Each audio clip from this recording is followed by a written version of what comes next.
The Bazaar of Bad Dreams by Stephen King. Introduction. I've made some things for you, constant reader. You see them laid out before you in the moonlight.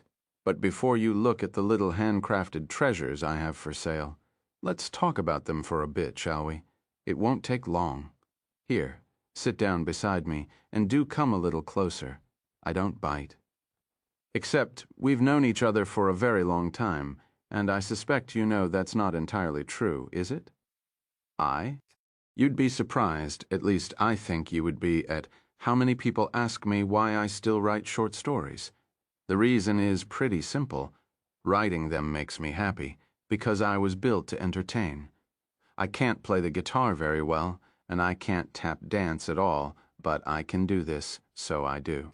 I'm a novelist by nature, I will grant you that, and I have a particular liking for the long ones that create an immersive experience for writer and reader, where the fiction has a chance to become a world that's almost real. When a long book succeeds, the writer and reader are not just having an affair, they are married. When I get a letter from a reader who says he or she was sorry when The Stand or 11 to 63 came to an end, I feel that book has been a success. But there's something to be said for a shorter, more intense experience. It can be invigorating, sometimes even shocking, like a waltz with a stranger you will never see again, or a kiss in the dark, or a beautiful curio for sale laid out on a cheap blanket at a street bazaar. And, yes, when my stories are collected, I always feel like a street vendor, one who sells only at midnight. I spread my assortment out, inviting the reader. That's you to come and take your pick. But I always add the proper caveat. Be careful, my dear, because some of these items are dangerous. They are the ones with bad dreams hidden inside, the ones you can't stop thinking about when sleep is slow to come, and you wonder why the closet door is open, when you know perfectly well that you shut it. If I said I always enjoyed the strict discipline shorter works of fiction impose, I'd be lying. Short stories require a kind of acrobatic skill that takes a lot of tiresome practice. Easy reading is the product of hard writing, some teachers say, and it's true. Miscues that can be overlooked in a novel become glaringly obvious in a short story. Strict discipline is necessary. The writer has to rein in his impulse to follow certain entrancing side paths and stick to the main route. I never feel the limitations of my talent so keenly as I do when writing short fiction. I have struggled with feelings of inadequacy, a soul-deep fear that I will be unable to bridge the gap between a great idea and the realization of that idea's potential. What that comes down to, in plain English, is that the finished product never seems quite as good as the splendid idea that rose from the subconscious one day, along with the excited thought, "Ah, man, I gotta write this right away." Sometimes the result is pretty good, though. And every once in a while, the result is even better than the original concept. I love it when that happens.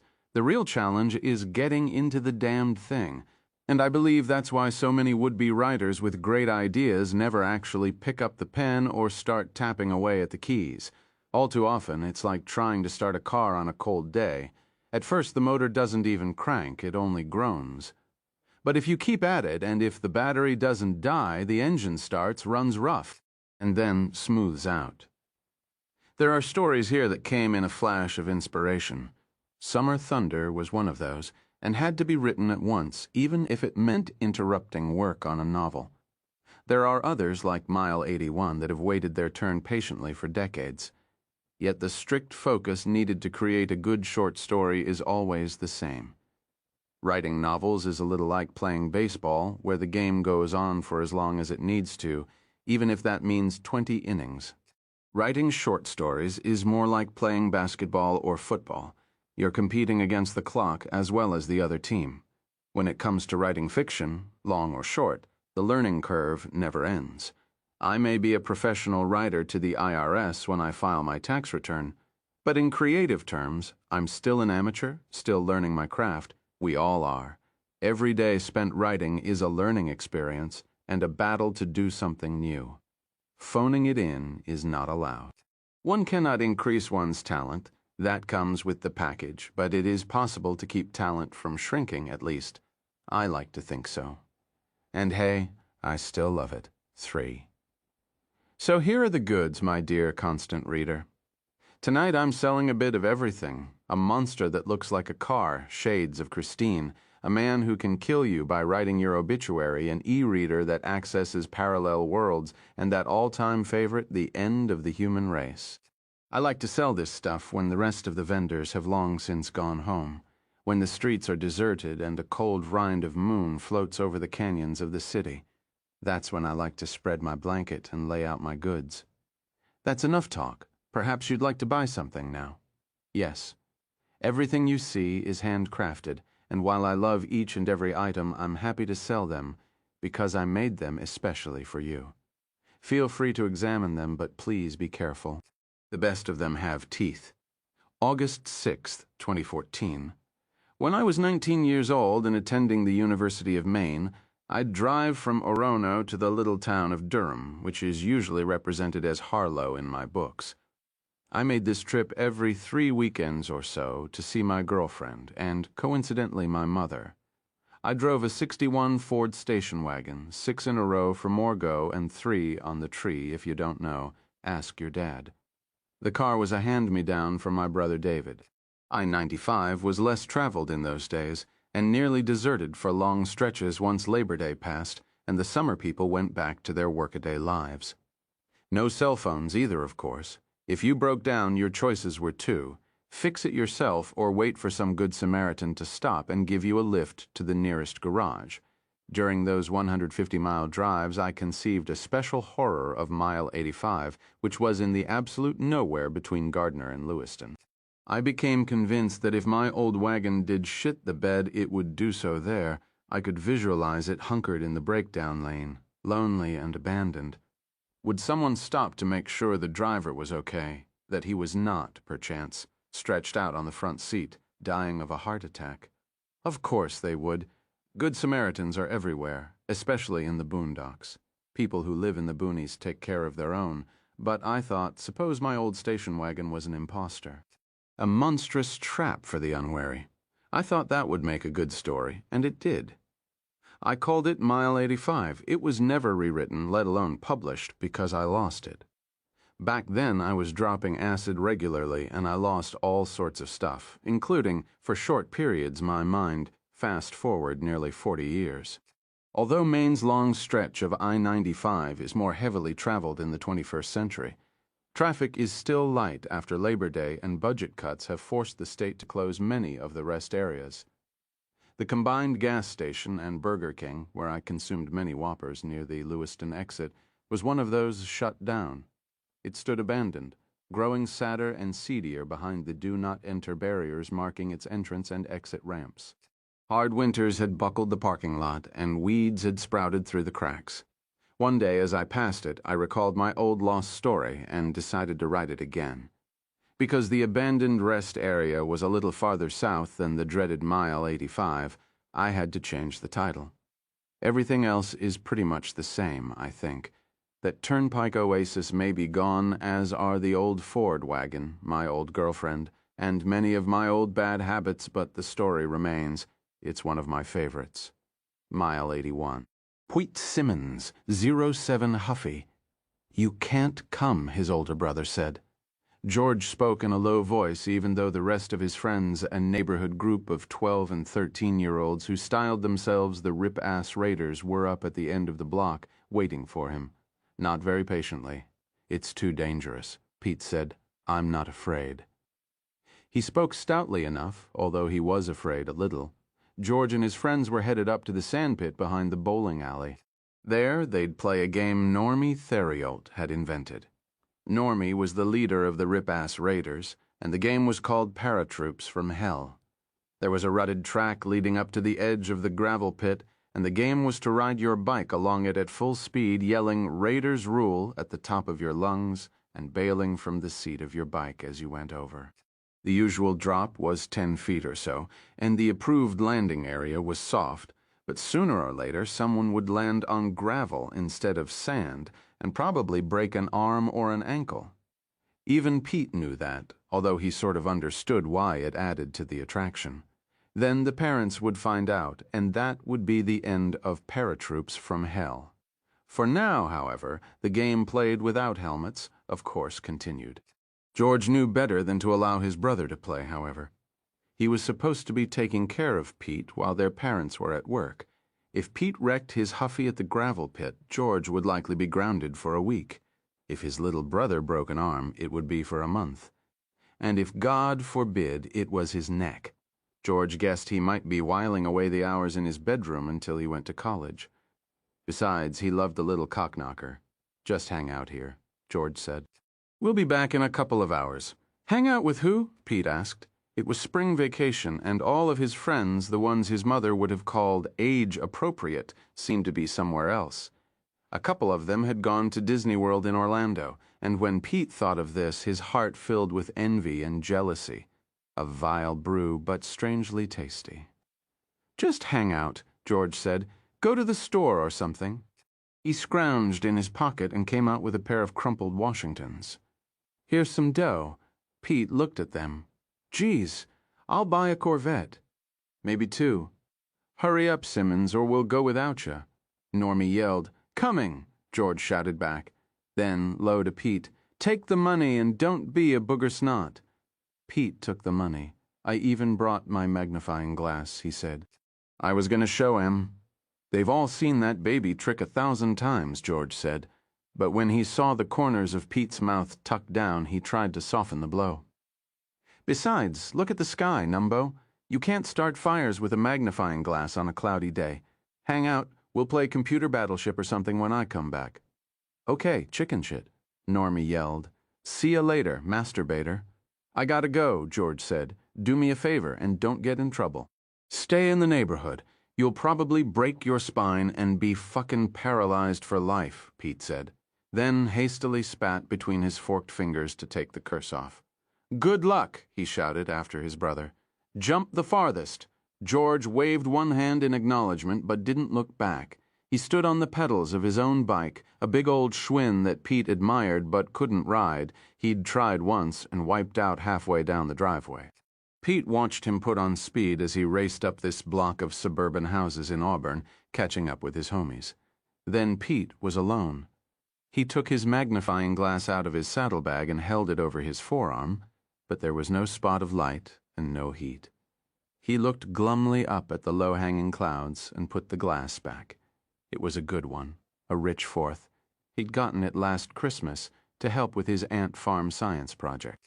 It'll wind up in the garage gathering dust, his father had said. But although the ant farm project had concluded in February, Pete and his partner Tammy Witham had gotten an A. Pete hadn't tired of the magnifying glass yet. He particularly enjoyed charring holes in pieces of paper in the backyard. But not today. Today, the afternoon stretched ahead like a desert. He could go home and watch TV, but his father had put a block on all the interesting channels when he discovered George had been DVRing Boardwalk Empire, which was full of old-time gangstas and bare titties. There was a similar block on Pete's computer, and he hadn't figured a workaround yet, although he would. It was only a matter of time. So what? He said in a low voice, and began to pedal slowly toward the end of Murphy Street. So fucking what? Too little to play paratroops from hell because it was too dangerous. How sucky. He wished he could think of something that would show George and Normie and all of the raiders that even little kids could face Dan. The idea came to him then, just like that. He could explore the abandoned rest area. Pete didn't think the big kids knew about it because it was a kid Pete's own age, Craig Gagnon, who'd told him about it. He said he'd been up there with a couple of other kids, 10-year-olds, last fall. Of course, the whole thing might have been a lie, but Pete didn't think so. Craig had given too many details, and he wasn't the kind of kid who was good at making things up. Sort of a dim bulb, actually. With a destination in mind, Pete began to pedal faster. At the end of Murphy Street, he banked left onto Hyacinth. There was no one on the sidewalk, and no cars. He heard the whine of a vacuum cleaner from the Rossignols, but otherwise everyone might have been sleeping or dead. Pete supposed they were actually at work, like his own parents. He swept right onto Rosewood Terrace, passing the yellow sign reading Dead End End.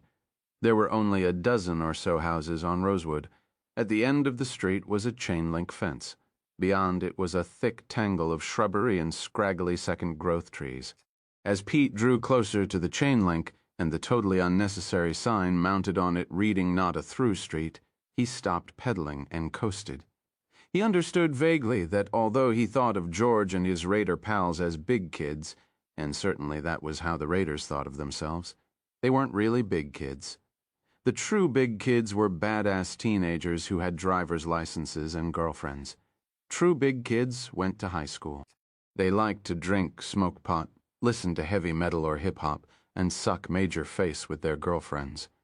Hence, the abandoned rest area. Pete got off his huffy and looked around to see if he was being observed.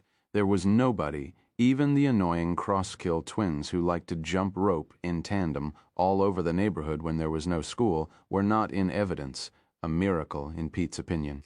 Not too far away, Pete could hear the steady whoosh whoosh whoosh of cars on I-95, headed south to Portland or north to Augusta.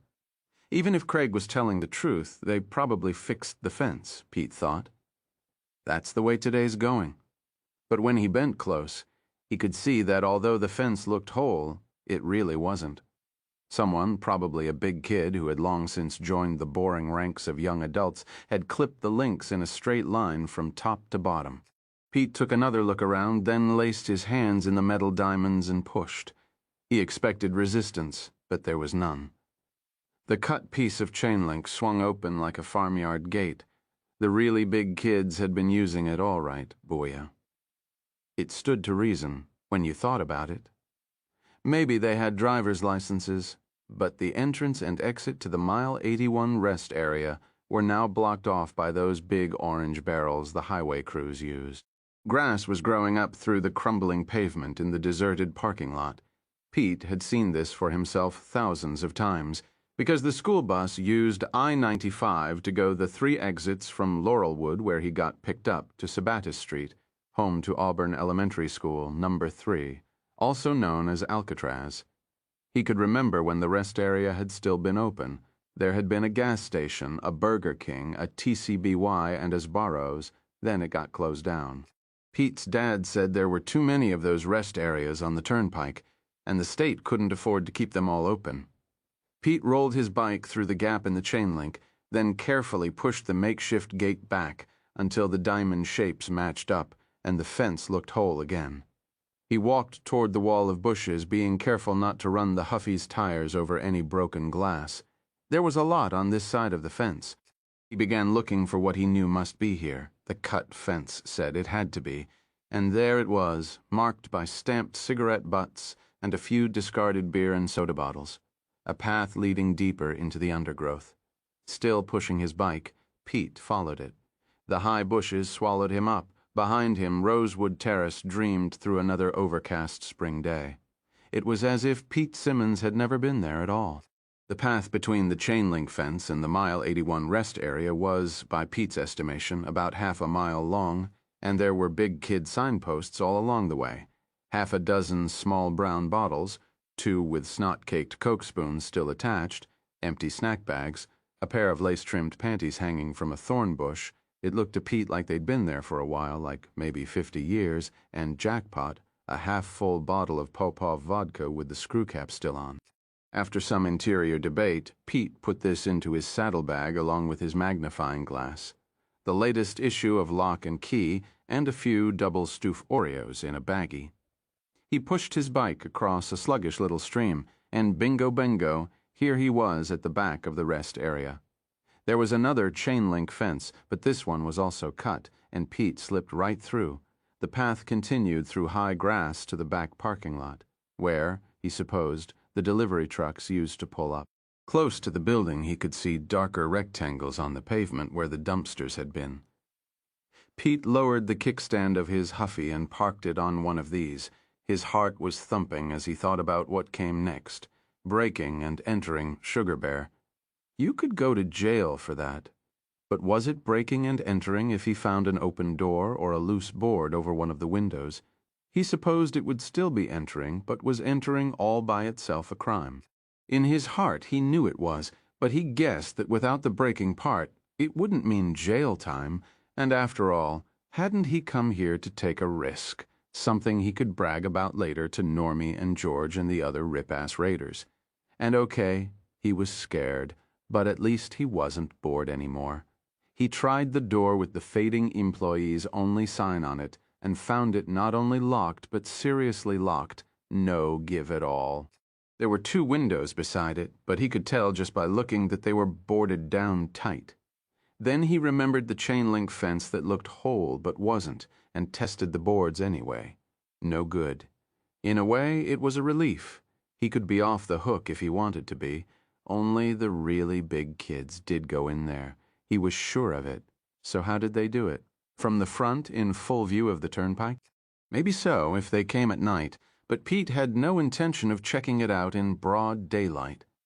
Not when any passing motorist with a cell phone could dial 911 and say, "Just thought you might like to know that there's a little kid playing Freddy fuck-around at the Mile 81 rest area. You know where the Burger King used to be. I'd rather break my arm playing paratroops from hell than have to call my folks from the Gray State Police Barracks. In fact, I'd rather break both arms and get my dick caught in the zipper of my jeans." Well, maybe not that. He wandered toward the loading dock, and there, once again, jackpot. There were dozens of stamped-out cigarette butts at the foot of the concrete island, plus a few more of those tiny brown bottles surrounding their king, a dark green NyQuil bottle. The surface of the dock, where the big semis backed up to unload, was eye-high to Pete, but the cement was crumbling, and there were plenty of footholds for an agile kid in Chuck Taylor high-tops. Pete raised his arms over his head, snagged fingerholds in the dock's pitted surface, and the rest, as they say, is history. On the dock in faded red, someone had sprayed Edward Little Rock's Red Eddie's rule. Not true, Pete thought. Rip-ass raiders rule. Then he looked around from his current high perch, grinned, and said, "Actually, I rule." And standing up here above the empty backlot of the rest area, he felt that he did. For the time being, anyway.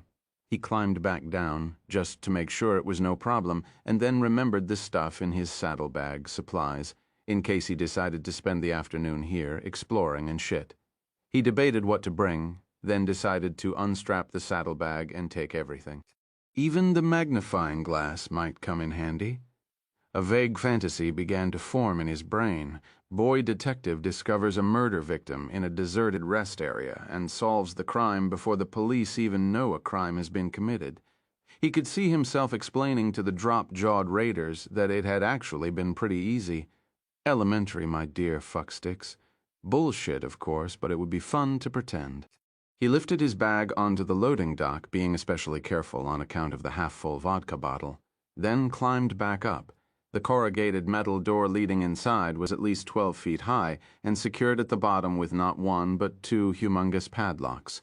But there was a human-sized door set into it. Pete tried the knob. It wouldn't turn, nor would the human-sized door open when he pushed and pulled, but there was some give. Quite a lot, actually. He looked down and saw that a wooden wedge had been pushed under the bottom of the door, a totally dope precaution if he'd ever seen one. On the other hand, what more could you expect from kids who were stoned on coke and cough syrup? Pete pulled the wedge, and this time, when he tried the inset door, it creaked open. The big front windows of what had been the Burger King were covered with chicken wire instead of boards, so Pete had no trouble seeing what there was to see. All the eating tables and booths were gone from the restaurant part, and the kitchen part was just a dim hole with some wires sticking out of the walls and some of the ceiling tiles hanging down. But the place was not exactly unfurnished. In the center, surrounded by folding chairs, 2 old card tables had been pushed together. On this double-wide surface were half a dozen filthy tin ashtrays, several decks of greasy bicycle cards, and a caddy of poker chips. The walls were decorated with 20 or 30 magazine gatefolds.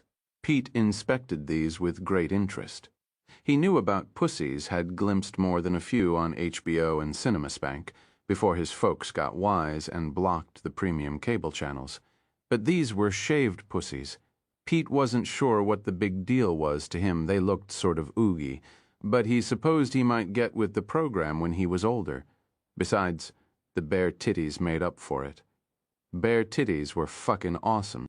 In the corner, 3 filthy mattresses had been pushed together like the card tables, but Pete was old enough to know it wasn't poker that was played here.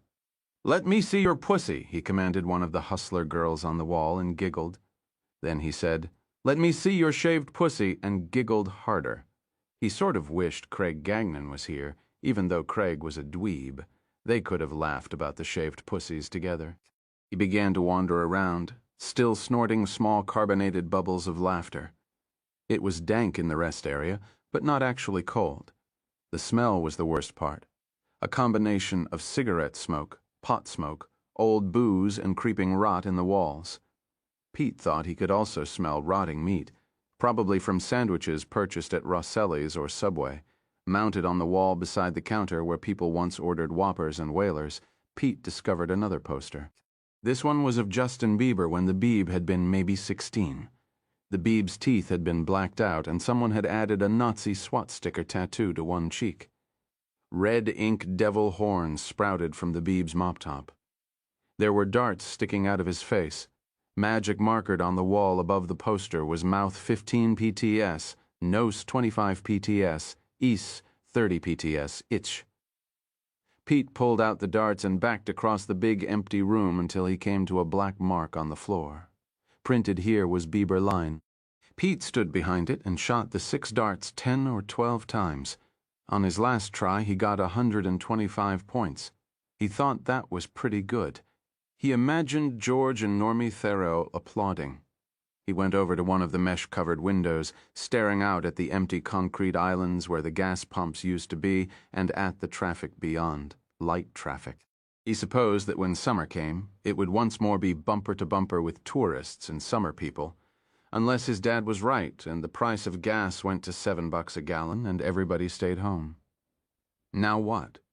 He'd played darts.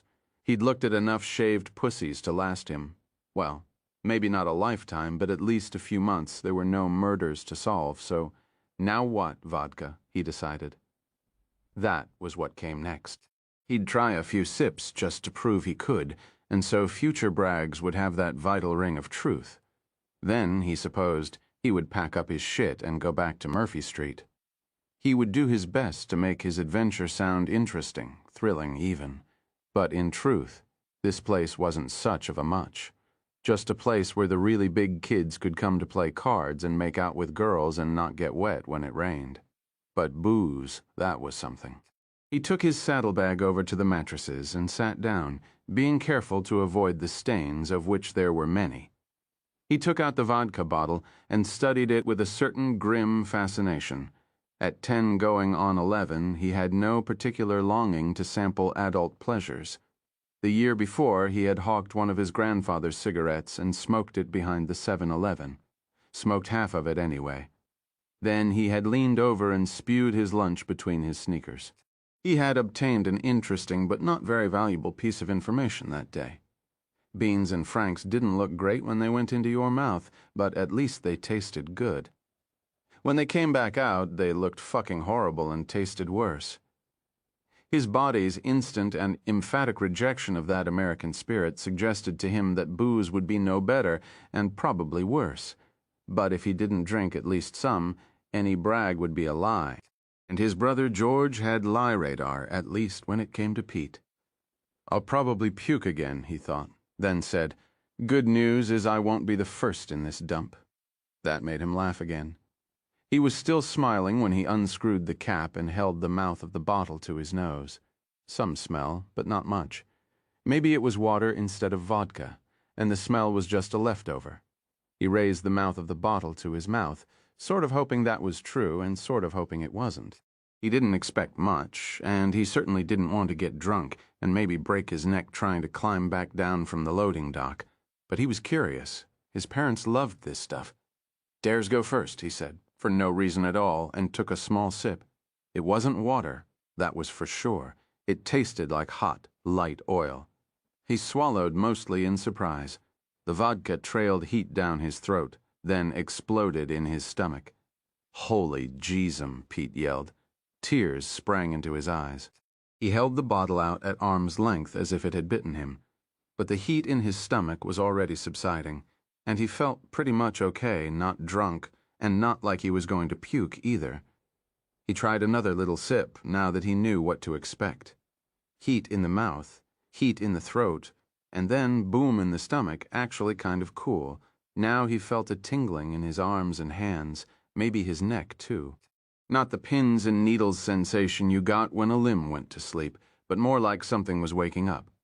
Pete raised the bottle to his lips again, then lowered it. There was more to worry about than falling off the loading dock or crashing his bike on the way home. He wondered briefly if you could get arrested for drunk biking, and guessed you could. Having a few swigs of vodka so you could brag on it was one thing, but if he drank enough to get loaded, his mother and father would know when they came home. It would only take one look. Trying to act sober wouldn't help. They drank, their friends drank, and sometimes they drank too much. They would know the signs. Also, there was the dreaded hangover to consider. Pete and George had seen their mom and dad dragging around the house with red eyes and pale faces on a good many Saturday and Sunday mornings. They took vitamin pills. They told you to turn the TV down, and music was absolutely verboten. The hangover looked like the absolute opposite of fun. Still, maybe one more sip might not hurt. Pete took a slightly larger swallow and shouted, "Zoom, we have liftoff!" This made him laugh. He felt a little light-headed, but it was a totally pleasant feeling. Smoking, he didn't get. Drinking, he did. He got up, staggered a little, caught his balance, and laughed some more. "Jump into that fucking sandpit all you want, sugar bears," he told the empty restaurant. "I'm fucking Stinko, and fucking Stinko is better." This was very funny, and he laughed hard. Am I really Stinko?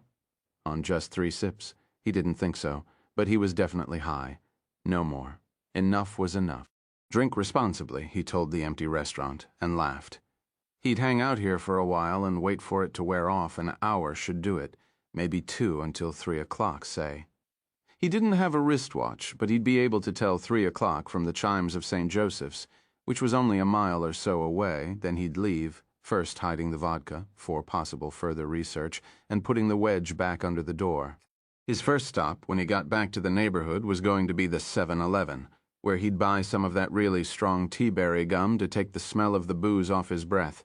He'd heard kids say vodka was the thing to steal out of your parents' liquor cabinet because it had no smell. But Pete was now a wiser child than he'd been an hour ago. Besides, he told the hollowed-out restaurant in a lecturely tone, "I bet my eyes are red just like Dad's when he has 2 Marnie Mantinis." He paused. That wasn't quite right, but what the fuck?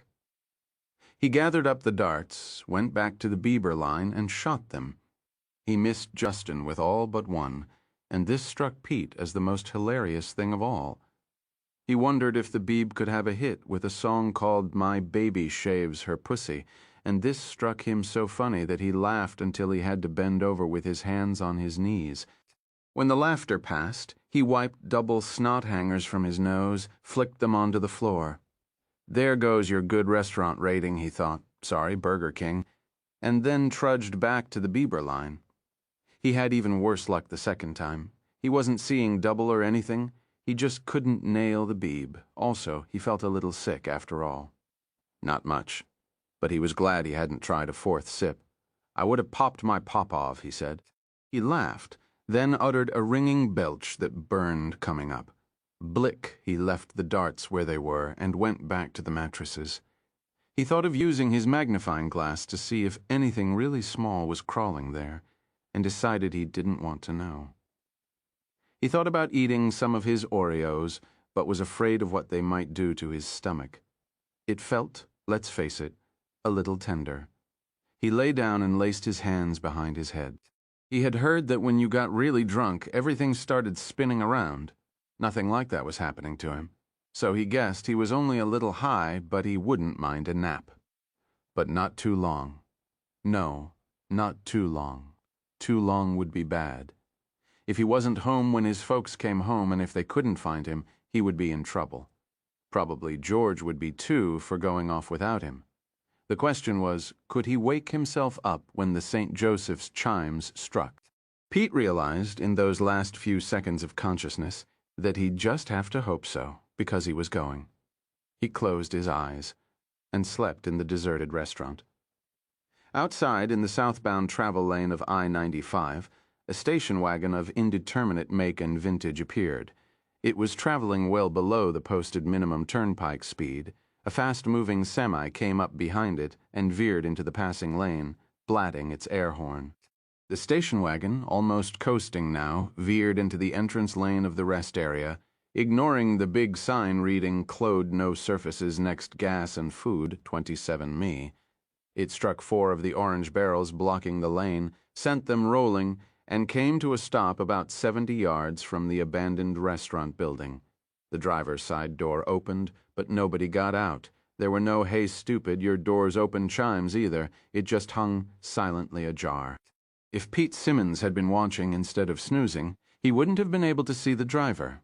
The station wagon was splattered with mud and the windshield was smeared with it, which was strange because there had been no rain in northern New England for over a week, and the turnpike was perfectly dry.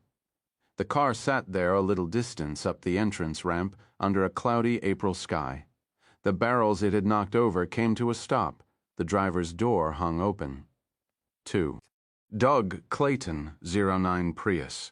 Doug Clayton was an insurance man from Bangor, bound for Portland. Where he had a reservation at the Sheraton Hotel, he expected to be there by 2 o'clock at the latest.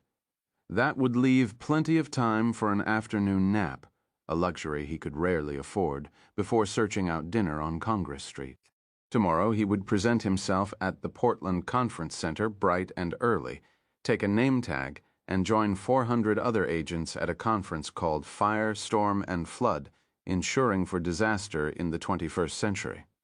As he passed the mile 82 marker, Doug was closing in on his own personal disaster, but it was nothing the Portland Conference would cover. His briefcase and suitcase were in the back seat. Lying in the passenger bucket was a Bible, King James Version. Doug would have no other. Doug was one of 4 lay preachers at the Church of the Holy Redeemer, and when it was his turn to preach, he liked to call his Bible the ultimate insurance manual. Doug had accepted Jesus Christ as his personal savior after 10 years of drinking that spanned his late teens and most of his 20s. This decade-long spree ended with a wrecked car and 30 days in the Penobscot County Jail. He had gotten down on his knees in that smelly coffin-sized cell on his first night there, and he'd gotten down on them every night since. "Help me get better." He had prayed that first time and every time since. It was a simple prayer that had been answered first 2-fold, then 10-fold, then 100-fold. He thought that in another few years he would be up to 1,000-fold, and the best thing? Heaven was waiting at the end of it all. His Bible was well thumbed, because he read it every day. He loved all the stories in it, but the one he loved the best, the one he meditated on most often, was the parable of the Good Samaritan.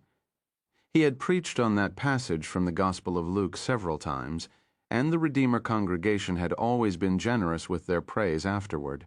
God bless them. Doug supposed it was because the story was so personal to him. A priest had passed by the robbed and beaten traveler lying at the side of the road. So had a Levite. Then who comes along? A nasty Jew-hating Samaritan. But that's the one who helps. Nasty Jew-hater or not, he cleanses the traveler's cuts and scrapes, then binds them up. He loads the traveler on his donkey and fronts him a room at the nearest inn. So which of these 3 do you think was a neighbor to him who fell among thieves? Jesus inquires of the hotshot young lawyer who asked him about the requirements for eternal life. And the hotshot, not stupid, replies, "The one who shewed mercy, if Doug Clayton had a horror of anything, it was of being like the Levite in that story, of refusing to help when help was needed and passing by on the other side."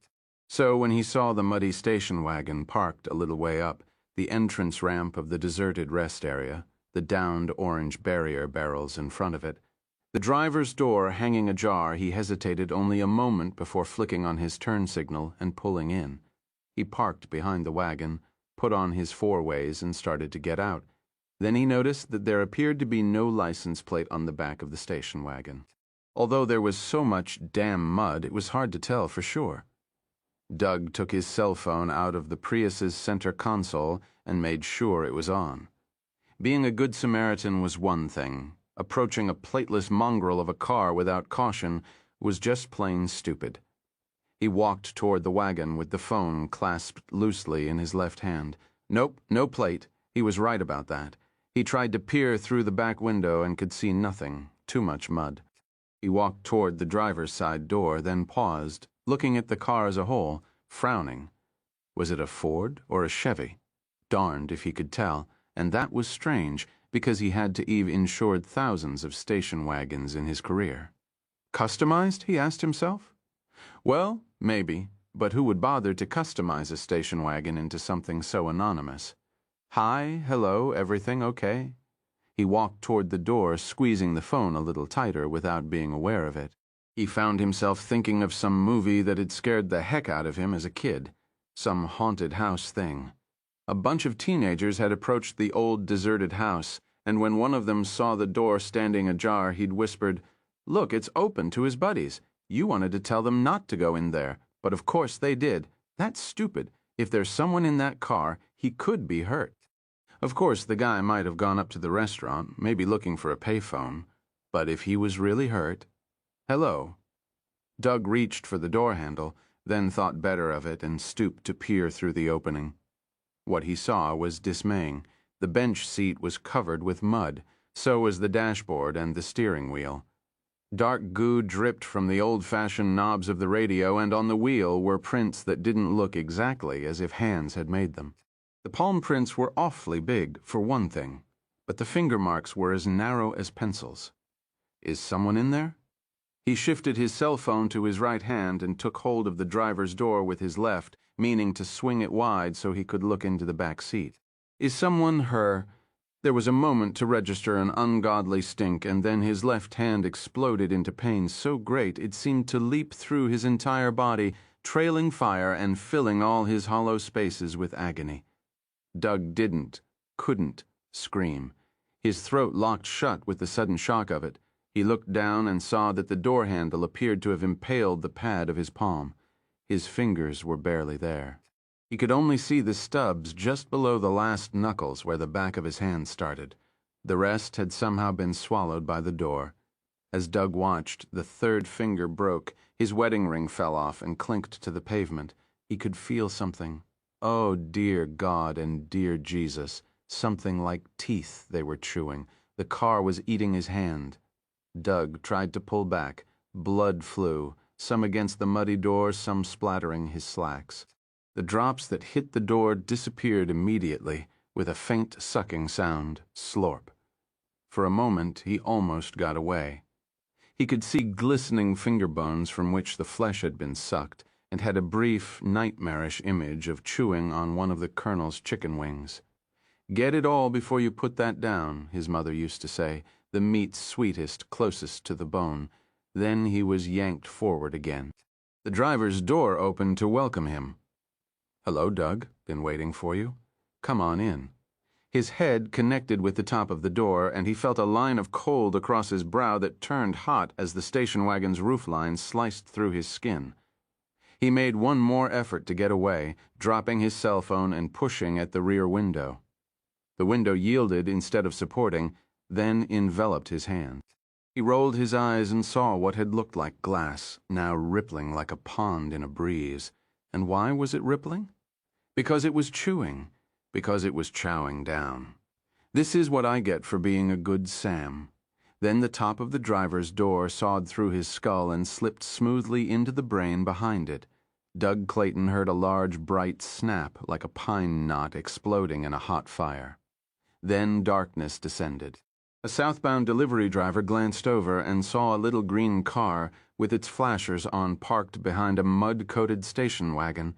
A man, presumably he belonged to the little green car, appeared to be leaning in the station wagon's door, talking to the driver. Breakdown, the delivery driver thought, and returned his attention to the road. No good Samaritan. Doug Clayton was jerked inside as if hands ones with big palms and pencil-thin fingers had seized his shirt and pulled him.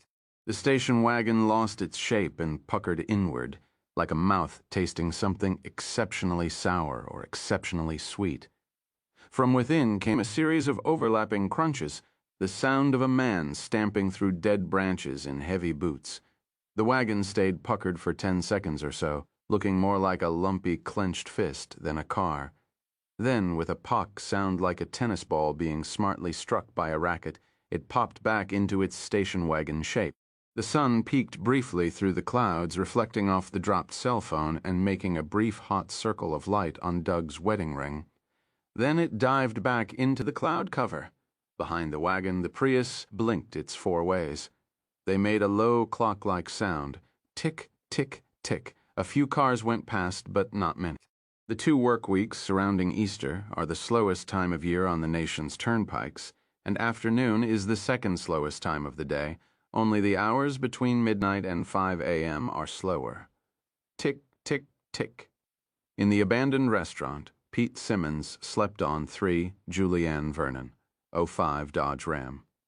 Julie Vernon didn't need King James to teach her how to be a good Samaritan. She had grown up in the small town of Reedfield, Maine, population 2,400, where neighboring was a way of life and strangers were also neighbors. Nobody had told her this in so many words. She had learned from her mother, father, and big brothers. They had little to say about such issues, but teaching by example is always the most powerful teaching of all.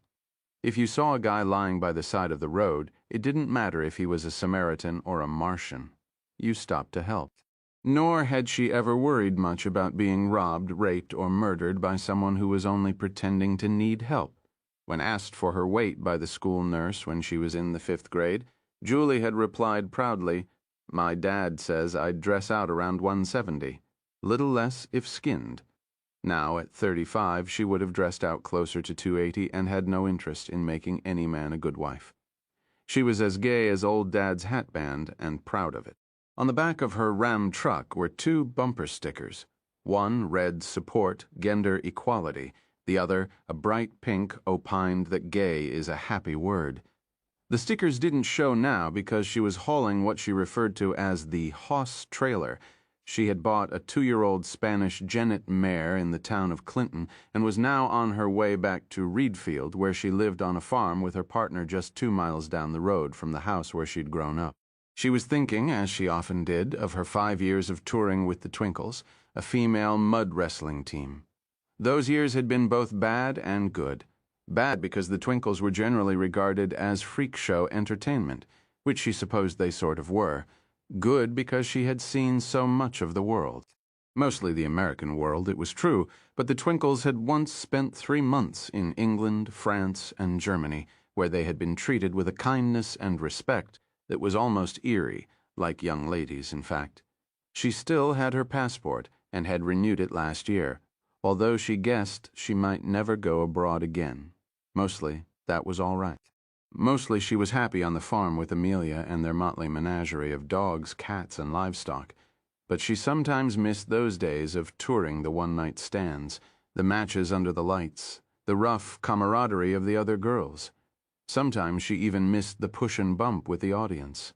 "Grab her by the cunt? She's a dyke. She likes that," some shit-brained yokel had yelled one night in Tulsa that had been if she remembered right. She and Melissa, the girl she'd been grappling with in the mud bowl, had looked at each other, nodded, and stood up facing the section of the audience from which the yell had come. They stood there wearing nothing but their sopping bikini briefs, mud dripping from their hair and breasts, and had flipped the bird at the heckler in unison. The audience had broken into spontaneous applause, which became a standing O when first Julianne, then Melissa, turned, bent, dropped Tro, and shot the asshole a double moon. She had grown up knowing you cared for the one who had fallen and couldn't get up. She had also grown up knowing you ate no shit, not about your hosses, your size, your line of work, or your sexual preferences. Once you started eating shit, it had a way of becoming your regular diet. The CD she was listening to came to an end, and she was just about to poke the eject button when she saw a car ahead, parked a little way up the ramp leading to the abandoned Mile 81 service stop. Its 4-way flashers were on. There was another car in front of it, a muddy old beat-to-shit station wagon. Probably a Ford or a Chevrolet, it was hard to tell which. Julie didn't make a decision because there was no decision to be made. She flipped her blinker, saw there would be no room for her on the ramp, not with the trailer in tow, and got as far over in the breakdown lane as she could without hooking her wheels in the soft ground beyond. The last thing she wanted to do was overturn the hoss for which she had just paid $1,800. This was probably nothing, but it didn't hurt to check. You could never tell when some woman had all at once decided to have herself a baby on the interstate, or when some guy who stopped to help got excited and fainted. Julie put on her own four ways, but they wouldn't show much, not with the hoss trailer in the way. She got out, looked toward the two cars, and saw not a soul. Maybe someone had picked the drivers up, but more likely they'd gone up to the restaurant. Julie doubted if they'd find much there. It had been closed down since the previous September. Julie herself had often stopped at mile 81 for a TCBY cone, but these days made her snack stop 20 miles north at Damon's in Augusta. She went around to the trailer, and her new hoss steed by name poked her nose out. Julie stroked it.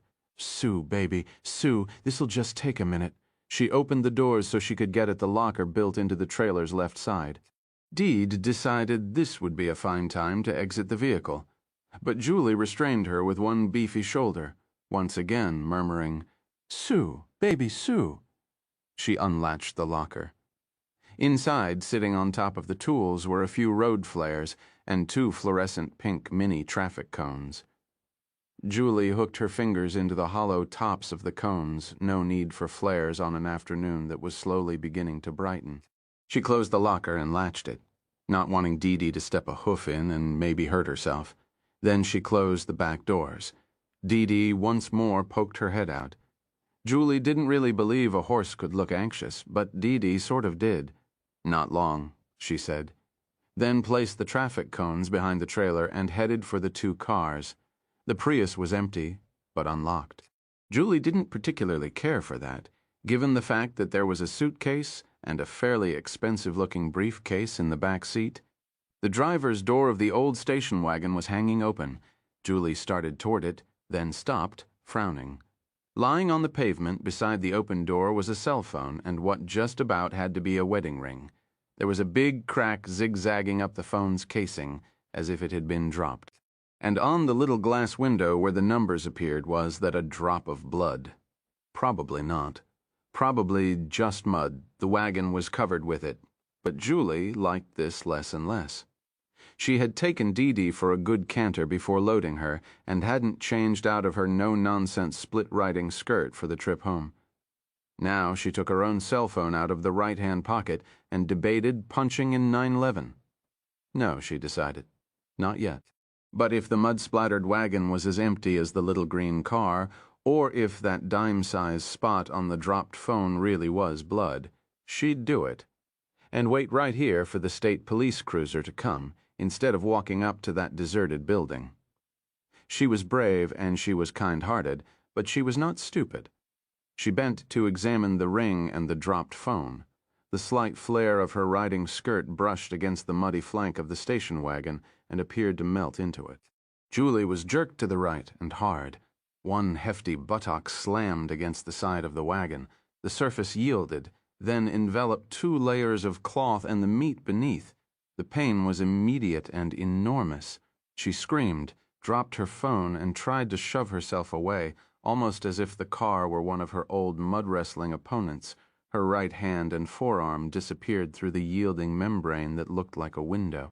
What appeared on the other side, vaguely visible through the scrim of mud, wasn't the hefty arm of a large and healthy horsewoman, but a starving bone with flesh hanging from it in tatters. The station wagon began to pucker. A car passed southbound, then another, thanks to the trailer. They didn't see the woman who was now half in and half out of the deformed station wagon like Brer Rabbit stuck in the tar baby, nor did they hear her screams. One driver was listening to Toby Keith, the other to Led Zeppelin. Both had his particular brand of pop music turned up loud. In the restaurant, Pete Simmons heard her, but only from a great distance, like a fading echo. His eyelids fluttered. Then the screams stopped. Pete rolled over on the filthy mattress and went back to sleep. The thing that looked like a car ate Julianne Vernon, clothes, boots, and all. The only thing it missed was her phone, which now lay beside Doug Clayton's. Then it popped back into its station wagon shape with that same racket-hitting ball sound. In the hoss trailer, Dee Dee nickered and stamped an impatient foot. She was hungry. 4. The Lucier family. 11. Expedition. 6-year-old Rachel Lucier shouted, "Look, Mommy, look, Daddy, it's the horse lady. See her trailer? See it?" Carla wasn't surprised Raish was the first one to spot the trailer, even though she was sitting in the back seat. Raish had the sharpest eyes in the family. No one else even came close. X-ray vision, her father sometimes said. It was one of those jokes that isn't quite a joke. Johnny, Carla, and 4-year-old Blake all wore glasses.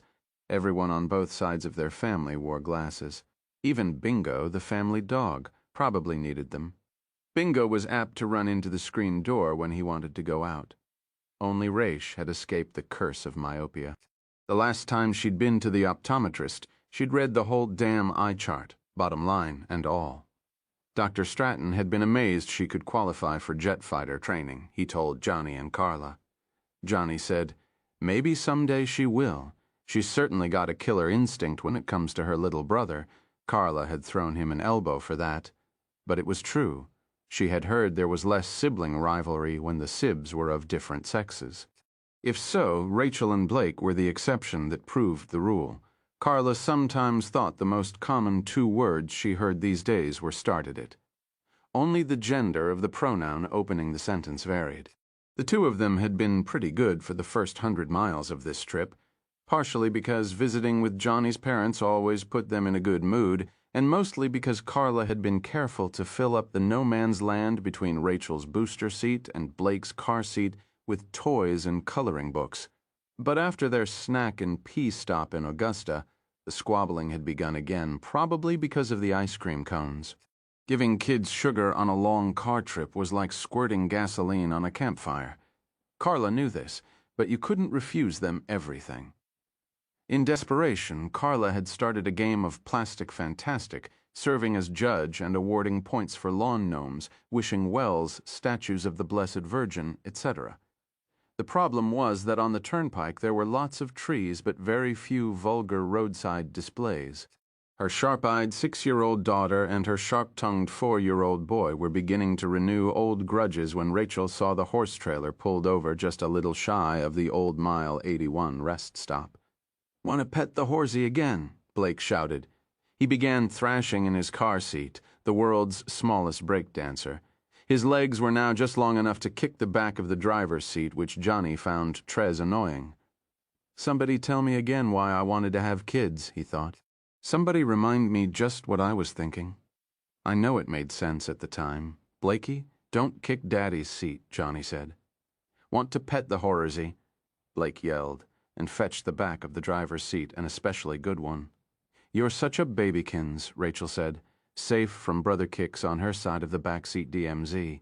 She spoke in her most indulgent big girl tone, the one always guaranteed to infuriate Blakey.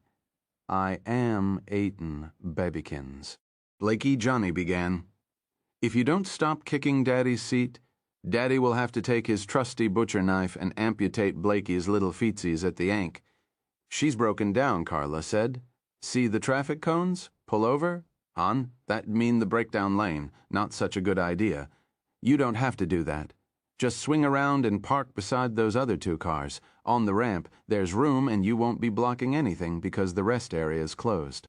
If it's okay with you, I'd like to get back to Falmouth before Dee pull over." Carla heard herself using the DEFCON 1 tone that brooked no refusal, even though she knew it was setting a bad example. How many times lately had she heard Rachel using that exact same tone on Blake, using it until the little guy broke down in tears? Switching off the she-who-must-be-obeyed voice and speaking more softly, Carla said, "That woman was nice to the kids." They had pulled into Damon's next to the horse trailer and stopped for ice cream. The horse lady, nearly as big as a horse herself, was leaning against the trailer, eating a cone of her own and feeding something to a very handsome beastie. To Carla, the treat looked like a cashy granola bar. Johnny had 1 kid by each hand and tried to walk them past, but Blake was having none of that. "Can I pet your horse?" he asked. "Cost you $25, the big lady in the brown riding skirt had said, and then grinned at Blakey's crestfallen expression. "Nah, I'm just kidding here. Hold this." She thrust her drippy ice cream cone at Blake, who was too surprised to do anything but take it. Then she lifted him up to where he could pet the horse's nose. Dee Dee regarded the wide-eyed child calmly, sniffed at the horse lady's dripping cone, decided it wasn't what she wanted, and allowed her nose to be stroked. Whoa, soft. Blake said Carla had never heard him speak with such simple awe. Why haven't we ever taken these kids to a petting zoo, she wondered, and immediately put it down on her mental to-do list. Me, Rachel boogled, dancing around impatiently. The big lady set Blake down. "Lick that ice cream while I lift your sister," she told him, "but don't get cooties on it, okay?" Carla thought of telling Blake that eating after people, especially strange people, was not okay. Then she saw Johnny's bemused grin and thought, "What the hell? You sent your kids to schools that were basically germ factories. You drove them for hundreds of miles on the turnpike where any drunk maniac or texting teenager could cross the median and wipe them out. Then you forbade them a lick on a partially used ice cream. That was taking the car seat and bike helmet mentality a little too far. Maybe. The horse lady lifted Rachel so Rachel could pet the horse's nose. "Wowie, nice," Rachel said. "What's her name?" "Dee Dee. Great name. I love you, Dee Dee. I love you too, Dee Dee," the horse lady said, and put a big old smackaroo on Dee Dee's nose that made them all laugh. "Mom, can we have a horse?" "Yes," Carla said warmly. "When you're 26. This made Rachel put on her mad face, puckered brow, puffed cheeks, lips down to a stitch. But when the horse lady laughed, Rachel gave up and laughed too. The big woman bent down to Blakey, her hands on knees covered by her riding skirt. "Can I have my ice cream cone back, young fella?" Blake held it out when she took it. He began to lick his fingers, which were covered with melting pistachio. "Thank you," Carla told the horse lady. "That was very kind of you." Then to Blake, "Let's get you inside and cleaned up. After that, you can have ice cream." "I want what she's having," Blake said, and that made the horse lady laugh some more. Johnny insisted that they eat their cones in a booth because he didn't want them decorating the expedition with pistachio ice cream. When they finished and went out, the horse lady was gone. Just one of those people you meet occasionally, nasty, more often nice, sometimes even terrific along the road and never see again. Only here she was, or at least her truck was, parked in the breakdown lane with traffic cones neatly placed behind her trailer. And Carla was right. The horse lady had been nice to the kids, so thinking Johnny Lucier made the worst and last decision of his life. He flipped his blinker and pulled onto the ramp as Carla had suggested, parking ahead of Doug Clayton's Prius, which was still flashing its four-ways, and beside the muddy station wagon. He put the transmission in park but left the engine running. "I want to pet the horsey," Blake said. "I also want to pet the horsey," Rachel said in the haughty lady of the manor tone of voice she had picked up God knew where. It drove Carla crazy, but she refused to say anything. If she did, Rach would use it all the more. "Not without the lady's permission," Johnny said. "You kids sit right where you are for now." "You too, Carla." "Yes, master," Carla said in the zombie voice that always made the kids laugh. "Very funny, Easter Bunny. The cab of her truck's empty," Carla said. "They all look empty." "Do you think there was an accident?" "Don't know, but nothing looks dinged up. Hang on a minute." Johnny Lucier got out, went around the back of the expedition he would never finish paying for, and walked to the cab of the Dodge Ram. Carla hadn't seen the horse lady, but he wanted to make sure she wasn't lying on the seat, maybe trying to live through a heart attack. A lifelong jogger, Johnny secretly believed a heart attack was waiting by age 45 at the latest, for anyone who weighed even 5 pounds over the target weight prescribed by Medicine.net. She wasn't sprawled on the seat, of course not.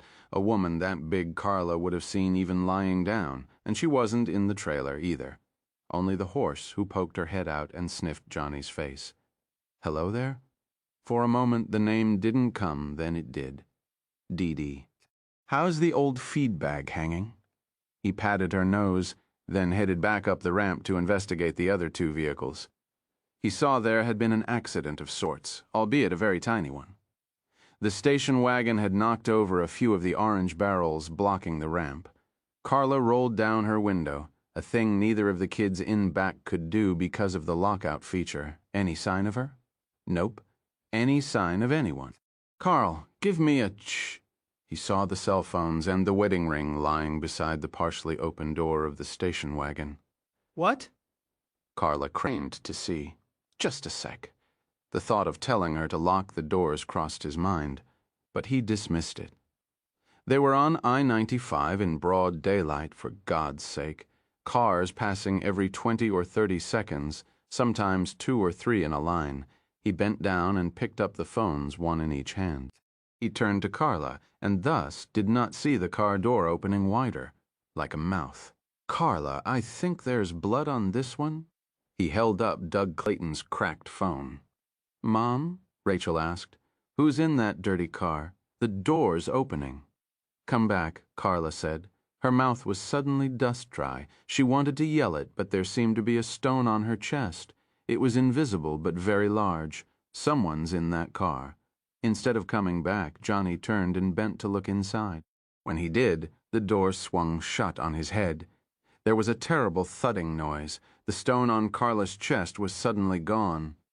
She drew in breath and screamed out her husband's name. "What's wrong with Daddy?" Rachel cried. Her voice was high and as thin as a reed. "What's wrong with Daddy? Daddy!" Blake yelled. He had been inventorying his newest Transformers and now looked around wildly to see where the daddy in question might be. Carla didn't think. Her husband's body was there, but his head was in the dirty station wagon. He was still alive, though his arms and legs were flailing. She was out of the expedition with no memory of opening the door. Her body seemed to be acting on its own, her stunned brain just along for the ride. "Mommy, no!" Rachel screamed. "Mommy, no!" Blake had no idea of what was going on, but he knew it was bad. He began to cry and struggle in his car seat's webwork of straps. Carla grabbed Johnny around the waist and pulled with the crazy super strength of adrenaline. The door of the station wagon came partway open, and blood ran over the footing in a little waterfall. For one awful moment she saw her husband's head lying on the station wagon's muddy seat and cocked crazily to one side. Even though he was still trembling in her arms, she understood in one of those lightning flashes of clarity that can come even during a perfect storm of panic, that it was how hanging victims looked when they were cut down, because their necks were broken. In that brief, searing moment, that shutter-flash glimpse, she thought he looked stupid and surprised and ugly, all the essential Johnny swatted out of him, and knew he was already dead, trembling or not. It was how a kid looked after hitting the rocks instead of the water when he dived.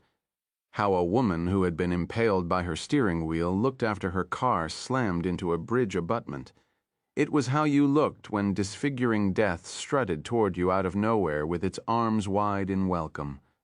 The car door slammed viciously shut. Carla still had her arms wrapped around her husband's waist, and when she was yanked forward, she had another lightning flash of clarity. "It's the car. You have to stay away from the car." She let go of Johnny's midsection a moment too late. A sheaf of her hair fell against the door and was sucked in. Her brow smacked against the car before she could tear free. Suddenly, the top of her head was burning as the thing ate away her scalp. Run. She tried to scream at her often troublesome but undeniably bright daughter. Run and take Blakey with you. But before she could even begin to articulate the thought, her mouth was gone. Only Rachel saw the station wagon slam shut on her daddy's head like a Venus flytrap on a bug, but both of them saw their mother somehow pulled through the muddy door as if it were a curtain. They saw one of her mocks come off. They got a flash of her pink toenails, and then she was gone. A moment later, the white car lost its shape and clenched itself like a fist. Through their mother's open window, they heard a crunching sound. "What? That?" Blakey screamed. His eyes were streaming tears and his lower lip was lathered with snot. "Wha that, Ratchie? Wha that? They're bones, Rachel thought. She was only 6 years old and not allowed to go to PG-13 movies or watch them on TV, let alone R. Her mother said R stood for raunchy, but she knew that was the sound of their bones breaking. The car wasn't a car. It was some kind of monster. Where Mommy and Daddy? Blakey asked, turning his large eyes, now made even larger by his tears, on her. Where Mommy and Daddy, Rachie?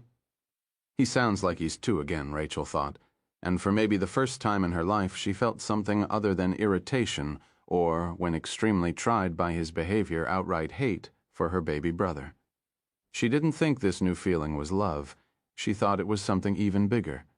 Her mom hadn't been able to say anything in the end, but if she'd had time, Rachel knew what it would have been: take care of Blakey. He was thrashing in his car seat. He knew how to undo the straps, but in his panic had forgotten how. Rachel opened her seatbelt, slid out of her booster seat, and tried to do it for him. One of his flailing hands caught her cheek and administered a ringing slap, under normal circumstances that would have earned him a hard punch on the shoulder, and Rachel a timeout in her room where she would have sat staring at the wall in a boiling fugue of fury, but now she just grabbed his hand and held it down. "Stop it. Let me help you. I can get you out, but not if you do that."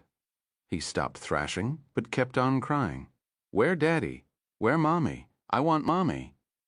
"I want her too, asshole," Rachel thought, and undid the car seat straps. "We're going to get out now, and we're going to—" What? They were going to what? Go up to the restaurant? It was closed. That was why there were orange barrels. That was why the pumps in front of the gas station part were gone, and there were weeds poking out of the empty parking lot. "We're going to get away from here," she finished. She got out of the car and went around to Blakey's side. She opened his door, but he just looked at her, eyes brimming. "I can't get out, Rachi. I'll fall." "Don't be such a scaredy baby," she almost said, then didn't. This wasn't the time for that. He was upset enough. She opened her arms and said, "Slide. I'll catch you." He looked at her doubtfully, then slid. Rachel did catch him, but he was heavier than he looked, and they both went sprawling. She got the worst of it because she was on the bottom, but Blakey bumped his head and scraped one hand and began to bawl loudly, this time in pain instead of fear. "Stop it," she said, and wriggled out from under him. "Put on your man pants, Blakey, huh?" She didn't answer. She was looking at the two phones lying beside the terrible station wagon. One of them looked broken, but the other— Rachel edged toward it on her hands and knees, never taking her eyes off the car into which their father and mother had disappeared with such terrifying suddenness. As she was reaching toward the good phone, Blakey walked past her toward the station wagon, holding out his scraped hand. "Mom, Mommy, come out. I hurted myself." "You have to come out, in, kiss it, bet." "Stop right where you are, Blake Lucier." Carla would have been proud. It was her, she who must be obeyed voice at its most forbidding, and it worked. Blake stopped 4 feet from the side of the station wagon. "But I want Mommy. I want Mommy Rachie." She grabbed his hand and pulled him away from the car. "Not now. Help me work this thing." She knew perfectly well how to work the phone, but she had to distract him. "Gimme, I can do it." "Gimme rack." She passed it over, and while he examined the buttons, she got up, grabbed his Wolverine t-shirt, and pulled him back 3 steps. Blake hardly noticed. He found the power button on Julianne Vernon's cell phone and pushed it. The phone beeped. Rachel took it from him, and for once in his dopey little kid life, Blakey didn't protest. She had listened carefully when McGruff the crime dog came to talk to them at school, although she knew perfectly well it was a guy in a McGruff suit, and she did not hesitate now. She punched in 911 and put the phone to her ear. It rang once, then was picked up. "Hello, my name is Rachel Ann Lucier, and this call is being recorded." A man's voice overrode her. "If you wish to report an emergency, push 1. If you wish to report adverse road conditions, push 2. If you wish to report a stranded motorist—" "Ratch? Rachie? Where Mommy? Where Da—" "Shh," Rachel said sternly, and pushed 1. It was hard to do. Her hand was trembling, and her eyes were all blurry. She realized she was crying. When had she started crying? She couldn't remember. "Hello, this is 911, a woman said. "Are you real or another recording?" Rachel asked. "I'm real," the woman said, sounding a little amused. Do you have an emergency? Yes. A bad car ate up our mother and our daddy. It's at the... Quit while you're ahead, the 911 woman advised. She sounded more amused than ever. How old are you, kiddo? I'm 6, almost 7. My name is Rachel Ann Lucier, and a car, a bad car. Listen, Rachel Ann, or whoever you are, I can trace this call. Did you know that? I bet you didn't. Now just hang up, and I won't have to send a policeman to your house to paddle your... They're dead, you stupid phone person. Rachel screamed into the phone, and at the D word, Blakey began to cry again. The 911 woman didn't say anything for a moment. Then, in a voice no longer amused, Where are you, Rachel Ann? At the empty restaurant, the one with the orange barrels. Blakey sat down and put his face between his knees and his arms over his head. That hurt Rachel in a way she had never been hurt before. It hurt her deep in her heart. That's not enough information, the 911 lady said. Can you be a little more specific, Rachel Ann? Rachel didn't know what specific meant, but she knew what she was seeing. The back tire of the station wagon, the one closest to them, was melting a little. A tentacle of what looked like liquid rubber was moving slowly across the pavement toward Blakey. I have to go, Rachel said. We have to get away from the bad car. She got Blake to his feet and dragged him backward some more, staring at the melting tire. The tentacle of rubber started to go back where it had come from, because it knows we're out of reach, she thought. And the tire started to look like a tire again. But that wasn't good enough for Rachel. She kept dragging Blake down the ramp and toward the turnpike. Where we going, Rachie? I don't know. Away from that car. I want my transformers, not now, later. She kept a tight hold on Blake and kept backing down toward the turnpike where the occasional traffic was whizzing by at 70 and 80 miles an hour. Nothing is as piercing as a child's scream. It's one of nature's more efficient survival mechanisms. Pete Simmons's sleep had already thinned to little more than a doze, and when Rachel screamed at the 911 lady, he heard it and finally woke up all the way. He sat up, winced, and put a hand to his head. It ached, and he knew what that sort of ache was, the dreaded hangover. His tongue tasted furry, and his stomach was blick. Not I'm gonna hurl blick, but blick, just the same. Thank God I didn't drink any more, he thought, and got to his feet. He went to one of the mesh-covered windows to see who was yelling. He didn't like what he saw. Some of the orange barrels blocking the entrance ramp to the rest area had been knocked over, and there were cars down there, quite a few of them. Then he saw a couple of kids, a little girl in pink pants and a little boy wearing shorts and a t-shirt.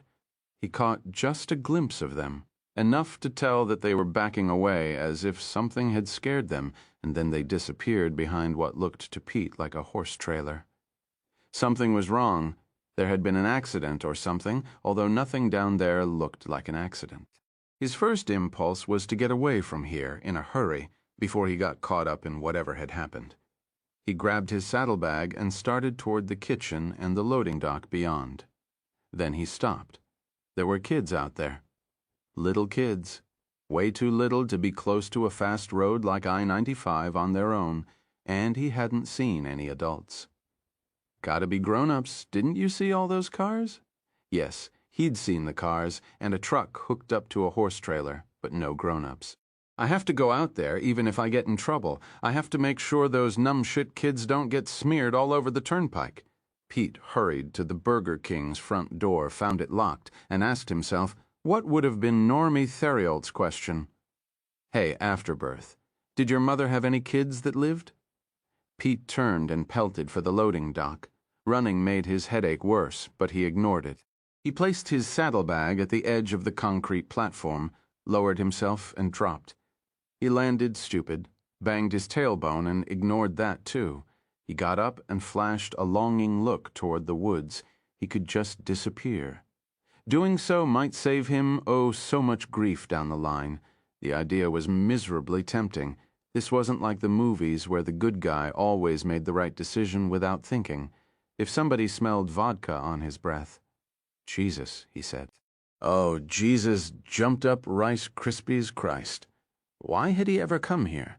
Talk about numbshit kids. Holding Blakey firmly by the hand, Rachel walked him all the way to the end of the ramp.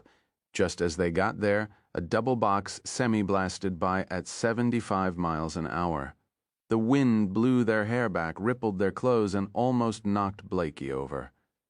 "Rachie, I'm scared. We're not supposed to go in the road. Tell me something I don't know," Rachel thought. At home, they weren't supposed to go any farther than the end of the driveway, and there was hardly any traffic on Fresh Winds Way in Falmouth. The traffic on the turnpike was far from constant, but the cars that did come along were going super fast. Besides, where was there to go? They might be able to walk in the breakdown lane, but it would be horribly risky. And there were no exits here, only woods. They could go back to the restaurant, but they would have to walk past the bad car. A red sports car swept past, the guy behind the wheel blaring his horn in a constant wah-wah that made her want to cover her ears. Blake was tugging her, and Rachel let herself be tugged. At one side of the ramp were guardrail posts. Blakey sat down on one of the thick cables running between them and covered his eyes with his chubby hands. Rachel sat next to him. She was out of ideas. 5 Jimmy Golding, 11 Crown Victoria. A child's scream may be one of Mother Nature's more efficient survival mechanisms, but when it comes to turnpike travel, there's nothing like a parked state police cruiser, especially if the black blank face of a radar detector is facing the oncoming traffic. Drivers doing 70 E's back to 65, drivers doing 80 step on the brake, and begin mentally figuring out how many points they'll lose off their licenses if the blue lights go on behind them. It's a salutary effect that wears off quickly, 10 or 15 miles farther up or down the line. The stampers are once again stampeding. The beauty of the parked cruiser, at least in Maine State Trooper Jimmy Golding's opinion, was that you didn't really need to do anything. You just pulled over and let nature, human nature in this case, take its guilty course. On this overcast April afternoon, his Simmons speed check radar gun wasn't even on, and the traffic passing southbound on I-95 was just a background drone.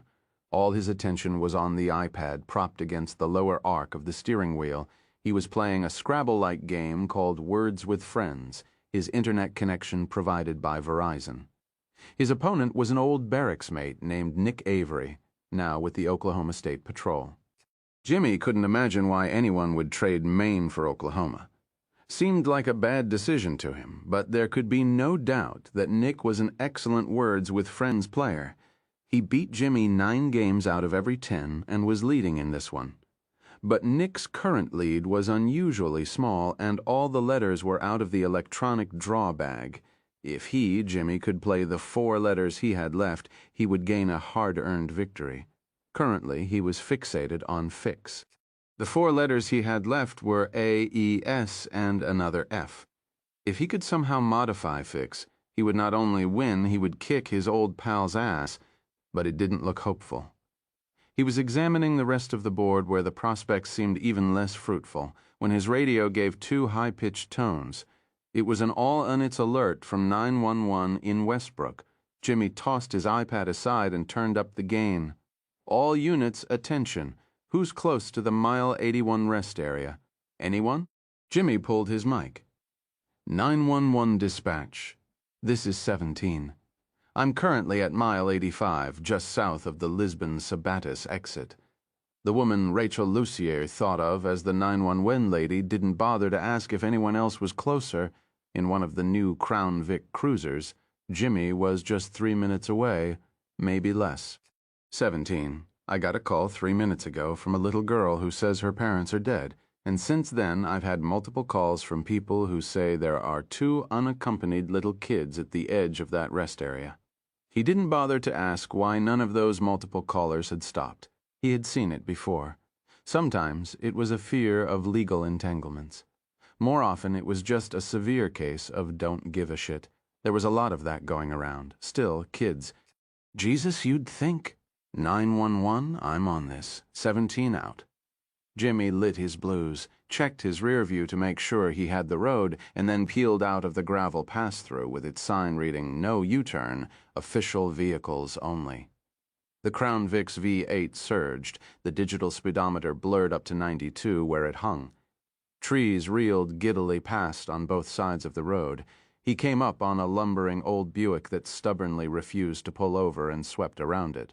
When he pulled back into the travel lane, Jimmy saw the rest area and something else. Two little kids, a boy in shorts, a girl in pink pants sitting on the guardrail cables beside the entrance ramp. They looked like the world's smallest vagrants, and Jimmy's heart squeezed hard enough to hurt. He had kids of his own. They stood up when they saw the flashing lights, and for one terrible second, Jimmy thought the little boy was going to step in front of his cruiser. God bless the little girl who grabbed him by the arm and reeled him in. Jimmy decelerated hard enough to send his citation book, logbook, and iPad cascading off the seat onto the floor.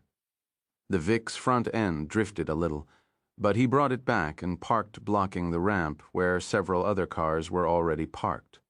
What was going on here? The sun came out then, and a word completely unrelated to the current situation flashed through Trooper Jimmy Golding's mind. Affixes. I can make affixes and go out clean. The little girl was running toward the driver's side of the cruiser, dragging her weeping, stumbling kid brother with her. Her face, white and terrified, looked years older than it should have, and there was a big wet patch on the little boy's shorts. Jimmy got out, being careful not to hit them with his door. He dropped on one knee to get on their level, and they rushed into his arms, almost knocking him over.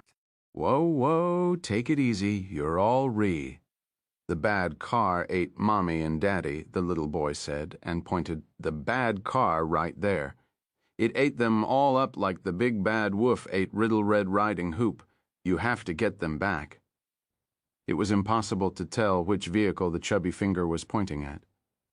Jimmy saw four, a station wagon that looked like it had been rode hard along 9 miles of woods road, a spandy clean Prius, a Dodge Ram hauling a horse trailer, and a Ford Expedition. Little girl, what's your name? I'm Trooper Jimmy, Rachel and Lucy here, she said. This is Blakey. He's my little brother. We live at 19 Fresh Winds Way, Falmouth, Maine, 04105. Don't go near it. Trooper Jimmy. It looks like a car, but it's not. It eats people. Which car are we talking about, Rachel? That one in front, next to my daddy's, the muddy one. The muddy car ate Daddy and Mommy, the little boy Blakey proclaimed. You can get them back. You're a policeman. You got a gun. Still on one knee, Jimmy held the children in his arms and eyeballed the muddy station wagon. The sun went back in, their shadows disappeared. On the turnpike, traffic swished past, but slower now, mindful of those flashing blue lights. No one in the Expedition, the Prius, or the truck. He was guessing there was no one in the horse trailer either, unless they were hunkered down. And in that case, the horse would probably seem a lot more nervous than it did. The only vehicle he couldn't see into was the one these kids claimed had eaten their parents. Jimmy didn't like the way the mud was smeared on all its windows. It looked like deliberate mud somehow. He didn't like the cracked cell phone lying by the driver's door either, or the ring beside it. The ring was downright creepy. Like the rest of this isn't. The driver's door suddenly creaked partway open, upping the creepy quotient by at least 30%. Jimmy tensed and put his hand on the butt of his Glock, but no one came out. The door just hung there, 6 inches ajar. That's how it tries to get you to come in. The little girl said in a voice that was little more than a whisper, "It's a monster car." Jimmy Golding hadn't believed in monster cars since he saw that movie Christine as a kid, but he believed that sometimes monsters could lurk in cars, and someone was in this one. How else had the door opened? It could be one of the kids' parents hurt and unable to cry out. It could also be a man lying down on the seat so he wouldn't make a shape visible through the mud-smeared rear window. Maybe a man with a gun. "Who's in the station wagon?" Jimmy called. "I'm a state trooper, and I need you to announce yourself." No one announced himself. "Come out, hands first, and I want to see them empty." The only thing that came out was the sun, printing the door's shadow on the pavement for a second or two before ducking back into the clouds. Then there was only the hanging door. "Come with me, kids," Jimmy said, and shepherded them to his cruiser. He opened the back door. They looked at the back seat with its litter of paperwork, Jimmy's fleece-lined jacket, which he didn't need today, and the shotgun clipped and locked to the back of the bench seat. Especially that. "Mommy and Daddy say never get into a stranger's car," the boy named Blakey said. "They say it at school, too. Stranger danger. He's a policeman with a policeman's car." Rachel said, "It's okay. Get in. And if you touch that gun, I'll smack you." "Good advice on the gun, but it's secured and the trigger lock's on," Jimmy said. Blakey got in and peered over the seat. "Hey, you got an iPad?" "Shut up," Rachel said. She started to get in, then looked at Jimmy Golding with tired, horrified eyes. "Don't touch it. It's sticky." Jimmy almost smiled. He had a daughter only a year or so younger than this little girl, and she might have said the same thing. He guessed little girls divided naturally into two groups, tomboys and dirt haters. Like his Ellen, this one was a dirt hater. It was with this soon-to-be fatal misconception of what Rachel Lucier meant by sticky that he closed them in the back seat of Unit 17. He leaned in the front window of the cruiser and snared his mic. He never took his eyes from the hanging front door of the station wagon and so did not see the little boy standing next to the rest area restaurant, holding an imitation leather saddlebag against his chest like a small blue baby. A moment later, the sun peeked out again, and Pete Simmons was swallowed up by the restaurant's shadow. Jimmy called in to the gray barracks. 17, come back. I'm at the old Mile 81 rest area.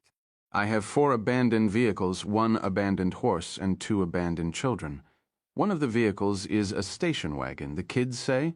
He paused, then thought, what the hell? The kids say it ate their parents. Come back, I think they mean someone inside grabbed them. I want you to send all available units over here. Copy. Copy all available units, but it'll be 10 minutes before the first one gets there. That's Unit 12. He's code 73 in Waterville. Al Andrews, no doubt chowing down at Bob's Burgers and talking politics. Copy that. Give me MML on the wagon 17, and I'll run it. Negative on all 3, no plate. As far as make and model, the thing's so covered with mud I can't tell.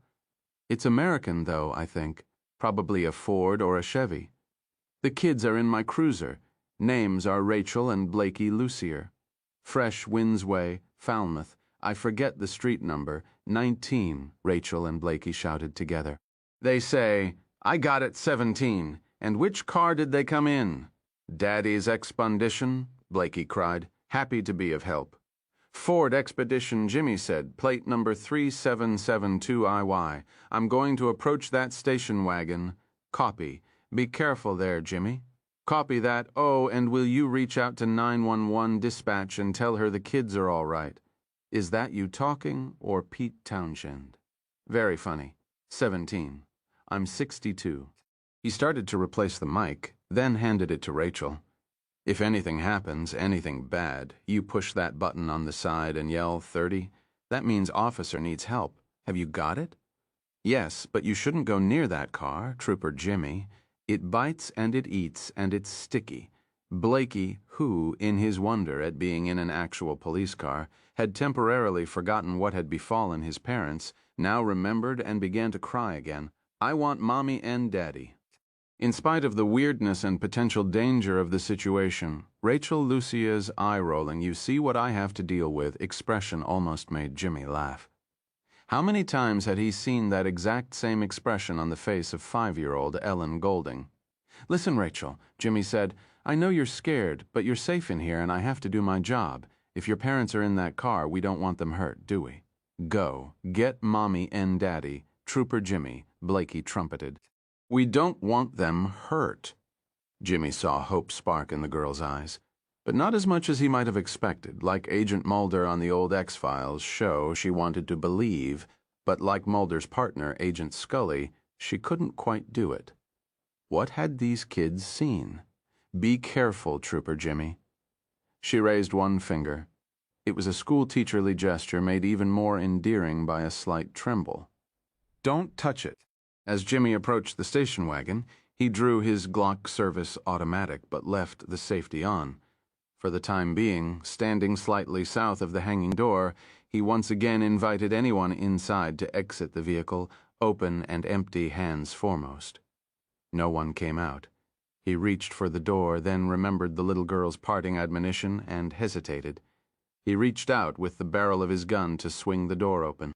Only the door didn't open and the barrel of the pistol stuck fast. The thing was a glue pot. He was jerked forward, as if a powerful hand had gripped the Glock's barrel and yanked. There was a second when he could have let go, but such an idea never even surfaced in his mind. One of the first things they taught you at the academy after weapons issue was that you never let go of your sidearm. Never. So he held on, and the car that had already eaten his gun now ate his hand and his arm. The sun came out again, casting his diminishing shadow on the pavement. Somewhere, children were screaming. The station wagon affixes itself to the trooper, he thought. Now I know what she meant by stick. Then the pain bloomed large and all thought ceased. There was time for one scream, only one, 6. The kids, 10, Richforth. From where he was standing, 70 yards away, Pete saw it all. He saw the state trooper reach out with the barrel of his gun to open the station wagon's door the rest of the way. He saw the barrel disappear into the door as if the whole car were nothing but an optical illusion. He saw the trooper jerk forward, his big gray hat tumbling from his head. Then the trooper was yanked through the door and only his hat was left, lying next to somebody's cell phone. There was a pause, and then the car pulled into itself, like fingers into a fist. Next came the tennis racket on-ball sound puck, and the muddy, clenched fist became a car again. The little boy began to wail. The little girl was for some reason screaming 30 over and over again. Like she thought it was a magic word J.K. Rowling had somehow left out of her Harry Potter books. The back door of the police car opened. The kids got out, both of them were crying their asses off, and Pete didn't blame them. If he hadn't been so stunned by what he'd just seen, he'd probably be crying himself. A nutty thought came to him. Another swig or two of that vodka might improve this situation. It would help him be less afraid, and if he was less afraid, he might be able to figure out what the fuck he should do. Meanwhile, the kids were backing away again. Pete had an idea they might panic and take to their heels at any second. He couldn't let them do that. They'd run right into the road and get splatted by turnpike traffic. "Hey," he shouted. "Hey, you kids!" when they turned to look at him. Big, buggy eyes and pale faces, he waved and started walking toward them. As he did, the sun came out again, this time with authority. The little boy started forward. The girl jerked him back. At first, Pete thought she was afraid of him, then realized it was the car she was afraid of. He made a circling gesture with his hand. "Walk around it. Walk around and come over here." They slipped through the guardrails on the left side of the ramp, giving the station wagon the widest berth possible, then cut across the parking lot. When they got to Pete, the little girl let go of her brother, sat down, and put her face in her hands. She had braids her mom had probably fixed for her. Looking at them and knowing the kid's mother would never fix them for her again made Pete feel horrible. The little boy looked up solemnly. "It ate Mommy and Daddy. It ate the horse lady and Trooper Jimmy, too. It's going to eat everyone, I guess. It's going to eat the world." If Pete Simmons had been 20, he might have asked a lot of bullshit questions that didn't matter. Because he was only half that age and able to accept what he had just seen, he asked something simpler and more pertinent. "Hey, little girl, are more police coming? Is that why you were yelling 30? She dropped her hands and looked up at him. Her eyes were raw and red. "Yes, but Blakey's right. It will eat them too," I told Trooper Jimmy, but he didn't believe me. Pete believed her, because he had seen. But she was right. The police wouldn't believe. They would, eventually. They'd have to, but maybe not before the monster car ate a bunch more of them. "I think it's from space," he said. "Like on Doctor Who. Mommy and Daddy won't let us watch that," the little boy told him. "They say it's too scary, but this is scarier. It's alive." Pete spoke more to himself than to them. "Duh," Rachel said, and gave a long, miserable sniffle. The sun ducked briefly behind one of the unraveling clouds. When it came out again, an idea came with it. Pete had been hoping to show Normie Theriot and the rest of the rip-ass raiders something that would amaze them enough to let him be part of their gang. Then George had given him a Big Brother reality check. They've all seen that baby trick 1,000 times. Maybe so. But maybe that thing down there hadn't seen it 1,000 times, or even once. Maybe they didn't have magnifying glasses where it came from, or sun, for that matter. He remembered a Doctor Who episode about a planet where it was dark all the time. He could hear a siren in the distance. A cop was coming. A cop who wouldn't believe anything little kids said, because as far as grown-ups were concerned, little kids were all full of shit. "You guys stay here. I'm going to try something." "No."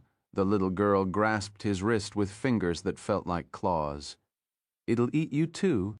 "I don't think it can move around," Pete told her, disengaging his hand. She had left a couple of bleeding scratches, but he wasn't mad and he didn't blame her. He probably would have done the same, if it had been his parents. "I think it's stuck in one place. It can reach," she said. "It can reach with its tires. They melt." "I'll watch out," Pete said. "But I have to try this, because you're right. Those cops will come, and it will eat them too.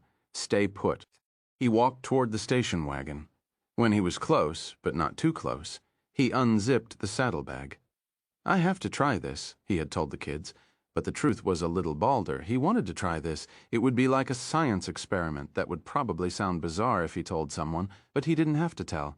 He just had to do it, very, very carefully. He was sweating. With the sun out, the day had turned warm, but that wasn't the only reason, and he knew it. He looked up, squinting at the brightness. It made his hangover ache. But so what? "Don't you go back behind a cloud?" "Don't you dare. I need you." He took his Richforth magnifying glass out of the saddlebag and bent to put the saddlebag on the pavement. The joints of his knees cracked, and the station wagon's door swung open a few inches. "It knows I'm here. I don't know if it can see me, but it heard me just now, and maybe it smells me." He took another step. Now he was close enough to touch the side of the station wagon. If he was fool enough to do so, that was. "Watch out," the little girl called. She and her brother were both standing now, their arms around each other. Watch out for it. Carefully, like a kid reaching into a cage with a lion inside, Pete extended the magnifying glass. A circle of light appeared on the side of the station wagon, but it was too big, too soft. He moved the glass closer. "The tire," the little boy screamed. "Watch out for the TIIIY. Pete looked down and saw one of the tires melting. A gray tentacle was oozing across the pavement toward his sneaker. He couldn't back away without giving up his experiment, so he raised his foot and stood like a stork. The tentacle of gray goo immediately changed direction and headed for his other foot. Not much time. He moved the magnifying glass closer. The circle of light shrank to a brilliant white dot. For a moment, nothing happened. Then tendrils of smoke began to drift up. The muddy white surface beneath the dot turned black. From inside the station wagon there came an inhuman growling sound. Pete had to fight every instinct in his brain and body to keep from running. His lips parted, revealing teeth locked together in a desperate snarl. He held the Richforth steady, counting off seconds in his head. He'd reached 7 when the growl rose to a glassy shriek that threatened to split his head. Behind him, Rachel and Blake had let go of each other so they could cover their ears. At the foot of the rest area entrance ramp, Al Andrews brought Unit 12 to a sliding stop. He got out, wincing at that terrible shrieking sound. It was like an air raid siren broadcast through a heavy metal band's amplifiers, he would say later. He saw a kid holding something out so it almost touched the surface of a muddy old Ford or Chevy station wagon. The boy was wincing in pain, determination, or both. The smoking black spot on the flank of the station wagon began to spread. The white smoke curling up from it began to thicken. It turned gray, then black. What happened next happened fast. Pete saw tiny blue flames pop into being around the black spot. They spread, seeming to dance above the surface of the car thing. It was the way charcoal briquettes looked in their backyard barbecue after their father doused them with lighter fluid and then tossed in a match. The gooey gray tentacle, which had almost reached the sneakered foot still on the pavement, snapped back. The car yanked in upon itself again, but this time the spreading blue flames stood out all around it in a corona. It pulled in tighter and still tighter, becoming a fiery ball. Then, as Pete and the Lucier kids and Trooper Andrews watched, it shot up into the blue spring sky. For a moment longer it was there, glowing like a cinder, and then it was gone. Pete found himself thinking of the cold darkness above the envelope of the Earth's atmosphere, those endless leagues where anything might live and lurk. I didn't kill it. I just drove it away. It had to go so it could put itself out like a burning stick in a bucket of water. Trooper Andrews was staring up into the sky, dumbfounded. One of his brain's few working circuits was wondering how he was supposed to write up a report on what he had just seen. There were more approaching sirens in the distance. Pete walked back to the two little kids with his saddlebag in one hand and his Richforth magnifying glass in the other. He sort of wished George and Normie were here, but so what if they weren't? He'd had quite an afternoon for himself without those guys, and he didn't care if he got grounded or not. This made jumping bikes off the edge of a stupid sandpit look like Sesame Street. You know what? I fucking rock. He might have laughed if the little kids hadn't been looking at him. They had just seen their parents eaten by some kind of alien eaten alive, and showing happiness would be totally wrong. The little boy held out his chubby arms, and Pete picked him up. He didn't laugh when the kid kissed his cheek, but he smiled. "Thanks," Blakey said. "You're a good kid." Pete set him down. The little girl also kissed him, which was sort of nice, although it would have been nicer if she'd been a babe. The trooper was running toward them now, and that made Pete think of something. He bent to the little girl and huffed into her face. "Do you smell anything?" Rachel Lucier looked at him for a moment, her expression far wiser than her years. "You'll be okay," she said, and actually smiled. Not a big one, but yes, a smile. "Just don't breathe on him, and maybe get some mints or something before you go home." "I was thinking teaberry gum," Pete said. "Yeah," Rachel said. "That'll work. For Nye Wilden and Doug Allen, who bought my first stories. My mother had a saying for every occasion. And Steve remembers them all. I can hear my wife, Tabitha, say, with an accompanying roll of her eyes. One of her favorites was milk always takes the flavor of what it sits next to in the icebox. I don't know if that's true about milk, but it's certainly true when it comes to the stylistic development of young writers. When I was a young man, I wrote like H.P. Lovecraft when I was reading Lovecraft, and like Ross MacDonald when I was reading the adventures of P.I. Lou Archer. Stylistic copying eventually wanes. Little by little, writers develop their own styles, each as unique as a fingerprint. Traces of the writers one reads in one's formative years remain, but the rhythm of each writer's thoughts, an expression of his or her very brainwaves, I think eventually becomes dominant. In the end, no one sounds like Elmore Leonard but Leonard, and no one sounds like Mark Twain but Twain. Yet every now and then stylistic copying recurs, always when the writer encounters some new and wonderful mode of expression that shows him a new way of seeing and saying. Salem's Lot was written under the influence of James Dickey's poetry, and if Rose Madder sounds in places as if it were written by Cormac McCarthy, it's because, while I was writing that book, I was reading everything by McCarthy I could get my hands on.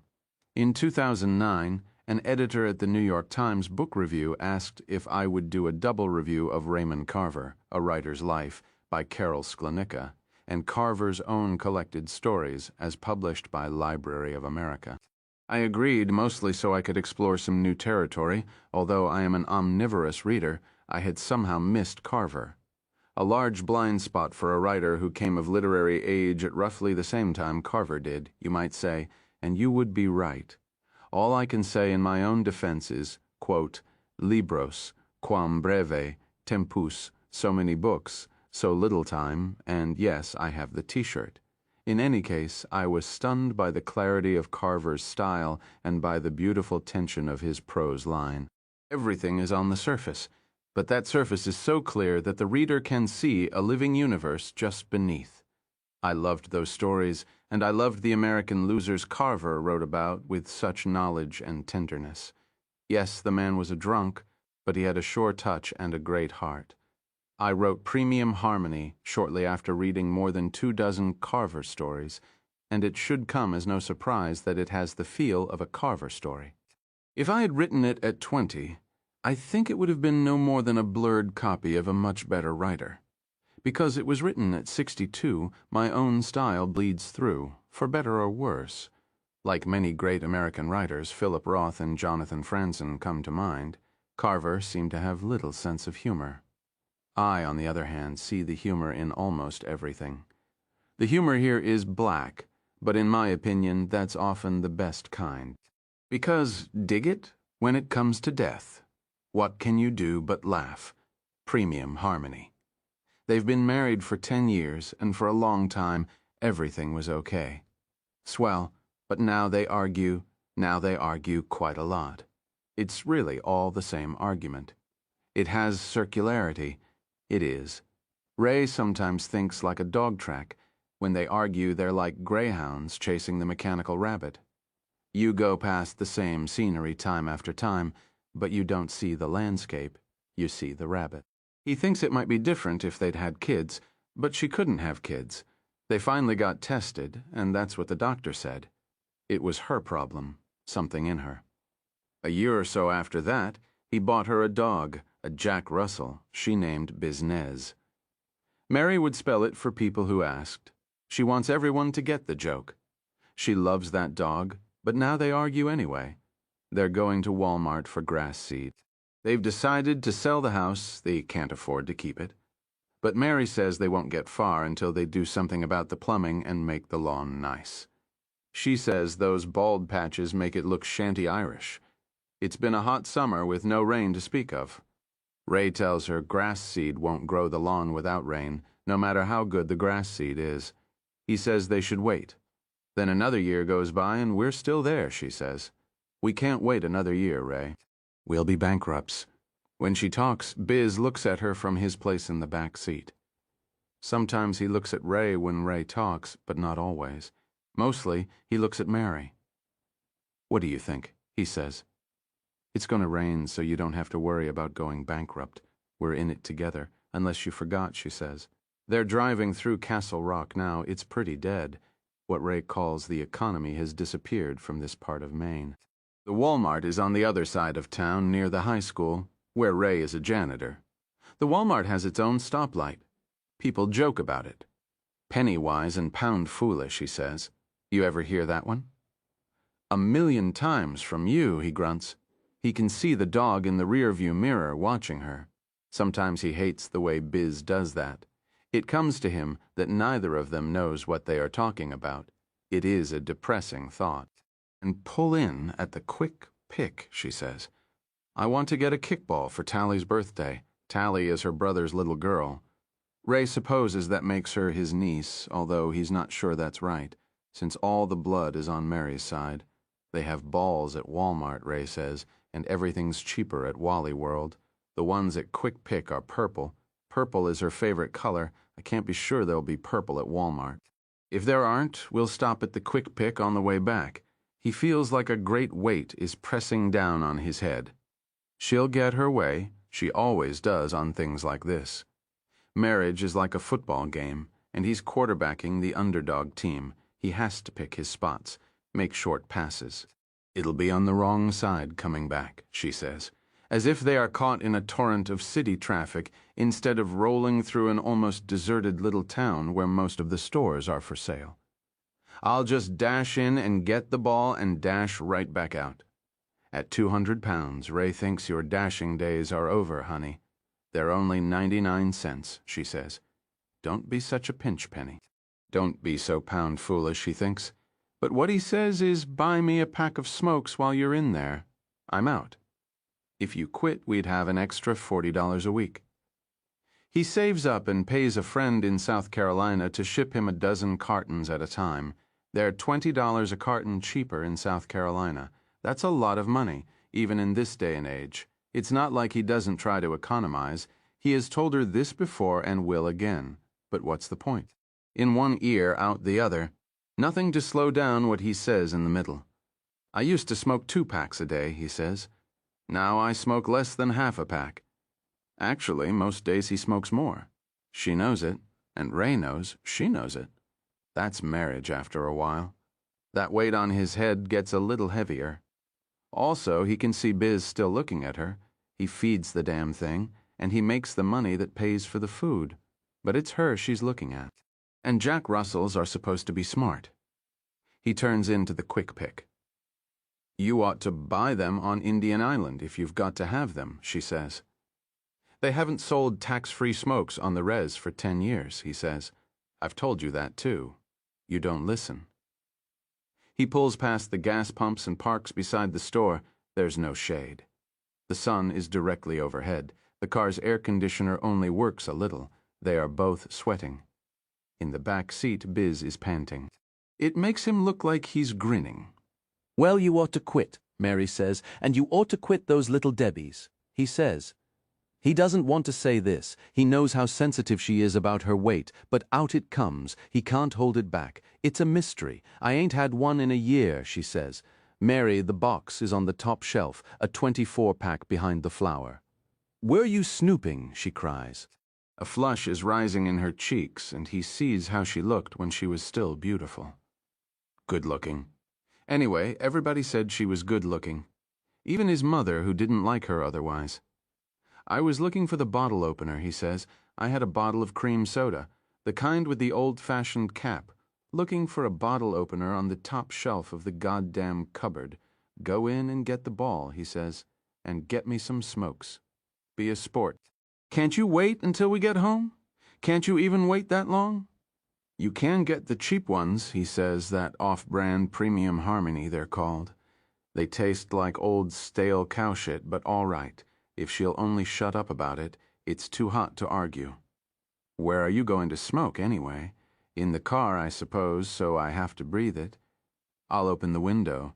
I always do. I'll get the ball, then I'll come back. If you feel you have to spend $4.50 to poison your lungs, you can go in. I'll sit with the baby. Ray hates it when she calls Biz the baby.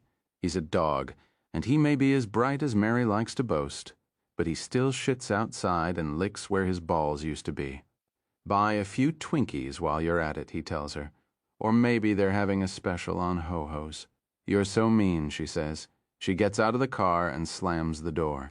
He's parked too close to the concrete cube of a building, and she has to sidle until she's past the trunk of the car. And she knows he's looking at her, seeing how she's now so big she has to sidle. He knows she thinks he parked close to the building on purpose to make her sidle. And maybe he did. He wants a cigarette. Well, Biz, old buddy, it's just you and me. Biz lies down on the back seat and closes his eyes. He may get up on his back paws and shuffle around for a few seconds when Mary puts on a record and tells him to dance. And if she tells him, in a jolly voice, that he's a bad boy, he may go into the corner and sit facing the wall, but he still shits outside. The time goes by and she doesn't come out. Ray opens the glove compartment. He paws through the rat's nest of papers, looking for some cigarettes he might have forgotten. But there aren't any. He does find a Hostess snowball still in its wrapper. He pokes it. It's as stiff as a corpse. It's got to be 1,000 years old. Maybe older. Maybe it came over on the Ark. Everybody has his poison, he says. He unwraps the snowball and tosses it into the back seat. Want this, Biz? Go ahead, knock yourself out. Biz snarks the snowball in 2 bites. Then he sets to work, licking up bits of coconut off the seat. Mary would have a shit fit, but Mary's not here. Ray looks at the gas gauge and sees it's down to half. He could turn off the motor and unroll the windows, but then he'd really bake. Sitting here in the sun, waiting for her to buy a purple plastic kickball for 99 cents when he knows they could get one for 79 cents at Walmart. Only that one might be yellow or red, not good enough for Tally, only purple for the princess. He sits there, and Mary doesn't come back. Christ on a pony, he says. Cool air traces over his face. He thinks again about turning off the engine, saving some gas, then thinks, fuck it. She won't bring him the smokes either. Not even the cheap off-brand. This, he knows. He had to make that crack about those little Debbies. He sees a young woman in the rearview mirror. She's jogging toward the car. She's even heavier than Mary. Great big tits shuffle back and forth under her blue smock. Biz sees her coming and starts to bark. Ray unrolls the window. Is your wife a blonde-haired woman? She puffs the words. A blonde-haired woman wearing sneakers? Her face shines with sweat. Yes, she wanted a ball for our niece. Well, something's wrong with her. She fell down, she's unconscious. Mr. Ghosh says he thinks she might have had a heart attack. He called 911. You better come. Ray locks the car and follows her into the store. It's cold inside after the car. Mary is lying on the floor with her legs spread and her arms at her sides. She's next to a wire cylinder full of kickballs. The sign over the wire cylinder says hot fun in the summertime. Her eyes are closed. She might be sleeping there on the linoleum floor. 3 people are standing over her. One is a dark-skinned man in khaki pants and a white shirt.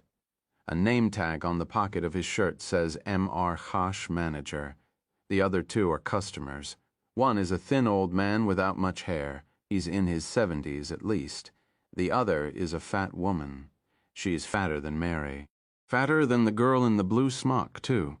Ray thinks by rights she's the one who should be lying out on the floor. Sir, are you this lady's husband? Mr. Ghosh asks. Yes, Ray says. That doesn't seem to be enough. I sure am. I'm sorry to say, but I think she might be dead, Mr. Ghosh says. I gave the artificial respiration and the mouth-to-mouth, but he shrugs. Ray thinks of the dark-skinned man putting his mouth on Mary's, Frenching her, sort of, breathing down her throat right next to the wire cylinder full of plastic kickballs. Then he kneels down. Mary? He says. Mary? Like trying to wake her up after a hard night. She doesn't appear to be breathing, but you can't always tell. He puts his ear by her mouth and hears nothing. He feels air moving on his skin, but that's probably just the air conditioning. This gentleman called 911, the fat woman says. She's holding a bag of bugles. Mary, Ray says. Louder this time, but he can't quite bring himself to shout, not down on his knees with people standing around. One of them a dark-skinned man. He looks up and says, apologetically, she never gets sick. She's healthy as a horse. You never know, the old man says. He shakes his head. She just fell down, says the young woman in the blue smock. Didn't say a word. Did she grab her chest, asks the fat woman with the bugles. I don't know, the young woman says. I guess not. Not that I saw, she just fell down. There's a rack of souvenir t-shirts near the kickballs. They say things like my parents were treated like royalty in Castle Rock, and all I got was this Lucy T shirt. Mr. Ghosh takes one and says, would you like me to cover her face, sir? God, no, Ray says, startled. She might only be unconscious. We're not doctors. Past Mr. Ghosh, he sees 3 kids, teenagers, looking in the window. One of them is taking pictures with his cell phone. Mr. Ghosh looks where Ray is looking and rushes at the door, flapping his hands. You kids get out of here! You kids get out! Laughing, the teenagers shuffle backwards, then turn and jog past the gas pumps to the sidewalk. Beyond them, the nearly deserted downtown shimmers. A car goes by pulsing rap. To Ray, the bass sounds like Mary's stolen heartbeat. Where's the ambulance? The old man says. How come it's not here yet? Ray kneels by his wife while the time goes by. His back hurts and his knees hurt, but if he gets up, he'll look like a spectator. The ambulance turns out to be a Chevy Suburban painted white with orange stripes. The red jackpot lights are flashing. Castle County Rescue is printed across the front, only backwards, so you can read it in your rearview mirror. Ray thinks that's pretty clever. The 2 men who come in are dressed in white. They look like waiters. One pushes an oxygen tank on a dolly. It's a green tank with an American flag decal on it. Sorry, this one says, just cleared a car accident over in Oxford. The other one sees Mary lying on the floor, legs spread, hands to her sides. Aw, gee, he says. Ray can't believe it. Is she still alive? He asks. Is she just unconscious? If she is, you better give her oxygen or she'll have brain damage. Mr. Ghosh shakes his head. The young woman in the blue smock starts to cry. Ray wants to ask her what she's crying about, then knows. She has made up a whole story about him from what he just said. Why, if he came back in a week or so and played his cards right, she might toss him a mercy fuck. Not that he would, but he sees that maybe he could, if he wanted to. Mary's eyes don't react to a penlight. One EMT listens to her non-existent heartbeat, and the other takes her non-existent blood pressure. It goes on like that for a while. The teenagers come back with some of their friends. Other people too. Ray guesses they're drawn by the flashing red lights on top of the EMT Suburban the way bugs are drawn to a porch light. Mr. Ghosh runs at them again, flapping his arms. They back away again. Then when Mr. Ghosh returns to the circle around Mary and Ray, they come back and start looking in again. One of the EMTs says to Ray, "She was your wife?" "Right. Well, sir, I'm sorry to say that she's dead." "Oh." Ray stands up, his knees crack. "They told me she was, but I wasn't sure." "Mary, Mother of God, bless her soul," says the fat lady with the bugles. She crosses herself. Mr. Ghosh offers one of the EMTs the souvenir T-shirt to put over Mary's face, but the EMT shakes his head and goes outside. He tells the little crowd that there's nothing to see, as if anyone's going to believe a dead woman in the quick pick isn't interesting. The EMT pulls a gurney from the back of the rescue vehicle. He does it with a single quick flip of the wrist. The legs fold down all by themselves. The old man with the thinning hair holds the door open, and the EMT pulls his rolling deathbed inside. "Whoo, hot," the EMT says, wiping his forehead. "You may want to turn away for this part, sir," the other one says, but Ray watches as they lift her onto the gurney. A sheet has been neatly folded down at the end of the gurney. They pull it all the way up until it's over her face. Now Mary looks like a corpse in a movie. They roll her out into the heat. This time it's the fat woman with the bugles who holds the door for them. The crowd has retreated to the sidewalk. There must be 3 dozen standing in the unrelieved August sunshine. When Mary is stored, the EMTs come back. One is holding a clipboard. He asks Ray about 25 questions. Ray can answer all but the one about her age. Then he remembers she's 3 years younger than he is and tells them 34. "We're going to take her to St. Stevie's," the EMT with the clipboard says. "You can follow us if you don't know where that is." "I know," Ray says. "What do you want to do an autopsy? Cut her up?" The girl in the blue smock gives a gasp. Mr. Ghosh puts his arm around her and she puts her face against his white shirt. Ray wonders if Mr. Ghosh is fucking her. He hopes not. Not because of Mr. Ghosh's brown skin. Ray doesn't care about that. But because he's got to be twice her age, an older man can take advantage, especially when he's the boss. "Well, that's not our decision," the EMT says. "But probably not. She didn't die unattended. I'll say," the woman with the bugles interjects, "and it's pretty clearly a heart attack. You can probably have her released to the mortuary almost immediately." Mortuary? An hour ago they were in the car arguing. "I don't have a mortuary," he says. "Not a mortuary, a burial plot. Nothing. Why the hell would I?" "She's 34. The 2 EMTs exchange a look. "Mr. Burkett, there'll be someone to help you with all that at St. Stevie's. Don't worry about it." "Don't worry? What the hell?" The EMT wagon pulls out with the lights still flashing but the siren off. The crowd on the sidewalk starts to break up. The counter girl, the old man, the fat woman, and Mr. Ghosh look at Ray as though he's someone special. "A celebrity. She wanted a purple kickball for our niece," he says. "She's having a birthday. She'll be 8. Her name is Tally. She was named for an actress." Mr. Ghosh takes a purple kickball from the wire rack and holds it out to Ray in both hands. "On the house," he says. "Thank you, sir," Ray says. The woman with the bugles bursts into tears. "Mary, Mother of God," she says. They stand around for a while talking. Mr.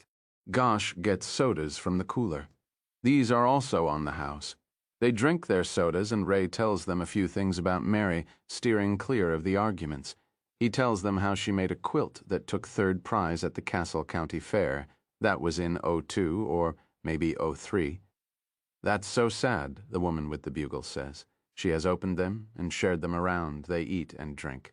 My wife went in her sleep. The old man with the thinning hair says, she just laid down on the sofa and never woke up.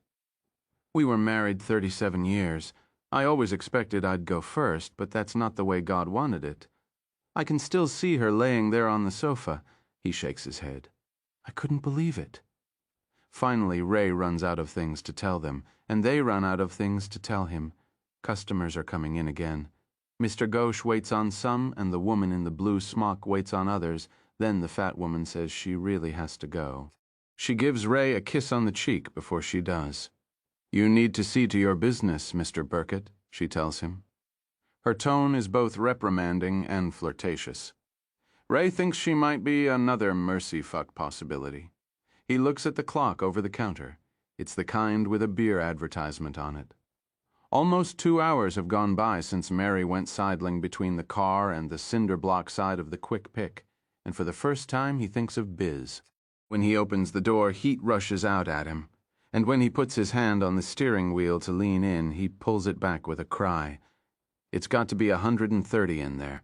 Biz is dead on his back. His eyes are milky. His tongue is protruding from the side of his mouth. Ray can see the wink of his teeth. There are little bits of coconut caught in his whiskers. That shouldn't be funny, but it is.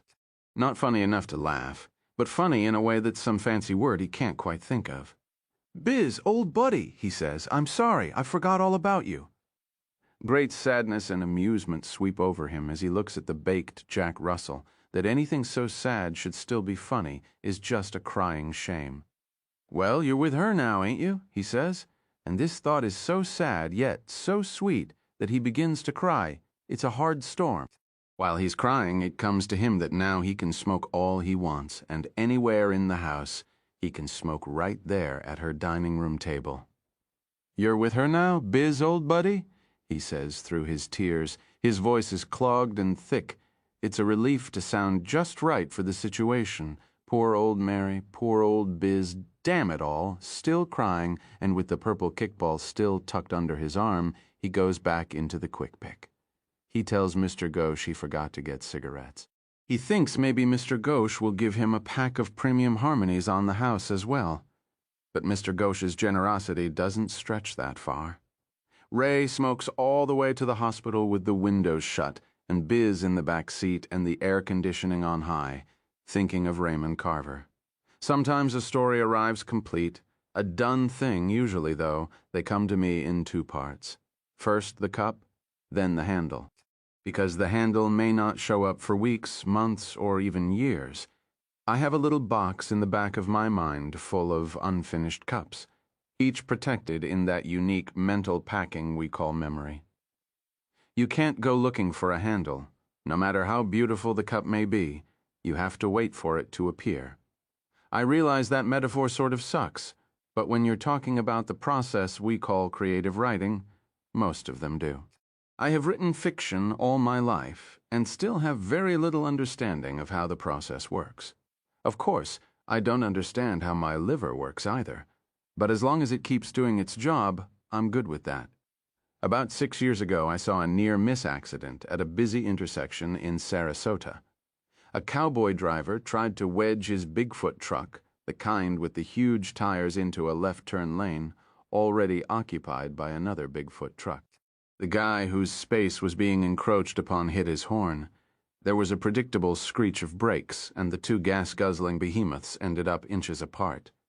The guy in the turn lane unrolled his window and raised one finger to the blue Florida sky in a salute that is as American as baseball.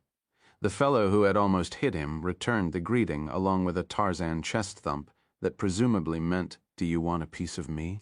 Then the light turned green, other drivers began to honk, and they went on their way with no physical confrontation. The incident got me thinking about what might have happened if the 2 drivers had emerged from their vehicles and started duking it out right there on the Tamiami Trail. Not an unreasonable imagining. Road rage happens all the time. Unfortunately, it happens all the time is not a recipe for a good story. Yet that near accident stuck with me. It was a cup with no handle. A year or so later, while eating lunch in an Applebee's with my wife, I saw a man in his 50s cutting up an elderly gent's chopped steak. He did it carefully, while the elderly gent stared vacantly over his head. At one point, the old guy seemed to come around a little and tried to grab the utensils, presumably so he could attend to his own meal. The younger man smiled and shook his head. The elderly gent let go and resumed his staring. I decided they were father and son, and there it was, the handle for my road rage cup. Batman and Robin have an altercation. Sanderson sees his father twice a week, on Wednesday evenings after he closes the jewelry store his parents opened long ago. He drives the 3 miles to Crackerjack Manor and sees Pop there, usually in the common room. In his suite if Pop is having a bad day. On most Sundays, Sanderson takes him out to lunch. The facility where Pop is living out his final foggy years is actually called the Harvest Hills Special Care Unit, but to Sanderson, Crackerjack Manor seems more accurate. Their time together isn't actually so bad, and not just because Sanderson no longer has to change the old man's bed when he pisses in it, or get up in the middle of the night when Pop goes wandering around the house, calling for his wife to make him some scrambled eggs, or telling Sanderson those damned Fredericks boys are out in the backyard, drinking and hollering at each other. Dory Sanderson has been dead for 15 years, and the 3 Fredericks boys, no longer boys, moved away long ago. There's an old joke about Alzheimer's. The good news is that you meet new people every day. Sanderson has discovered the real good news is that the script rarely changes. It means you almost never have to improvise. Applebee's, for instance. Although they have been having Sunday lunch at the same one for over 3 years now, Pop almost always says the same thing. This isn't so bad. We ought to come here again. He always has chopped steak, done medium rare, and when the bread pudding comes, he tells Sanderson that his wife's bread pudding is better. Last year, the pudding was off the menu of the Applebee's on Commerce Way. So Pop, after having Sanderson read the dessert choices to him 4 times and thinking it over for an endless 2 minutes, ordered the apple cobbler. When it came, Pop said that Dory served hers with heavy cream. Then he simply sat, staring out the window at the highway. The next time he made the same observation, but ate the cobbler right down to the china. He can usually be counted on to remember Sanderson's name and the relationship, but he sometimes calls Sanderson Reggie, the name of his older brother. Reggie died 40 years ago. When Sanderson prepares to leave the suite on Wednesdays or on Sundays, after he takes his father back to Crackerjack Manor, his father invariably thanks him and promises that next time he will be feeling better. In his young years before meeting Dory Levin, who civilized him Sanderson's Pop to be, was a roughneck in the Texas oil fields, and sometimes he reverts to that man who never dreamed he would one day become a successful jewelry merchant in San Antonio. On these occasions he is confined to his suite, once he turned his bed over and paid for his efforts with a broken wrist. When the orderly on duty, Jose, Pop's favorite, asked why he did it, Pop said it was because that fucking Gunton wouldn't turn down his radio. There is no Gunton, of course. Not now. Somewhere in the past, maybe, probably. Lately, Pop has displayed a kleptomaniacal streak. The orderlies, nurses, and doctors have found all sorts of things in his room. Vases, plastic utensils from the dining hall, the TV controller from the common room. Once Jose discovered an El Producto cigar box filled with various jigsaw puzzle pieces and 80 or 90 assorted playing cards under Pop's bed.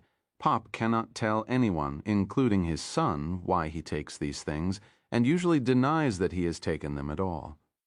Once he told Sanderson that Gunderson was trying to get him in trouble. "Do you mean Gunton, Pop?" Sanderson asked. Pop waved a bony driftwood hand. All that guy ever wanted was pussy. He was the original pussy hound from Pussyville. But the klepto phase seems to be passing. That's what Jose says anyway. And this Sunday his father is calm enough. It's not one of his clear days, but not one of the really bad ones either. It's good enough for Applebee's, and if they get through it without his father pissing himself, all will be well. He's wearing continence pants, but of course there's a smell. For this reason, Sanderson always gets them a corner table. That's not a problem. They dine at 2, and by then the after-church crowd is back home watching baseball or football on TV. "Who are you?" Pop asks in the car. It's a bright day, but chilly. In his oversized sunglasses and wool topcoat, he looks quite a lot like Uncle Junior, that old gangster from The Sopranos. "I'm Dougie," Sanderson says. "Your son, I remember Dougie," Pop says, "but he died." "No, Pop, Reggie died. He—" Sanderson trails off, waiting to see if Pop will finish. Pop doesn't. "It was an accident. Drunk, was he?" Pop asks. This hurts even after all the years. That's the bad news about what his father has. He is capable of random cruelties that, while unmeant, can still sting like hell. "No," Sanderson said. "That was the kid who hit him and then walked away with nothing but a couple of scratches. That kid will be in his 50s now, probably going silver at the temples." Sanderson hopes this grown version of the kid who killed his brother has scoliosis. He hopes the guy's wife died of ovarian cancer. Hopes he got mumps and went both blind and sterile. But he's probably just fine, managing a grocery store somewhere. Maybe even, God help them, managing an Applebee's. Why not? He was 16, all water over the dam, youthful indiscretion. The records would be sealed, and Reggie also sealed. Bones inside a suit under a headstone on Mission Hill. Some days, Sanderson can't even remember what he looked like. "Dougie and I used to play Batman and Robin," Pop says. "It was his favorite game." They stop for the light at the intersection of Commerce Way and Airline Road, where trouble will soon occur. Sanderson looks at his father and smiles. "Yeah, Pop, good. We even went out that way for Halloween one year. Do you remember? I talked you into it. The Caped Crusader and the Boy Wonder." His pop looks out through the windshield of Sanderson's Subaru, saying nothing. What is he thinking? Or has thought flattened to nothing but a carrier wave? Sanderson sometimes imagines the sound that flatline might make. Like the old test pattern hum on TV, back before cable and satellite. Sanderson puts his hand on one thin, top-coated arm and gives it a friendly squeeze. "You were drunk on your ass and Mom was mad, but I had fun. That was my best Halloween." "I never drank around my wife," Pop says. "No," Sanderson thinks as the light turns green. "Not once she trained you out of it." "Want help with the menu, Pop?" "I can read," his father says. He no longer can, but it's bright in their corner, and he can look at the pictures even with his Uncle Junior gangsta sunglasses on. Besides, Sanderson knows what he will order. When the waiter comes with their iced teas, Pop says he'll have the chopped steak, medium rare. "I want it pink but not red," he says. "If it's red, I'll send it back." The waiter nods. "Your usual," Pop looks at him suspiciously. "Green beans or coleslaw?" Pop snorts. "You kidding? All those beans were dead. You couldn't sell costume jewelry that year, let alone the real stuff." "He'll have the slaw," Sanderson says, "and I'll have—" "All those beans were dead," Pop says emphatically, and gives the waiter an imperious look that says, "Do you dare challenge me?" The waiter, who has served them many times before, merely nods and says they were dead before turning to Sanderson. "For you, sir?" They eat. Pop refuses to take off his topcoat, so Sanderson asks for one of the plastic bibs and ties it around his father's neck. Pop makes no objection to this, may not register it at all. Some of his slaw ends up on his pants, but the bib catches most of the mushroom gravy drips. As they are finishing, Pop informs the mostly empty room that he has to piss so bad he can taste it.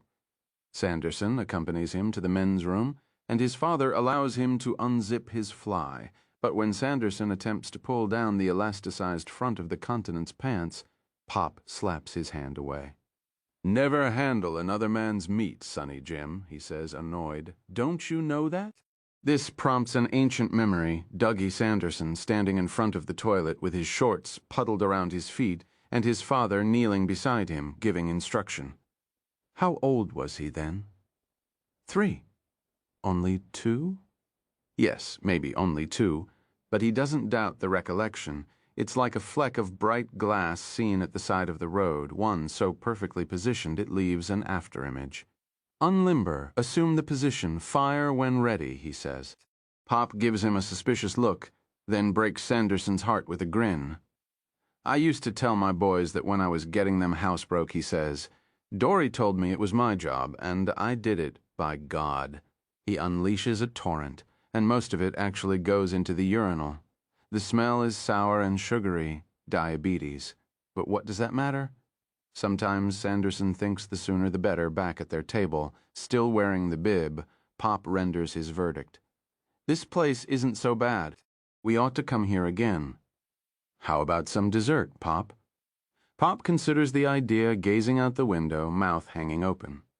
Or is it only the carrier wave? No, not this time. Why not? I have room. They both order the apple cobbler. Pop regards the scoop of vanilla on top with his eyebrows pulled together into a thicket. My wife used to serve this with heavy cream. Her name was Dory, short for Doreen, like on the Mickey Mouse Club. Hi there. Ho there. Hey, there. You're as welcome as can be. I know, Pop. Eat up. Are you Dougie? Yup. Really? Not pulling my leg? No, Pop. I'm Dougie. His father holds up a dripping spoonful of ice cream and apples. We did, didn't we? Did what? Went out trick-and-treating? As Batman and Robin? Sanderson laughs, surprised. We sure did. Ma said I was born foolish, but you had no excuse, and Reggie wouldn't come near us. He was disgusted by the whole thing. I was drunk, Pop says, then begins eating his dessert. When he finishes, he belches, points out the window, and says, Look at those birds. What are they again? Sanderson looks. The birds are clustered on a dumpster in the parking lot. Several more are on the fence behind it. Those are crows, Pop. Christ, I know that, Pop says. Crows never bothered us back then. We had a pellet gun. Now listen. He leans forward, all business. Have we been here before? Sanderson briefly considers the metaphysical possibilities inherent in this question, then says, Yes, we come here most Sundays. Well, it's a good place, but I think we ought to go back. I'm tired. I want that other thing now. A nap, that other thing, Pop says, giving him that imperious look. Sanderson motions for the check, and while he's paying it at the register, Pop sails on with his hands tucked deep in his coat pockets.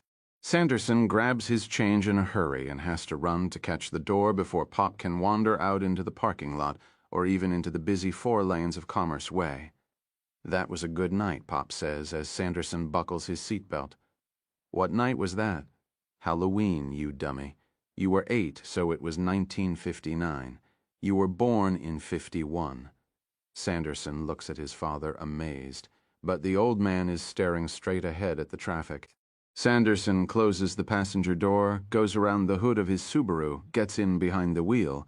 They say nothing for 2 or 3 blocks, and Sanderson assumes his father has forgotten the whole thing, but he hasn't.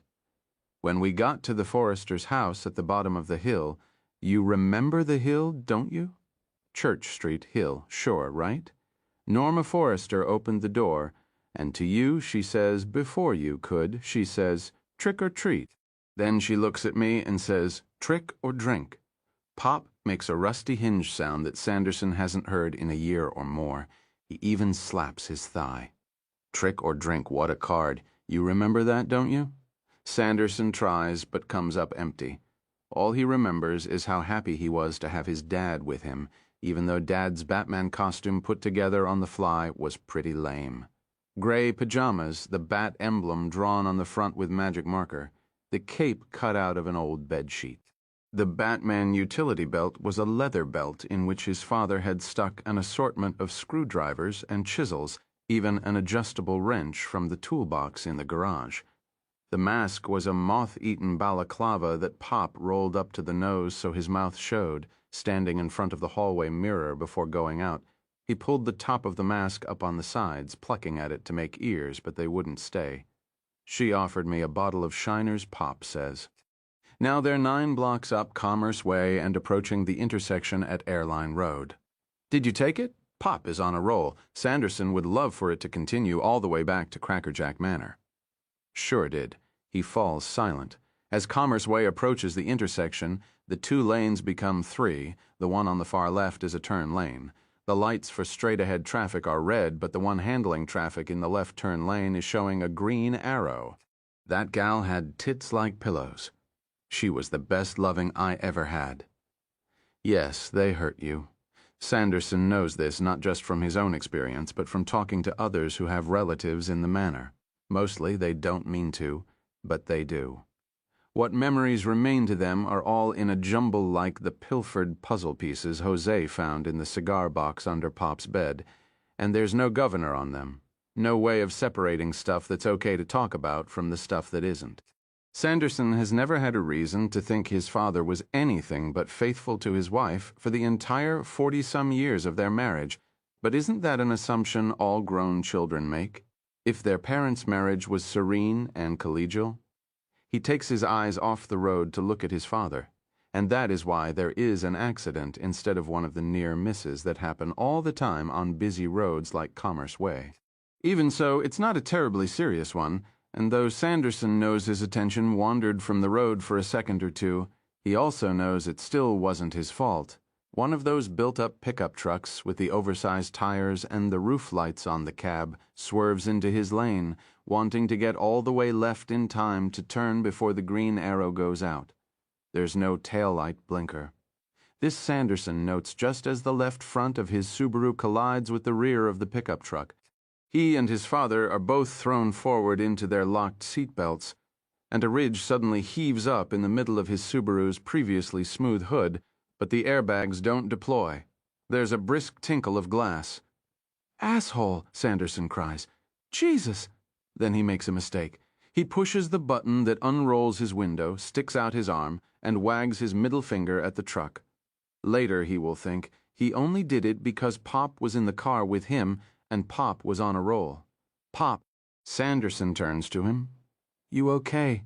"What happened?" Pop says, "Why'd we quit?" He's confused, but otherwise fine. A good thing he was wearing his seatbelt, although God knows it's hard to forget them these days. The cars won't let you drive 50 feet without putting one on, and they begin screaming with indignation. Sanderson leans over Pop's lap, thumbs open the glove compartment, gets out his registration and insurance card. When he straightens up again, the door of the pickup truck is standing open and the driver is walking toward him, taking absolutely no notice of the cars that honk and swerve to get around the latest fender bender.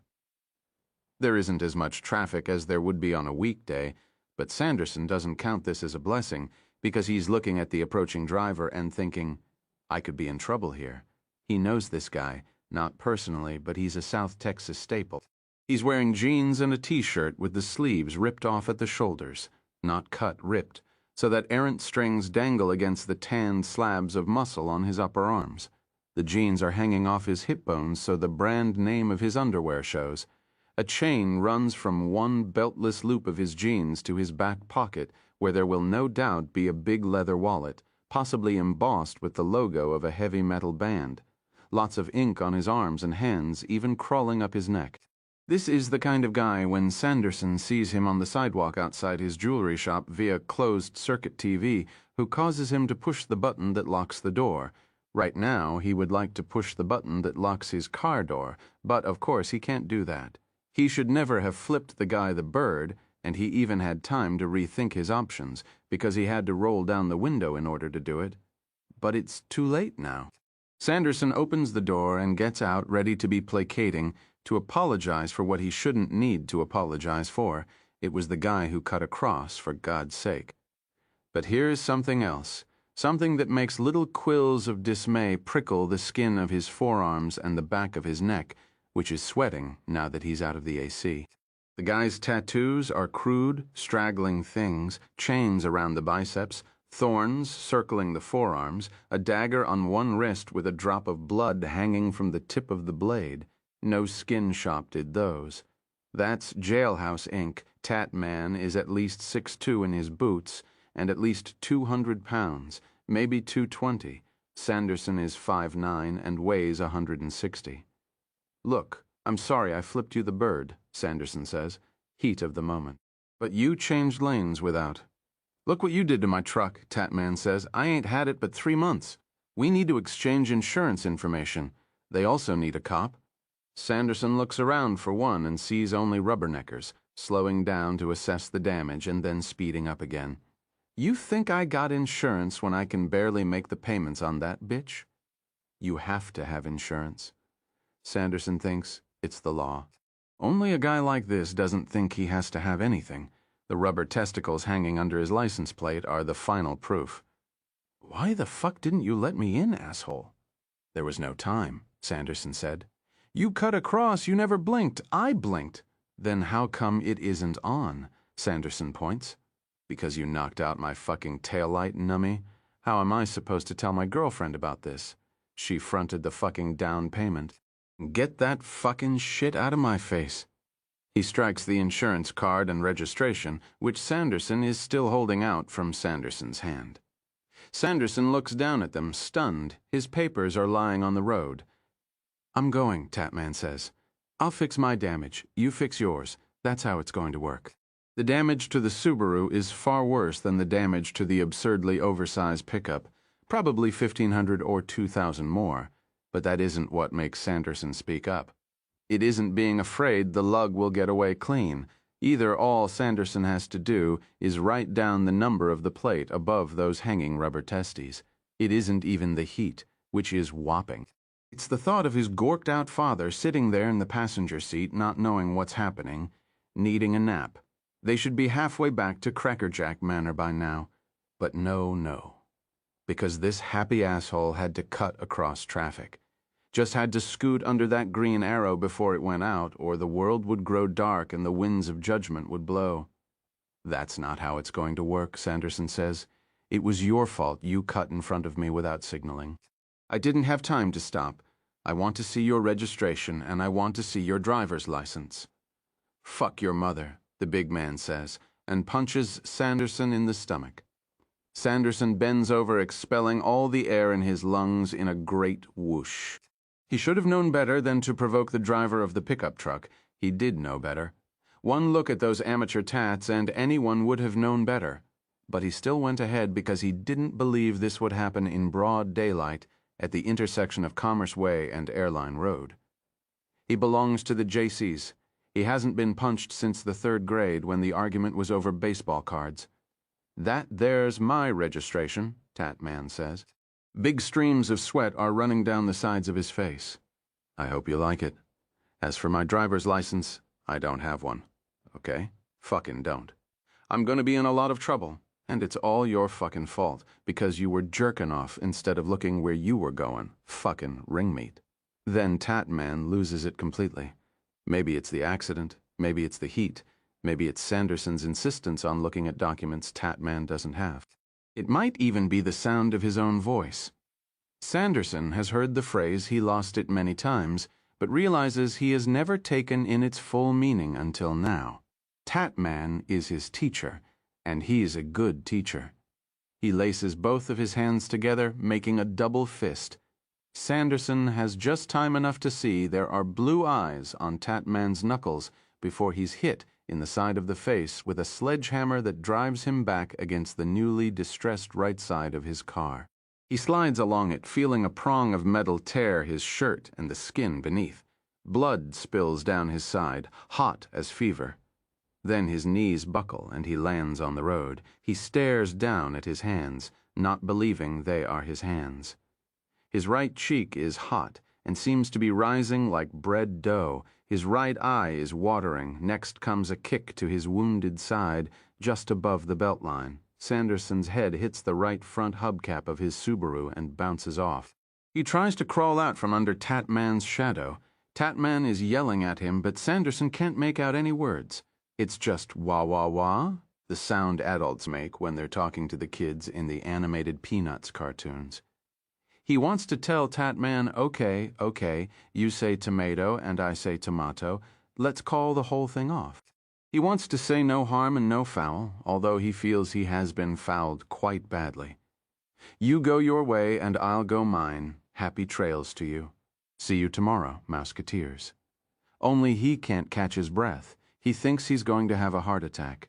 Maybe having one already. He wants to raise his head. If he's going to die, he would like to do it looking at something more interesting than the surface of Commerce Way and the front of his own wounded car. But he can't seem to do it. His neck has become a noodle. There's another kick, this time in the high meat of his left thigh. Then Tatman gives a guttural cry, and red drops begin to splash the composition surface of the roadway. Sanderson at first thinks it's his nose, or maybe his lips, from the double-handed blow to his face, but then more warmth splashes the back of his neck. It's like a tropical rain shower. He crawls a little farther, past the hood of his car, then manages to turn over and sit. He looks up, squinting against the dazzle of the sky, and sees Pop standing beside Tatman. Tatman is bent over like a man suffering serious stomach cramps. He is also groping at the side of his neck, which has sprouted a piece of wood. At first, Sanderson can't understand what has happened, but then he gets it. The piece of wood is the handle of a knife, one he's seen before. He sees it almost every week. You don't need a steak knife to cut the kind of chopped meat Pop always has at their Sunday lunches. A fork does the trick very nicely, but they bring you a knife anyway. It's all part of Applebee's service. Pop may no longer remember which son comes to visit him, or that his wife is dead. He probably no longer even remembers his middle name, but it seems he hasn't lost all the clever ruthlessness that enabled him to rise from a no-college oilfields roughneck to an upper-middle-class jewelry merchant in San Antonio. He got me to look at the birds, Sanderson thinks, the crows on the dumpsters. That's when he took the knife. Tatman has lost interest in the man sitting in the road and never casts a single glance at the older man standing beside him. Tatman has begun coughing. A fine red spray comes from his mouth each time he does it. One hand is on the knife in his neck, trying to pull it out. Blood pours down the side of his t-shirt and splatters his jeans. He begins walking toward the intersection of Commerce and Airline, where all traffic has stopped, still bent over and still coughing. With his free hand, he gives a jaunty little wave. "Hi, Ma." Sanderson gets to his feet. His legs are trembling, but they hold him. He can hear sirens approaching. Sure, now the cops come, now that it's all over. Sanderson puts an arm around his father's shoulders. "You all right, Pop? That man was beating on you," Pop says matter-of-factly. "Who is he?" "I don't know." Tears are coursing down Sanderson's cheeks. He wipes them away. Tatman falls on his knees. He has stopped coughing.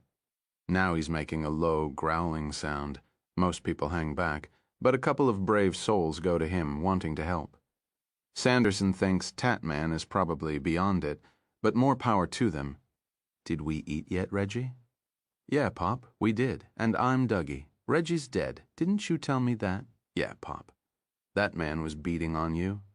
His father's face twists into the face of a child who is horribly tired and needs to go to bed.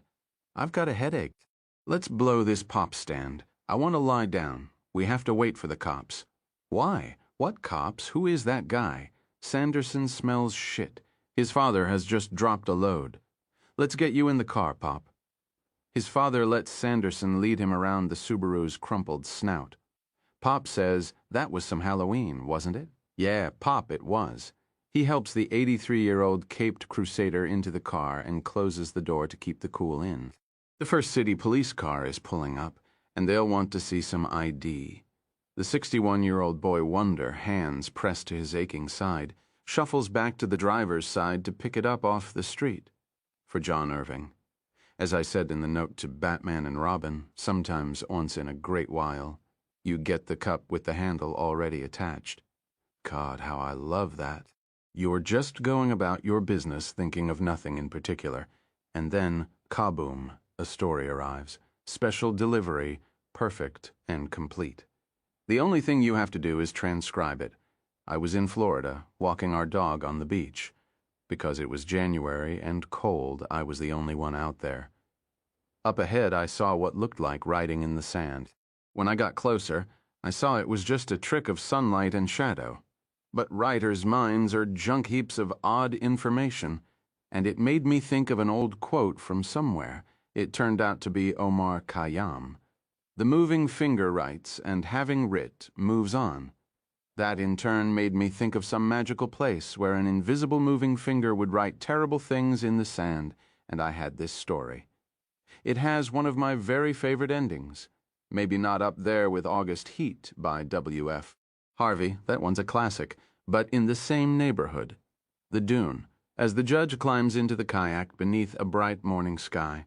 A slow and clumsy process that takes him almost 5 minutes. He reflects that an old man's body is nothing but a sack in which he carries aches and indignities. 80 years ago, when he was 10, he jumped into a wooden canoe and cast off with no bulky life jacket, no worries, and certainly with no pee dribbling into his underwear. Every trip to the little unnamed island lying like a half-submerged submarine 200 yards out in the Gulf began with a great and uneasy excitement. Now there is only unease and pain that seems centered deep in his guts and radiates to everywhere, but he still makes the trip. Many things have lost their allure in these shadowy later years. Most things, but not the dune on the far side of the island. Never the dune. In the early days of his exploration, he expected it to be gone after every big storm, and following the 1944 hurricane that sank the USS Warrington off Vero Beach, he was sure it would be. But when the skies cleared, the island was still there. So was the dune, although the 100-mile-an-hour winds should have blown all the sand away, leaving only the bare rocks and knobs of coral. Over the years, he has debated back and forth about whether the magic is in him or in the island. Perhaps it's both, but surely most of it is in the dune. Since 1932, he has crossed this short stretch of water thousands of times. Usually he finds nothing but rocks and bushes and sand, but every now and then there is something else. Settled in the kayak at last, he paddles slowly from the beach to the island, his frizz of white hair blowing around his mostly bald skull. A few turkey buzzards wheel overhead, making their ugly conversation. Once he was the son of the richest man on the Florida Gulf Coast, then he was a lawyer, then he was a judge on the Pinellas County Circuit, then he was appointed to the state Supreme Court. There was talk during the Reagan years of a nomination to the United States Supreme Court, but that never happened, and a week after the idiot Clinton became president, Judge Harvey Beecher, just the judge to his many acquaintances, he has no real friends, in Sarasota, Osprey, Nokomis, and Venice retired. Hell, he never liked Tallahassee anyway. It's cold up there. Also, it's too far from the island, and its peculiar dune on these early morning kayak trips, paddling the short distance on smooth water, he's willing to admit that he's addicted to it. But who wouldn't be addicted to a thing like this? On the rocky east side, a gnarled bush juts from the split in a guano-splattered rock. This is where he ties up, and he's always careful to tie well. It wouldn't do to be stranded out here. His father's estate, that's how he still thinks of it, although the elder Beecher has been gone for 40 years now, covers almost 2 miles of prime Gulf front property. The main house is far inland on the Sarasota Bay side, and there would be no one to hear him yelling. Tommy Curtis, the caretaker, might notice him gone and come looking. More likely, he would just assume the judge was locked up in his study, where he often spends whole days, supposedly working on his memoirs. Once upon a time, Mrs. Riley might have gotten nervous when he didn't come out of the study for lunch, but now he hardly ever eats at noon. She calls him nothing but a stuffed string, although not to his face. There's no other staff, and both Curtis and Mrs. Riley know he can be cross when he's interrupted. Not that there's really much to interrupt. He hasn't added so much as a line to the memoirs in 2 years, and in his heart he knows they will never be finished. The unfinished recollections of a Florida judge. No tragedy there. The one story he could write is the one he never will. He's even slower getting out of the kayak than he was getting in, and turns turtle once, wetting his shirt and pants in the little waves that run up the gravelly shingle. Beecher is not discommoded. It isn't the first time he's fallen, and there's no one to see him. He supposes he's mad to continue these trips at his age, even though the island is so close to the mainland, but stopping them isn't an option. An addict is an addict is an addict. Beecher struggles to his feet and clutches his belly until the last of the pain subsides. He brushes sand and small shells from his pants, double-checks his mooring rope, then spots one of the turkey buzzards perched on the island's largest rock, peering down at him. "Yee!" he shouts, in the voice he now hates, cracked and wavering, the voice of an old shrew in a black dress. "Yee, yee, you bugger, get on about your business?" After giving a brief rustle of its raggedy wings, the turkey buzzard sits right where it is. Its beady eyes seem to say, "But, Judge, today you're my business." Beecher stoops, picks up a larger shell, and shies it at the bird. This time it does fly away, the sound of its wings like rippling cloth. It soars across the short stretch of water and lands on his dock. Still, the judge thinks, a bad omen. He remembers Jimmy Caslow of the Florida State Patrol telling him once that turkey buzzards didn't just know where carrion was, but where carrion would be. "I can't tell you," Caslow said, "how many times I've seen those ugly bastards circling a spot on the Tamiami where there's a fatal wreck a day or two later. Sounds crazy, I know, but just about any Florida road cop will tell you the same. There are almost always turkey buzzards out here on the little no-name island. Judge Beecher supposes it smells like death to them, and why not? He sets off on the little path he has beaten over the years. He will check the dune on the other side where the sand is beach fine instead of stony and shelly, and then he will return to the kayak and drink his little jug of cold tea. He may doze a while in the morning sun. He dozes often these days, supposes most nonagenarians do, and when he wakes, if he wakes, he'll make the return trip. He tells himself that the dune will be just a smooth, blank upslope of sand, as it is most days, but he knows better. Goddamn buzzard knew better, too. He spends a long time on the sandy side, with his age-warped fingers clasped in a knot behind him. His back aches, his shoulders ache, his hips ache, his knees ache, most of all, his gut aches, but he pays these things no mind. Perhaps later, but not now. He looks at the dune, and at what is written there. Anthony Wayland arrives at Beecher's Pelican Point estate bang on 7:00 p.m., just as promised. One thing the judge has always appreciated, both in the courtroom and out of it, is punctuality, and the boy is punctual. Judge Beecher reminds himself never to call Wayland boy to his face, although this being the South, son is okay. Wayland wouldn't understand that. When you're 90, any fellow under the age of 60 looks like a boy. "Thanks for coming," the judge says, ushering Wayland into his study. It's just the two of them. Curtis and Mrs. Riley have long since gone to their homes in Nokomis Village. "You brought the necessary document?" "Yes, indeed, Judge." Wayland opens his big square attorney's briefcase and removes a thick document bound by a heavy clip. The pages aren't vellum as they would have been in the old days, but they are rich and heavy just the same. At the top of the first in heavy and forbidding type, what the judge has always thought of as graveyard type, are the words "last will and testament" of Harvey L. Beecher. "You know, I'm kind of surprised you didn't draft this document yourself. You've probably forgotten more Florida probate law than I've ever learned." "That might be true," the judge says in his driest tone. "At my age, folks tend to forget a great deal." Wayland flushes to the roots of his hair. "I didn't mean—" "I know what you mean, son," the judge says, no offense taken. "But since you ask, you know that old saying about how a man who serves as his own lawyer has a fool for a client." Wayland grins.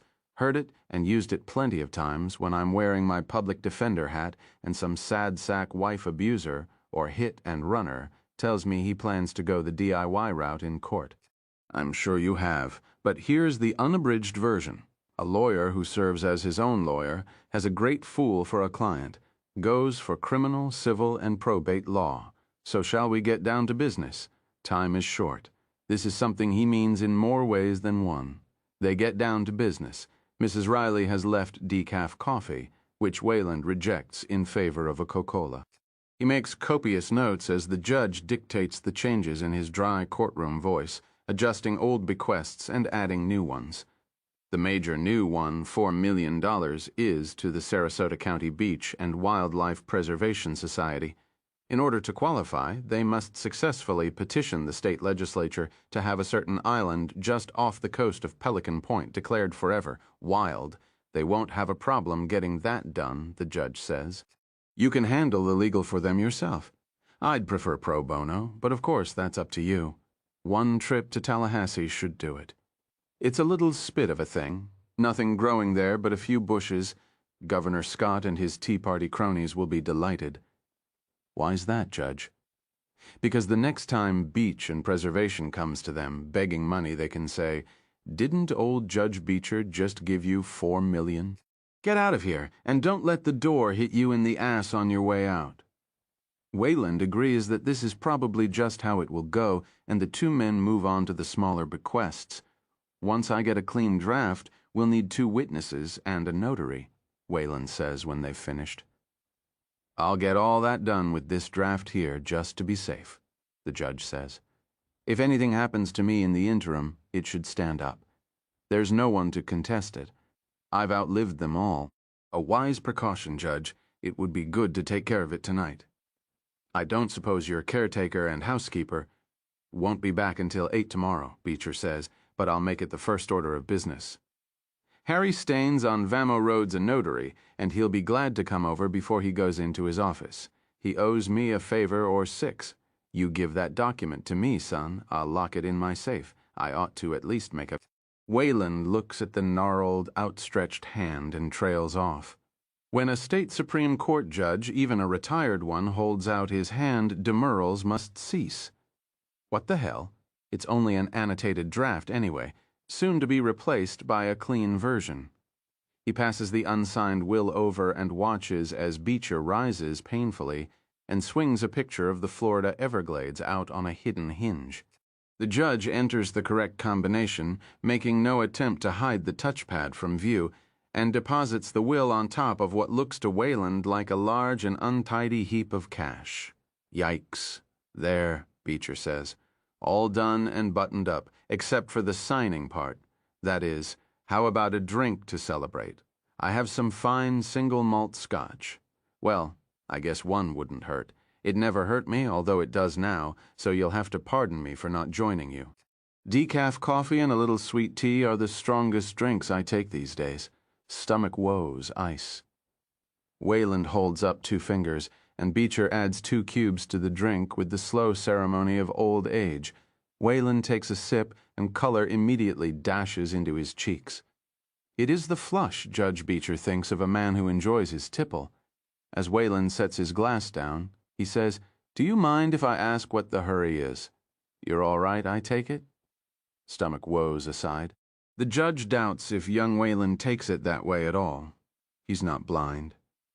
"A country fair," he says, seesawing one hand in the air and sitting down with a grunt and a wince.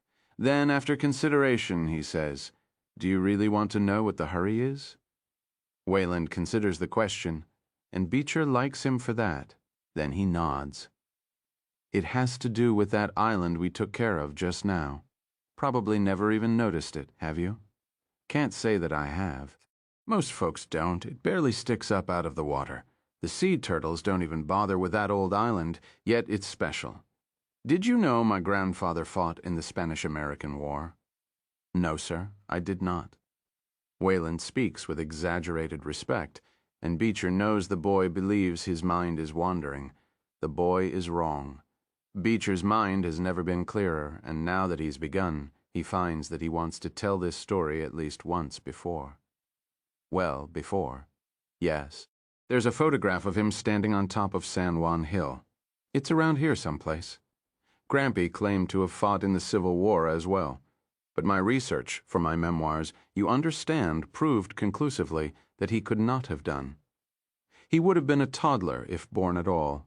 But he was quite the fanciful gentleman, and he had a way of making me believe the wildest tales. Why would I not? I was only a child, not long from believing in Kris Kringle and the Tooth Fairy. Was he a lawyer like you and your father? No, son. He was a thief, the original light-finger Harry. Anything that wasn't nailed down. Only, like most thieves who don't get caught, our current governor might be a case in point. He called himself a businessman. His chief business and chief thievery was land. He bought bug and gator-infested Florida acreage cheap and sold it dear to folks who must have been as gullible as I was as a child. Balzac once said, "Behind every great fortune there is a crime." That's certainly true of the Beecher family, And please remember that you're my lawyer. Anything I say to you must be held in confidence." "Yes, Judge." Wayland takes another sip of his drink. It is by far the finest Scotch he has ever drunk. Grampy Beecher was the one who pointed out that island to me. I was 10. He'd had the care of me for the day, and I suppose he wanted some peace and quiet. Or maybe what he wanted was a bit noisier. There was a pretty housemaid, and he may have been in hopes of investigating beneath her petticoats. So he told me that Edward Teachbetter, known as Blackbeard, had supposedly buried a great treasure out there. "Nobody's ever found it, Havy," he said. Havy's what he called me. "But you might be the one, a fortune in jewels and gold doubloons. You know what I did next, I suppose. I suppose you went out there and left your grandfather to cheer up the maid." The judge nods, smiling. "I took the old wooden canoe we had tied up to the dock. Went like my hair was on fire and my tail feathers were catching. Didn't take but 5 minutes to paddle out there. Takes me 3 times as long these days. And that's if the water's smooth. The island's all rock and brush on the landward side, but there's a dune of fine beach sand on the Gulf side. It never goes away. In the 80 years I've been going out there, it never seems to change." "Didn't find any treasure, I suppose." "I did, in a way, but it wasn't jewels and gold. It was a name written in the sand of that dune. As if with a stick, you know, only I didn't see any stick. The letters were drawn deep, and the sun struck shadows into them, making them stand out, almost as if they were floating." "What was the name, Judge? I think you have to see it written to understand." The judge takes a sheet of paper from the top drawer of his desk, prints carefully, then turns the paper around so Wayland can read it. "Roby LaDouche." "All right," Wayland says cautiously. "On any other day I would have gone treasure hunting with this very boy because he was my best friend. And you know how boys are when they're best friends." "Joined at the hip," Wayland says, smiling. Perhaps he's recalling his own best friend in bygone days. "Tight as a new key in a new lock," Wayland agrees. But it was summer, and he'd gone off with his parents to visit his mama's people in Virginia or Maryland or some such northern clime. So I was on my own. But attend me closely, counselor. The boy's actual name was Robert LaDoucette, again Wayland says. "All right. The judge thinks that sort of leading drawl could become annoying over time, but it isn't a thing he'll ever have to actually find out. So he lets it go. He was my best friend, and I was his, but there was a whole gang of boys we ran around with, and everyone called him Robbie LaDouche, you follow?" "I guess," Wayland says, but the judge can see he doesn't. That's understandable. Beecher has had a lot more time to think about these things, often on sleepless nights. "Remember that I was 10. If I had been asked to spell my friend's nickname, I would have done it just this way."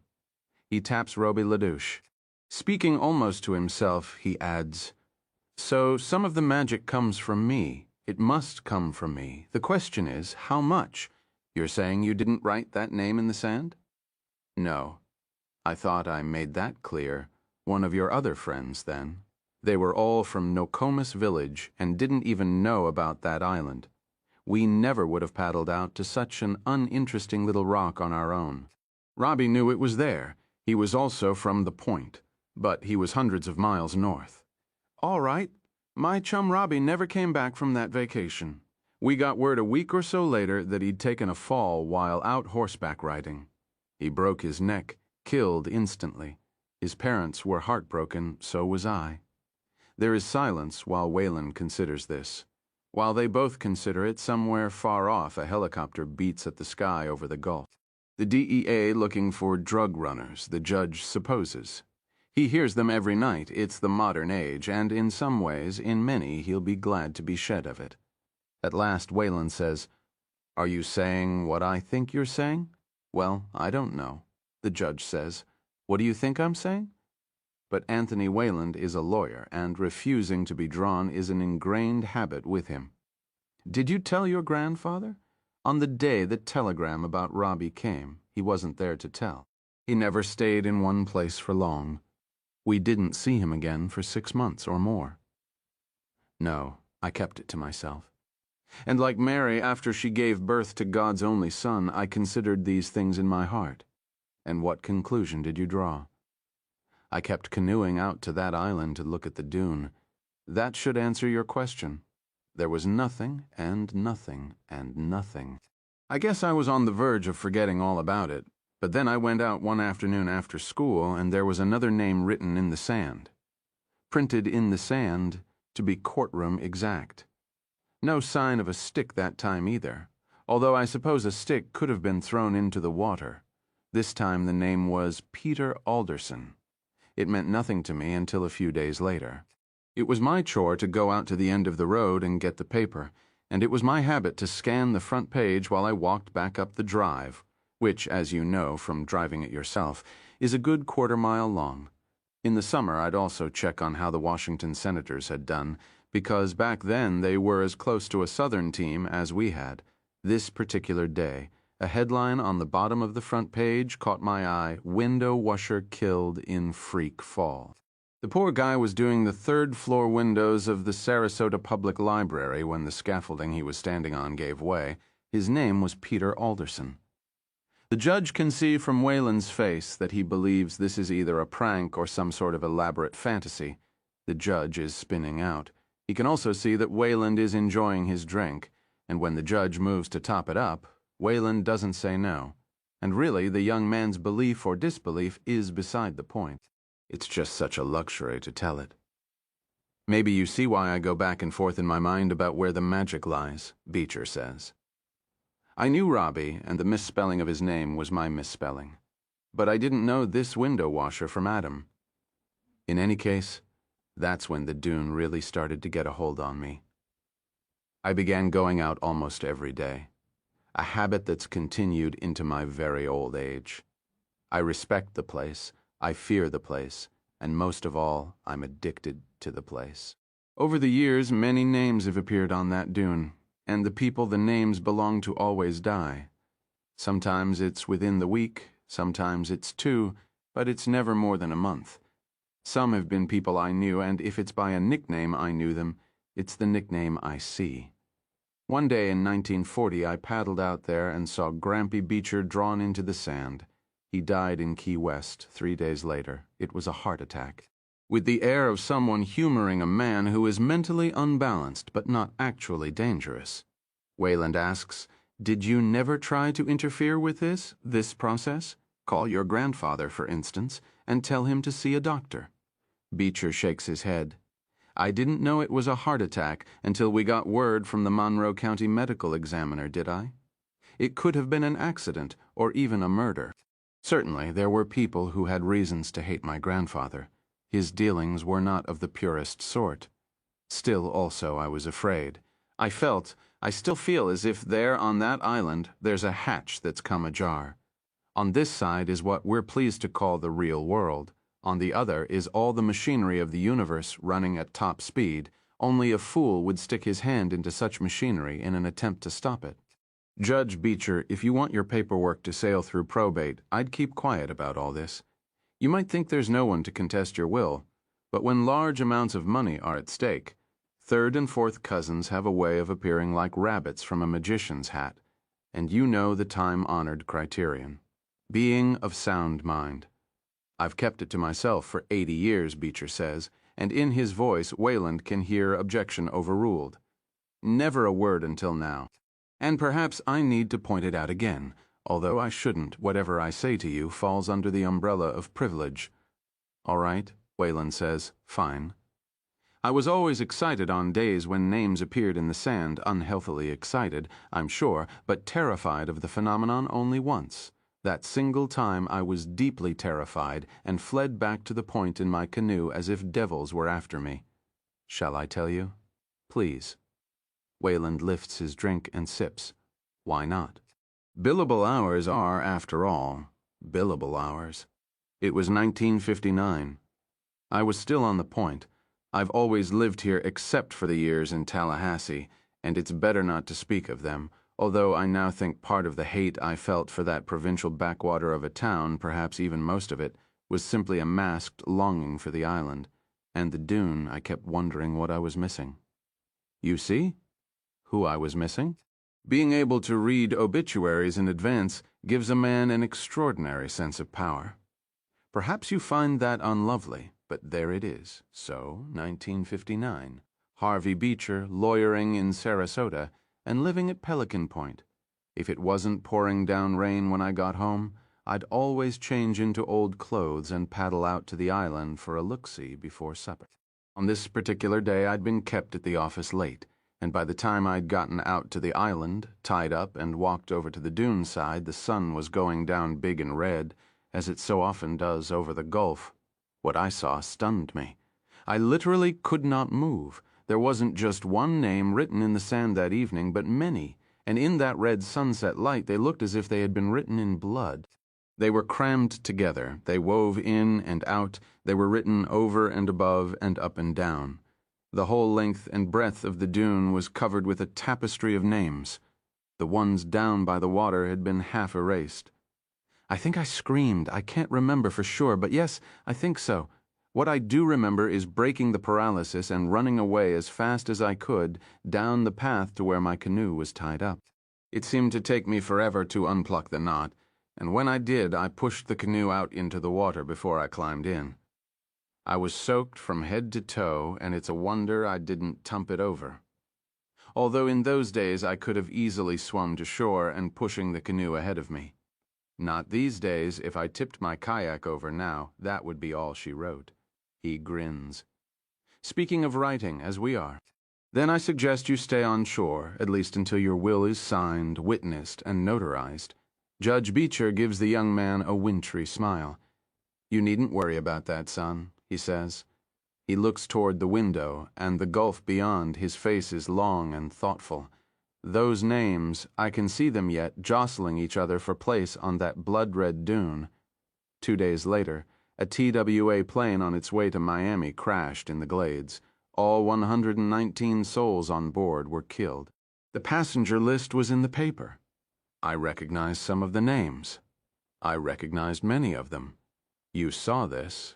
You saw those names. Yes, for several months after that I stayed away from the island, and I promised myself I would stay away for good. I suppose drug addicts make the same promises to themselves about their dope, don't they? And like them, I eventually weakened and resumed my old habit. Now, counselor, do you understand why I called you out here to finish the work on my will, and why it had to be tonight? Wayland doesn't believe a word of it, but like many fantasies, this one has its own internal logic. It's easy enough to follow. The judge is 90. His once ruddy complexion has gone the color of clay. His formerly firm step has become shuffling and tentative. He's clearly in pain, and he's lost weight he can't afford to lose.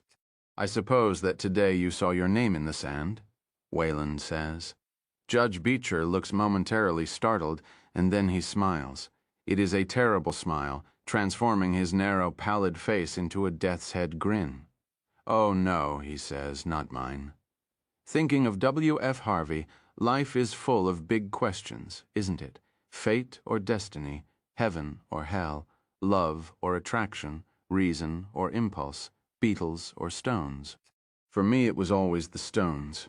The Beatles were just too soft once they became Jupiter in the solar system of pop music. My wife used to refer to Sir Paul McCartney as old dog eyes, and that kind of summed up how I felt. But the early Beatles, they played honest rock, and I still listen to those old tracks, mostly covers, with love. Sometimes I'm even moved to get up and dance a little. One of my favorites was their version of the Larry Williams classic Bad Boy, with John Lennon singing lead in a hoarse, urgent voice.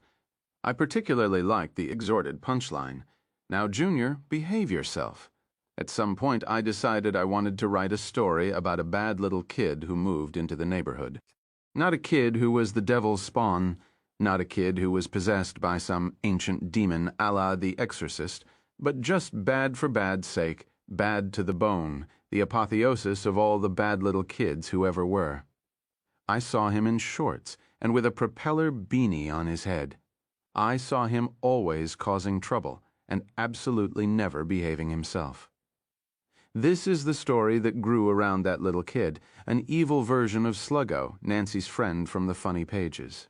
An electronic version has appeared in France and also in Germany, where Bad Boy was no doubt a part of the Beatles' Star Club repertoire. This is its first publication in English, Bad Little Kid 1. The prison was 20 miles from the nearest small city, on an otherwise empty expanse of prairie where the wind blew almost all the time. The main building was a looming stone horror perpetrated on the landscape at the beginning of the 20th century. Growing from either side were concrete cell blocks built one by one over the previous 45 years, mostly with federal money that began flowing during the Nixon years and just never stopped. At some distance from the main body of the prison was a smaller building. The prisoners called this adjunct Needle Manor. Jutting from one side of it was an outdoor corridor 40 yards long, 20 feet wide, and enclosed in heavy chain-link fencing, the Chicken Run. Each Needle Manor inmate currently, there were 7 was allowed 2 hours in the Chicken Run each day. Some walked, some jogged, most simply sat with their backs against the chain link, either staring up at the sky or looking at the low grassy ridge that broke the landscape a quarter of a mile to the east. Sometimes there was something to look at. More often there was nothing. Almost always there was the wind. For 3 months of the year the Chicken Run was hot. The rest of the time it was cold. In the winter it was frigid. The inmates usually chose to go out even then. There was the sky to look at after all. Birds, sometimes deer, feeding along the crest of that low ridge, free to go where they pleased. At the center of Needle Manor was a tiled room containing a Y-shaped table and a few rudimentary pieces of medical equipment. Set in one wall was a window with drawn curtains.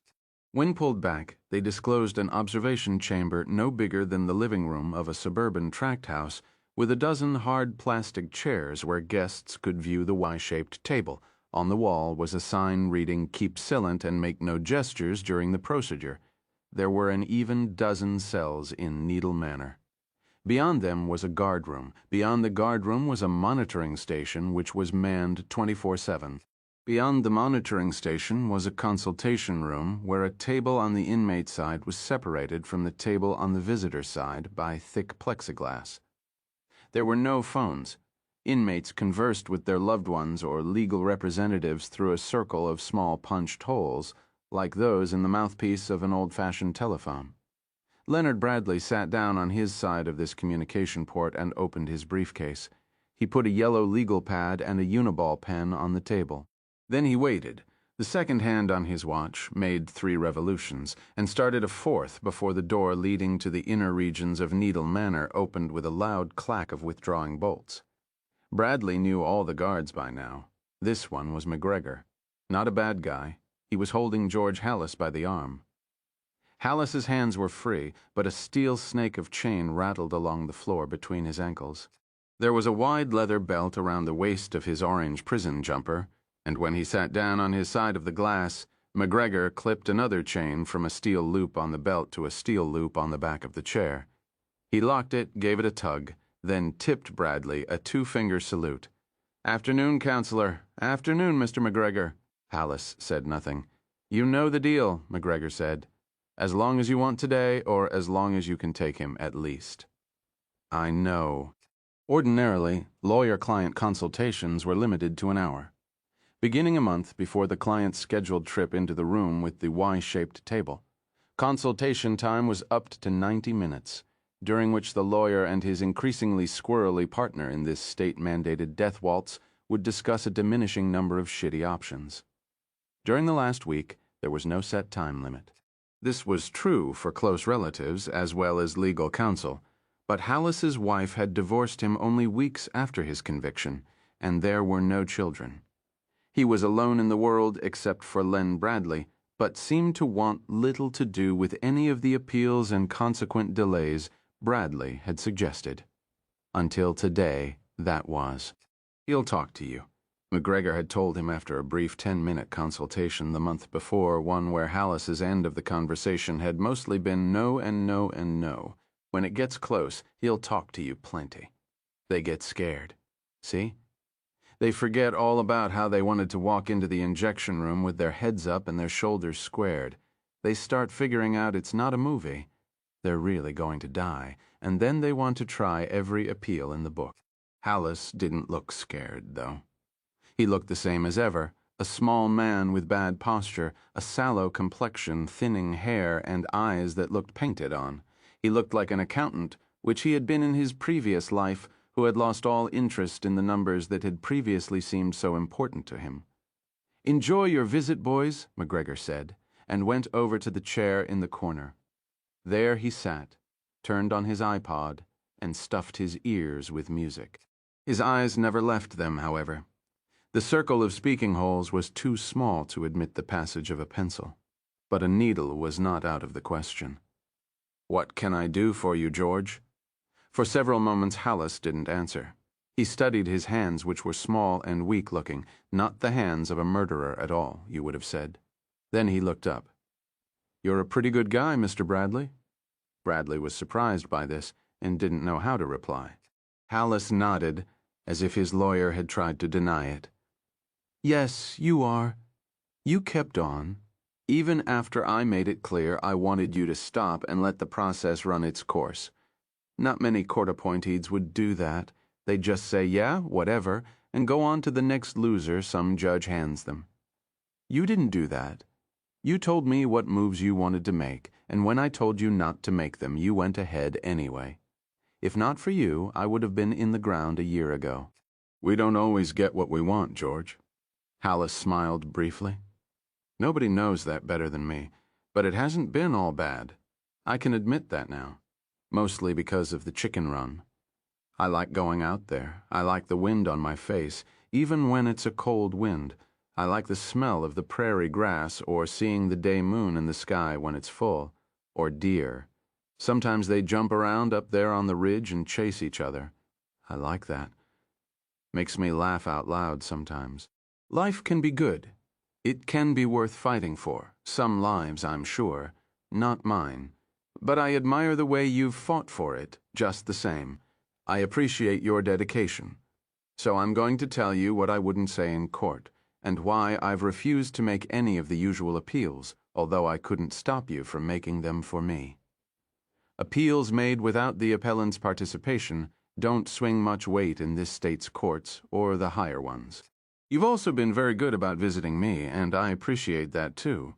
Few people would show kindness to a convicted child murderer, but you have to me." Once again, Bradley could think of no reply. Hallis had already said more in the last 10 minutes than in all their visits over the last 34 months. "I can't pay you anything, but I can tell you why I killed that child. You won't believe me, but I'll tell you anyway. If you want to hear..." Hallis peered through the holes in the scratched plexiglass and smiled. "You do, don't you? Because you're troubled by certain things. The prosecution wasn't, but you are? Well, certain questions have occurred, yes, but I did it. I had a .45 revolver and I emptied it into that boy. There were plenty of witnesses, and surely you know that the appeals process would simply have dragged out the inevitable for another 3 years, or 4, or 6, even if I had participated fully. The questions you have pale before the bald fact of premeditated murder. Isn't that so?" "We could have argued diminished mental capacity." Bradley leaned forward, "and that's still possible. It's not too late even now." "Not quite. The insanity defense is rarely successful after the fact, Mr. Bradley. He won't call me Len," Bradley thought. "Not even after all this time. He'll go to his death calling me Mr. Bradley.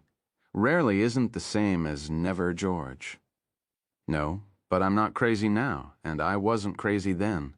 I was never more sane. Are you sure you want to hear the testimony I wouldn't give in court? If you don't, that's fine, but it's all I have to give." "Of course I want to hear," Bradley said. He picked up his pen but ended up not making a single note. He only listened, hypnotized, as George Hallis spoke in his soft Mid-South accent. 2. My mother, who was healthy all her short life, died of a pulmonary embolism 6 hours after I was born. This was in 1969. It must have been a genetic defect, because she was only 22. My father was 8 years older. He was a good man and a good dad. He was a mining engineer and worked mostly in the Southwest until I was 8. A housekeeper traveled around with us. Her name was Nona McCarthy, and I called her Mama Noni. She was black. I suppose he slept with her, although when I slipped into her bed, which I did on many mornings, she was always alone. It didn't matter to me one way or the other. I didn't know what black had to do with anything. She was good to me. She made my lunches and read me the usual bedtime stories when my father wasn't home to do it, and that was all that mattered to me. It wasn't the usual setup, I suppose, I knew that much, but I was happy enough. In 1977, we moved east to Talbot, Alabama, not far from Birmingham. That's an army town, Fort John Hui, but also coal country. My father was hired to reopen the Good Luck Mines 1, 2, and 3, and bring them up to environmental specifications, which meant breaking ground on new holes and designing a disposal system that would keep the waste from polluting the local streams. We lived in a nice little suburban neighborhood in a house the Good Luck Company provided. Mama Noni liked it because my father turned the garage into a 2-room apartment for her. It kept the gossip down to a dull roar, I suppose. I helped him with the renovations on weekends, handing him boards and such. That was a good time for us. I was able to go to the same school for 2 years, which was long enough to make friends and get some stability. One of my friends was the girl next door. In a TV show or a magazine, we would have ended up sharing our first kiss in a treehouse, falling in love, and then going to the junior prom together when we finally made it to high school. But that was never going to happen to me and Marley Jacobs. Daddy never led me to believe we'd be staying in Talbot. He said there was nothing meaner than encouraging false hopes in a child. Oh, I might go to Mary Day Grammar School through the 5th grade, might even through the 6th. But eventually his good luck would run out, and we'd be moving on. Maybe back to Texas or New Mexico, maybe up to West Virginia or Kentucky. I accepted this, and so did Mama Noni. My dad was the boss. He was a good boss, and he loved us. Just my opinion, but I don't think you can do much better than that. The second thing had to do with Marley herself. She was, well, these days people would call her mentally challenged, but back then the folks in our neighborhood just said she was soft in the head. You could call that mean Mr. Bradley, but looking back on it, I think it's just right. Poetic, even.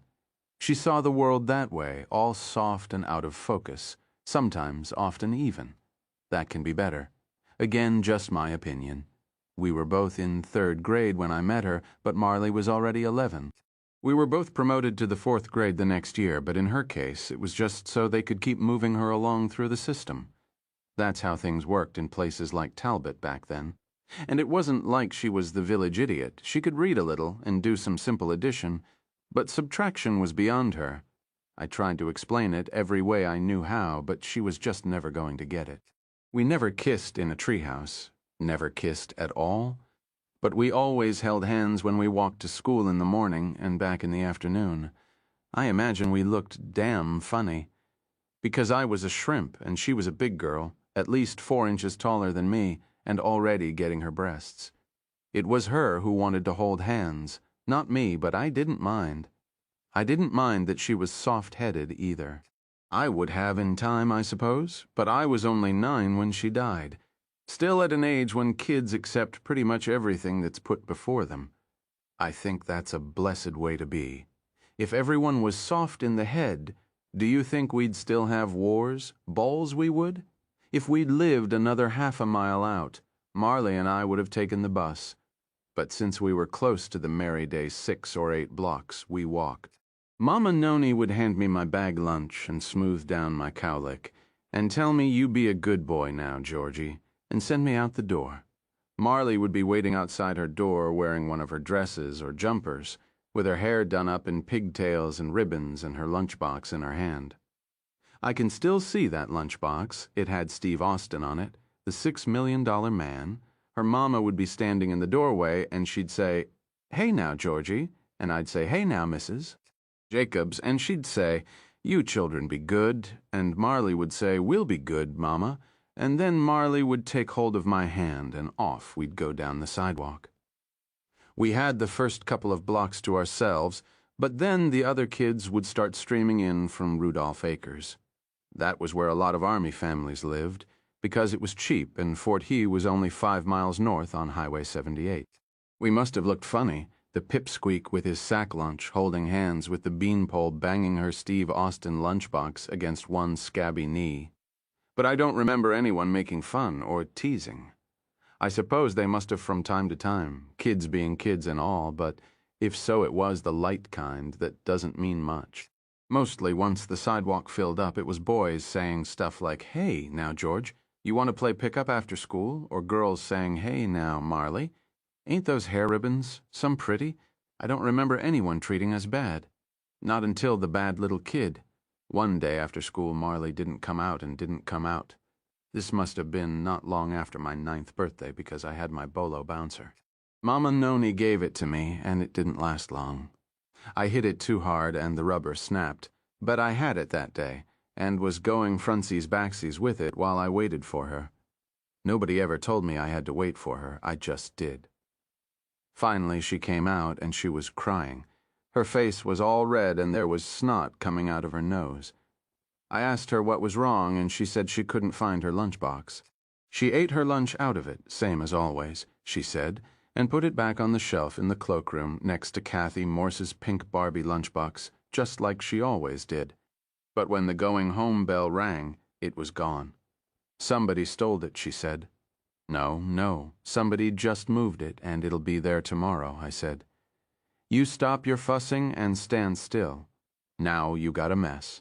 Mama Noni always made sure I had a hanky when I left the house, but I wiped my nose on my sleeve like the other boys because a hanky seemed kind of sissy. So it was still clean and still folded when I took it out of my back pocket and wiped the snot off her face with it. She stopped crying and smiled and said it tickled. Then she took my hand and we walked on toward home just like always, her talking 6 licks to the dozen. I didn't mind, because at least she'd forgotten her lunchbox. Pretty soon all the other kids were gone, although we could hear them laughing and skylarking their way back to Rudolph Acres. Marley was chitter-chattering along like always, anything that came into her head. I let it wash over me, saying, yeah and uh-huh and hey, mostly thinking about how I'd change into my old corduroys as soon as I got back, and if Mama Noni didn't have any chores for me, I'd get my glove and run down to the Oak Street playground and get in on the pickup game that went on there every day until Mom started yelling it was supper time. That is when we heard someone hollering at us from the other side of School Street. Only it was less like a voice and more like a donkey bray. George and Marley up in a tree.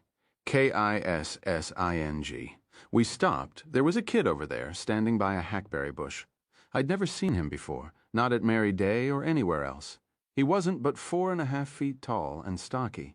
He had on gray shorts that went down all the way to his knees and a green sweater with orange stripes. It was rounded out up top with little boy tits and a poochy belly underneath. He had a beanie on his head, the stupid kind with a plastic propeller. His face was pudgy and hard at the same time. His hair was orange like the stripes on his sweater. That shade nobody loves. It was all sprayed out on the sides over his jug ears. His nose was a little blot underneath the brightest, greenest eyes I've ever seen. He had a sulky Cupid's bow of a mouth, the lips so red it looked like he was wearing his Maze lipstick. I've seen plenty of Carrot Tops with those red lips since then, but none as red as that bad little kid's were. We stood and stared at him. Marley's chatter came to a halt. She had cat's eye glasses with pink rims, and behind them her eyes were wide and magnified. The kid, he couldn't have been more than 6 or 7, pooched up those red lips of his and made kissy face noises. Then he put his hands on his butt and began to bump his hips at us. George and Marley up in a tree. Fucking. Braying just like a donkey. We stared, amazed. You better wear a scumbag when you fuck her, he called over, smirking those red lips. Less you want to have a bunch of retards just like her. You shut up your face, I said. Or what? He said. Or I'll shut it up for you, I said. I meant it too.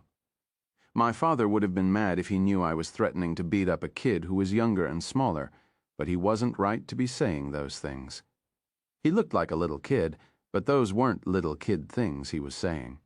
Suck my dink, ass-face, he said, and then stepped behind the hackberry bush. I thought about going over there, but Marley was holding my hand so tight it almost hurt. I don't like that boy, she said. I said I didn't like him either, but to never mind. Let's go home, I said. But before we could start walking again, the kid came back out from behind the hackberry bush, and he had Marley's Steve Austin lunchbox in his hands. He held it up. Lose something? Fuckwit, he said, and laughed. Laughing wrinkled his face up and made it like a pig's face. He sniffed at the box and said, I guess it must be yours, 'cause it smells like cunt. Like retarded cunt? Give me that. It's mine, Marley yelled. She let go of my hand. I tried to hold it, but it greased out on the sweat of our palms. Come and get it, he said, and held it out to her. Before I tell you what happened next, I have to tell you about Mrs. Peckham. She was the first-grade teacher at Merryday. I didn't have her, because I went to the first grade in New Mexico. But most of the kids in Talbot did Marley too, and they all loved her. I loved her, and I only had her for playground when it was her turn to be monitor. If there was kickball, boys against the girls, she was always the pitcher for the girls' team. Sometimes she'd whip one in from behind her back, and that made everyone laugh. She was the kind of teacher you remember 40 years later, because she could be kind and jolly, but still make even the antsy-pantsy kids mind. She had a big old Buick Roadmaster, sky blue, and we used to call her Pokey Peckham, because she never drove it more than 30 miles an hour, always sitting bolt straight behind the wheel with her eyes squinted.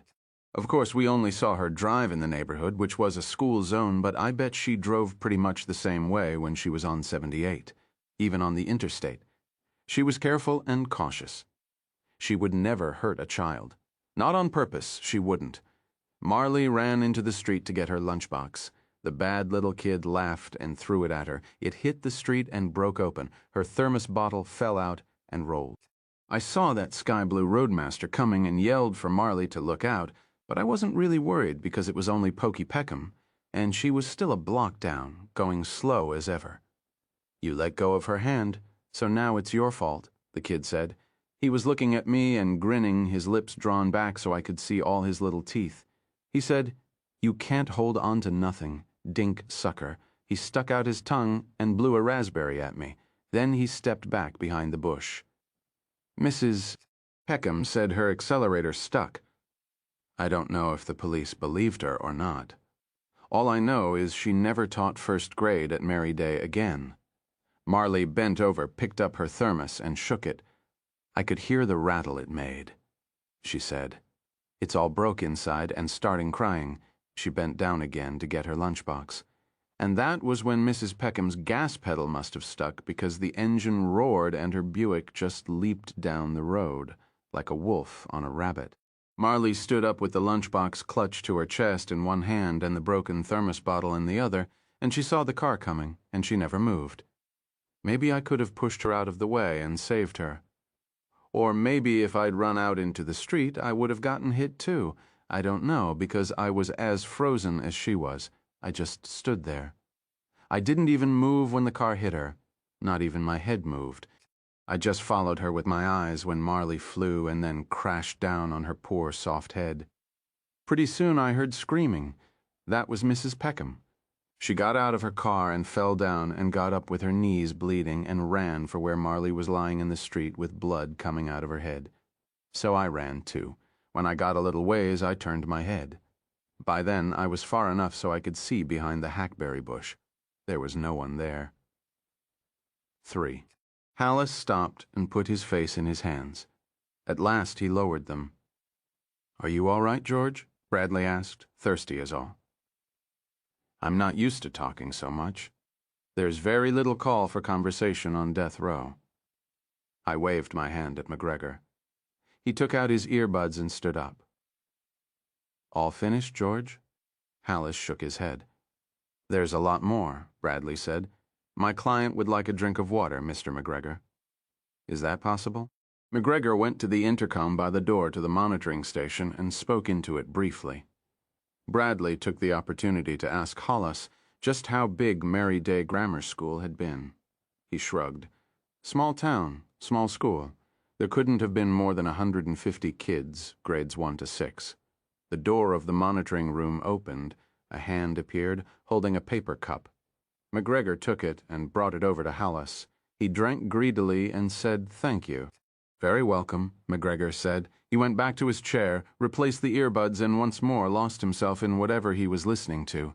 And this kid, the bad little kid, was a carrot top. A real carrot top, hair like a neon sign. So if he'd gone to your school, you would have recognized him. Yes, but you didn't, and he didn't? No, I never saw him there before, and never afterward. So how did he get the Jacobs girls' lunchbox? I don't know. But there's a better question. What would that be, George? How did he get away from that hackberry bush? There was nothing but lawn on either side. He was just gone. George. Yes? Are you sure there really was a kid? Her lunchbox, Mr. Bradley. It was in the street. I don't doubt that, Bradley thought, tapping his uniball on his legal pad. It would have been if she'd had it all along. Or here was a nasty thought, but nasty thoughts were par for the course when you were listening to the bullshit story of a child killer. Maybe you had her lunchbox, George. Maybe you took it from her and threw it into the street to tease her.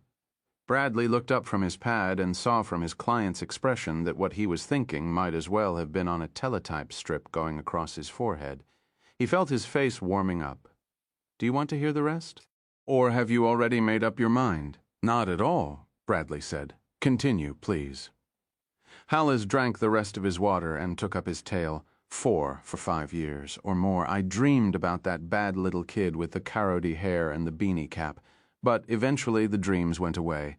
Eventually I got to a place where I believed what you must believe, Mr. Bradley, that it was just an accident, that Mrs. Peckham's accelerator really did stick, as they sometimes will, and if there was a kid over there teasing her, well, kids do tease sometimes, don't they? My dad finished his job for the Good Luck Company, and we moved up to eastern Kentucky, where he went to work doing much the same thing as he had in Alabama, only on a grander scale. Plenty of mines in that part of the world, you know. We lived in the town of Ironville long enough for me to finish high school. In my sophomore year, just for a lark, I joined the drama club. People would laugh if they knew, I suppose. A little mousy fellow like me, who made a living doing tax returns for small businesses and widows, acting in things like No Exit. Talk about Walter Mitty. But I did, and I was good. Everyone said so. I thought I might even have a career in acting. I knew I was never going to be a leading man, but someone has to play the president's economic advisor, or the bad guy's second in command, or the mechanic who gets killed in the first reel of a movie. I knew I could play parts like that, and I thought people might actually hire me.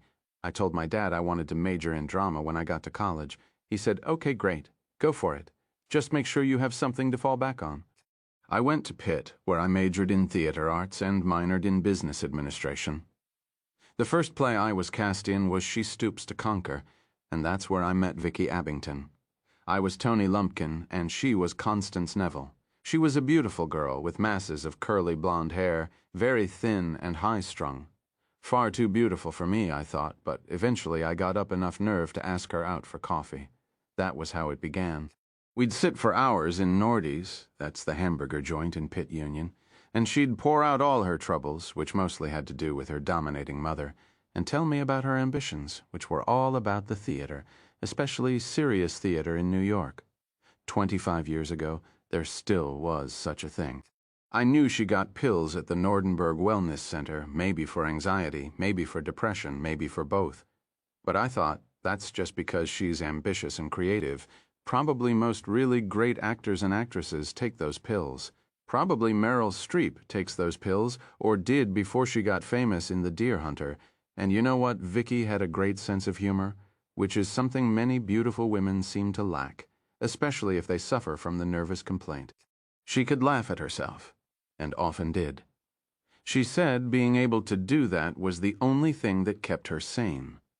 We were cast as Nick and Honey in Who's Afraid of Virginia Woolf, and got better reviews than the kids who played George and Martha. After that, we weren't just coffee buddies, we were a couple. Sometimes we made out in a dark corner of the Union, although those sessions often ended with her crying and saying she knew she wasn't good enough. She'd fail at acting just like her mother said she would.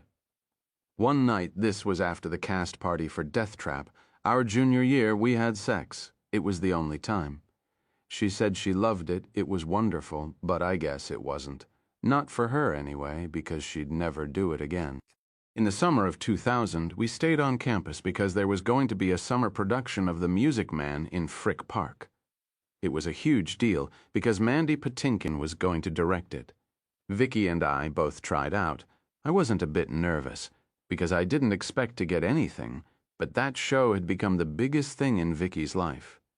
She called it her first step to stardom, saying it the way people do when they're joking, but not really. We were called in by sixes, each of us holding a card saying the part we were most interested in, and Vicky was shaking like a leaf while we waited outside the rehearsal hall. I put my arm around her and she quieted, but just a little. She was so white her makeup looked like a mask. I went in and handed over my wish card with Mayor Shin written on it, because that's a smallish part in the show, and damned if I didn't end up getting the lead role Harold Hill, the charming con man. Vicky tried out for Marion Peru, the librarian who gives piano lessons. She's the female lead. She read all right, I thought, not great, not her best, but all right. Then came the singing. It was Marion's big number, if you don't know it. It's this very sweet and simple song called Good Night, My Someone. She'd sung it for me a cappella half a dozen times, and she was perfect, sweet and sad and hopeful. But that day in the rehearsal hall, Vicky screwed the pooch. That girl was just clench your fists and close your eyes awful. She couldn't find her note and had to start again not once but twice. I could see Patinkin getting impatient because he had half a dozen other girls waiting to read and sing. The accompanist was rolling her eyes. I wanted to punch her right in her stupid, horsey face. By the time Vicky finished, she was trembling all over. Mr. Patinkin thanked her, and she thanked him all very polite, and then ran. I caught up with her before she could get out of the building and told her she had been great. She smiled and thanked me and said we both knew better. I said that if Mr. Patinkin was as good as everyone said, he'd look past her nerves and see what a great actress she was. She hugged me and said I was her best friend. Besides, she said, there will be other shows. Next time I'll take a Valium before I try out. I was just afraid it would change my voice, because I've heard that some pills can do that. Then she laughed and said, but how much worse could it be than it was today? I said I'd buy her an ice cream at Nordy's. She said that sounded good, and off we went.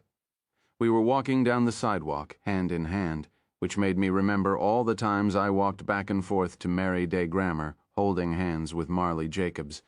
I won't say those thoughts summoned him, but I won't say they didn't either. I don't know. I only know that some nights I lie awake in my cell, wondering. I guess she was feeling a little better, because as we walked along, she was talking about what a great Professor Hill I'd make, when someone yelled at us from the other side of the street. Only it wasn't a yell, it was a donkey bray. George and Vicky up in a tree, Fucking. It was him, the bad little kid.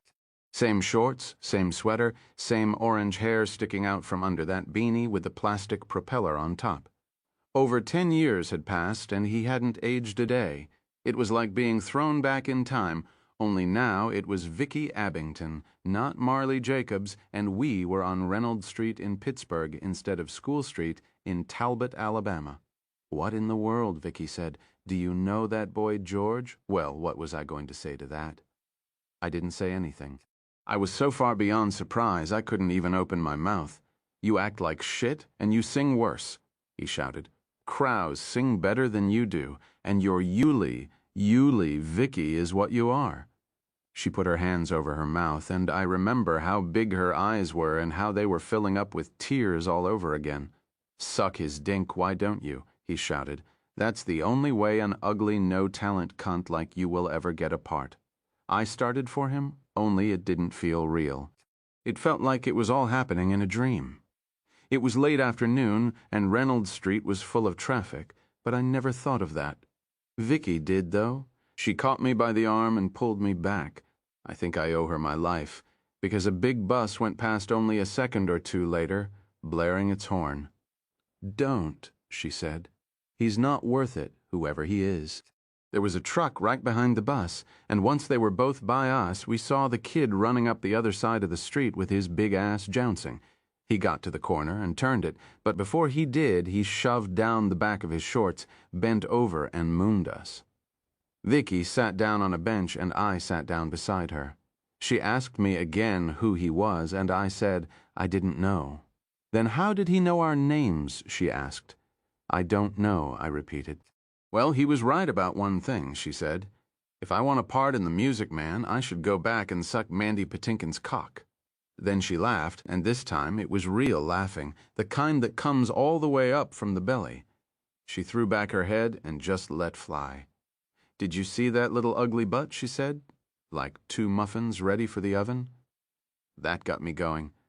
We put our arms around each other and put our heads together cheek to cheek and really howled. I thought we were okay, but the truth of it, you never see these things at the time, do you? Is that we were both hysterical. Me, because it was the same kid from all those years ago. Vicky, because she believed what he said. She was no good, and even if she was, she'd never be able to get on top of her nerves enough to show it. I walked her back to Fudgy Acres, this big old apartment house that rented exclusively to young women whom we still called co-eds then. And she hugged me and told me again that I would make a great Harold Hill. Something about the way she said that worried me, and I asked if she was all right. She said, "Of course I am, silly," and went running up the walk. That was the last time I saw her alive. After the funeral, I took Carla Winston out for coffee, because she was the only girl in Fudgy Acres Vicky had been close to. I ended up pouring her cup into a glass because her hands were shaking so badly. I was afraid she'd burn herself. Carla wasn't just broken-hearted. She blamed herself for what happened. The same way I'm sure Mrs. Peckham blamed herself for what happened to Marlee. She came across Vicky in the downstairs lounge that afternoon, staring at the TV. Only the TV was turned off. She said Vicky seemed distant and disconnected. She'd seen Vicky that way before when she lost count of her pills and took one too many or took them in the wrong order. She asked if Vicky wanted to go to the wellness center and get looked at. Vicky said no. She was fine. It had been a hard day, but she'd be feeling better very soon. There was a nasty little kid, Vicky told Carla. I fucked up my tryout, and then this kid started ragging on me. That's too bad, Carla said. George knew him, Vicky said. He told me he didn't, but I could tell he did. Do you want to know what I think? Carla said, sure. By then she was positive. Vicky had screwed up her meds, smoked some dope or both. I think George put him up to it, she said, for a tease. But when he saw how upset I was, he was sorry and tried to make the kid stop. Only the kid wouldn't. Carla said, that doesn't make sense, Vic. George would never tease you about a part. He likes you. Vicky said, that kid was right, though. I might as well give up. At this point in Carla's story, I told her the kid had nothing to do with me. Carla said I didn't even have to tell her that. She knew I was a good guy and how much I cared for Vicky. Then she started to cry. It's my fault, not yours, she said. I could see she was screwed up, but I didn't do anything. And you know what happened? That's on me too, because she didn't really mean to. I'm sure she didn't. Carla left Vicky and went upstairs to study. A couple of hours later, she went down to Vicky's room. I thought she might like to go out and get something to eat, she said, or if the pills had worn off, maybe have a glass of wine, only she wasn't there. So I checked the lounge, but she wasn't there either. A couple of girls were watching TV, and one said she thought she saw Vicky going downstairs a little while ago, probably to do a wash. Because she had some sheets, the girl said. That worried Carla, although she wouldn't let herself think why. She went downstairs, but there was no one in the laundry room and none of the washers were going. The next room along was the box room, where the girls stored their luggage. She heard sounds from there, and when she went in, she saw Vicky with her back to her. She was standing on a little stack of suitcases. She'd tied 2 sheets together to make a hanging rope. One end was noosed around her neck. The other was tied to an overhead pipe. But the thing was, Carla told me there were only 3 suitcases and plenty of slack in the sheets. If she'd meant business, She would have used one sheet and stood some girl's trunk on end. It was only what theater people call a dress rehearsal. You don't know that for sure, I said. You don't know how many of her pills she might have taken or how confused she was. I know what I saw, Carla said.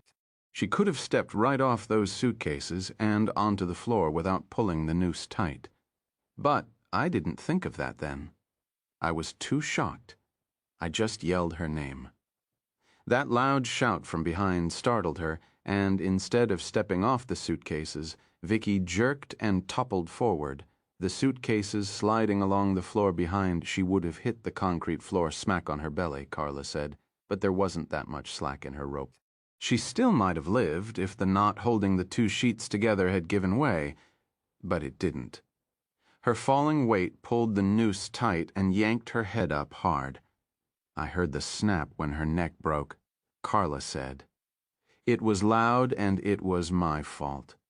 Then she cried and cried and cried. I got her out of the coffee shop and into a bus shelter on the corner. I told her over and over again that it hadn't been her fault, and eventually she stopped crying. She even smiled a little. She said, "You're very persuasive, George." What I didn't tell her, because she wouldn't have believed it, was that my persuasiveness came from absolute certainty. 5. The bad little kid came after the people I cared about, Hallis said. Bradley nodded. It was obvious that Hallis believed it, and if this story had come out at the trial, it might have earned the man a life sentence instead of a billet in Needle Manor. The jury very likely wouldn't have been completely sold, but it would have given them an excuse to take the death penalty off the table. Now it was probably too late. A written motion requesting a stay based on Hallis's story of the bad little kid would look like grasping at straws. You had to be in his presence and see the absolute certainty on his face. To hear it in his voice, the condemned man, meanwhile, was looking at him through the slightly clouded plexiglass with a trace of a smile. That kid wasn't just bad, he was also greedy. For him, it always had to be a twofer. One dead, one left to baste in a nice, warm gravy of guilt. You must have convinced Carla, Bradley said. She married you after all. I never convinced her completely, and she never believed in the bad little kid at all. If she had, she would have been at the trial and we'd still be married. He stared through the barrier at Bradley, his eyes dead level. If she had, she would have been glad that I killed him. The guard in the corner, McGregor, looked at his watch, removed his earbuds, and stood up. I don't want to hurry you along, counselor, but it's 11:30, and pretty soon your client has to be back in his cell for the midday count. I don't see why you can't count him right here, Bradley said, but mildly. It didn't do to get on the mean side of any guard, and although McGregor was one of the better ones, Bradley was sure he had a mean side. It was a requirement for men charged with overseeing hard cons. You're looking at him after all. Rules are rules, McGregor said, then raised his hand, as if to stifle a protest Bradley hadn't made. I know you're entitled to as much time as you want this close to his date, so if you want to wait around, I'll bring him back after count. He'll miss his lunch, though, and probably you will too. They watched McGregor return to his seat and once more replace his earbuds. When Hallis turned back to the plexi barrier, there was more than a trace of a smile on his lips. Hell, you could probably guess the rest. Although Bradley was sure he could, he folded his hands on his blank legal pad and said, "Why don't you tell me anyway?" 6. I declined the part of Harold Hill and dropped out of drama club. I had lost my taste for acting during my final year at Pitt. I concentrated on my business classes, especially accounting and Carla Winston. The year I graduated, we were married. My father was my best man. He died 3 years later. One of the mines he was responsible for was in the town of Louisa. That's a little south of Ironville, where he still lived with Nona McCarthy Mama Nonny as his housekeeper. The mine was called Fair Deep. One day there was a rock fall in its second parlor, which was about 200 feet down. Not serious.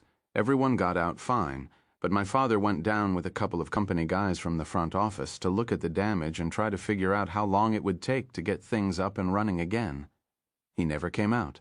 None of them did. That boy keeps calling, Nani said later. She had always been a pretty woman, but in the year after my father died, she bloomed out in wrinkles and dewlaps. Her walk turned into a shuffle, and she hunched her shoulders whenever anyone came into the room as if she expected to be struck. It wasn't my father's death that did it to her. It was the bad little kid. He keeps calling. He calls me a nigger bitch, but I don't mind that. I've been called worse. That kind of thing rolls right off my back. What doesn't is him saying it happened because of the present I gave your father. Those boots, that can't be true, can it, Georgie? It had to have been something else. He had to have been wearing his felts. He never would have forgotten his felts after a mine accident, even one that didn't seem serious. I agreed, but I could see the doubt eating into her like acid. The boots were trailman specials. She gave them to him for his birthday not 2 months before the explosion in Fair Deep. They must have set her back at least $300, but they were worth every penny. Knee-high, leather as supple as silk but tough. They were the kind of boots a man could wear all his life and then pass on to his son. Hobnail boots, you understand. And nails like that can strike sparks on the right surface, just like flint on steel. My dad never would have worn nail boots into a mine where there might be methane or fire damp, and don't tell me he could have just forgot, not when he and those other two were toting respirators on their hips and wearing oxygen bottles on their backs. Even if he had been wearing the specials, Mama Noni was right. He would also have been wearing felts over them. She didn't need me to tell her. She knew how careful he was. But even the craziest idea can work its way into your mind if you're lonely and grief-stricken and someone keeps harping on it. It can wriggle in there like a bloodworm and lay its eggs, and pretty soon your whole brain is squirming with maggots. I told her to change her phone number, and she did, but the kid got the new one and kept calling, telling her my father had forgotten what he had on his feet, and one of those hobnails struck a spark, and there went the old ball game. Never would have happened if you hadn't given him those boots, you stupid black bitch. That's the kind of thing he said, and probably worse that she wouldn't tell me. Finally, she had the phone taken out altogether. I told her she had to have a phone, living by herself like she did, but she wouldn't hear of it. She said sometimes he calls in the middle of the night, Georgie. You don't know how it is, lying awake and listening to the telephone ring and knowing it's that child. What kind of parents he has to let him do such things I can't imagine. Unplug it at night, I said. She said I did, but sometimes it rings anyway. I told her that was just her imagination, and I tried to believe it, but I never did, Mr. Bradley. If that bad kid could get hold of Marley's Steve Austin lunchbox and know how badly Vicky messed up her tryout, and about the Trailman specials, if he could stay young year after year, then sure, he could make a phone ring even if it was unplugged. Bible says the devil was set free to roam the earth, that God's hand would not stay him. I don't know if that bad little kid was the devil, but I know he was a devil, nor do I know if an ambulance call could have saved Mama Nani. All I know is that when she had her heart attack, she couldn't call for one because the phone was gone. She died alone, in her kitchen. A neighbor lady found her the next day. Carla and I went to the funeral, and after Nani was laid to rest, we spent the night in the house she and my father had shared. I woke up from a bad dream just before daybreak and couldn't get back to sleep. When I heard the newspaper flop on the porch, I went to get it and saw the flag was up on the mailbox. I walked down to the street in my robe and slippers and opened it. Inside there was a beanie with a plastic propeller on top. I fished it out and it was hot, like the person who'd just taken it off was burning up with fever. Touching it made me feel contaminated, but I turned it over and looked inside. It was greasy with some sort of hair oil, the old-fashioned stuff hardly anyone uses anymore. There were a few orangey hairs sticking in it. There was also a note printed the way a kid might do it, the letters all crooked and slanting downhill. The note said, "Keep it. I have another one. I took the goddamn thing inside, tweezed between my thumb and index finger. That was as much as I wanted to touch it, and stuck it in the kitchen wood stove. I put a match to it, and it went up all at once. Kafloomp. The flames were greenish. When Carla came down half an hour later, she sniffed and said, 'What's that awful smell? It's like low tide.' I told her it was most likely the septic tank out back full up and needing to be pumped, but I knew better. That was the stink of methane.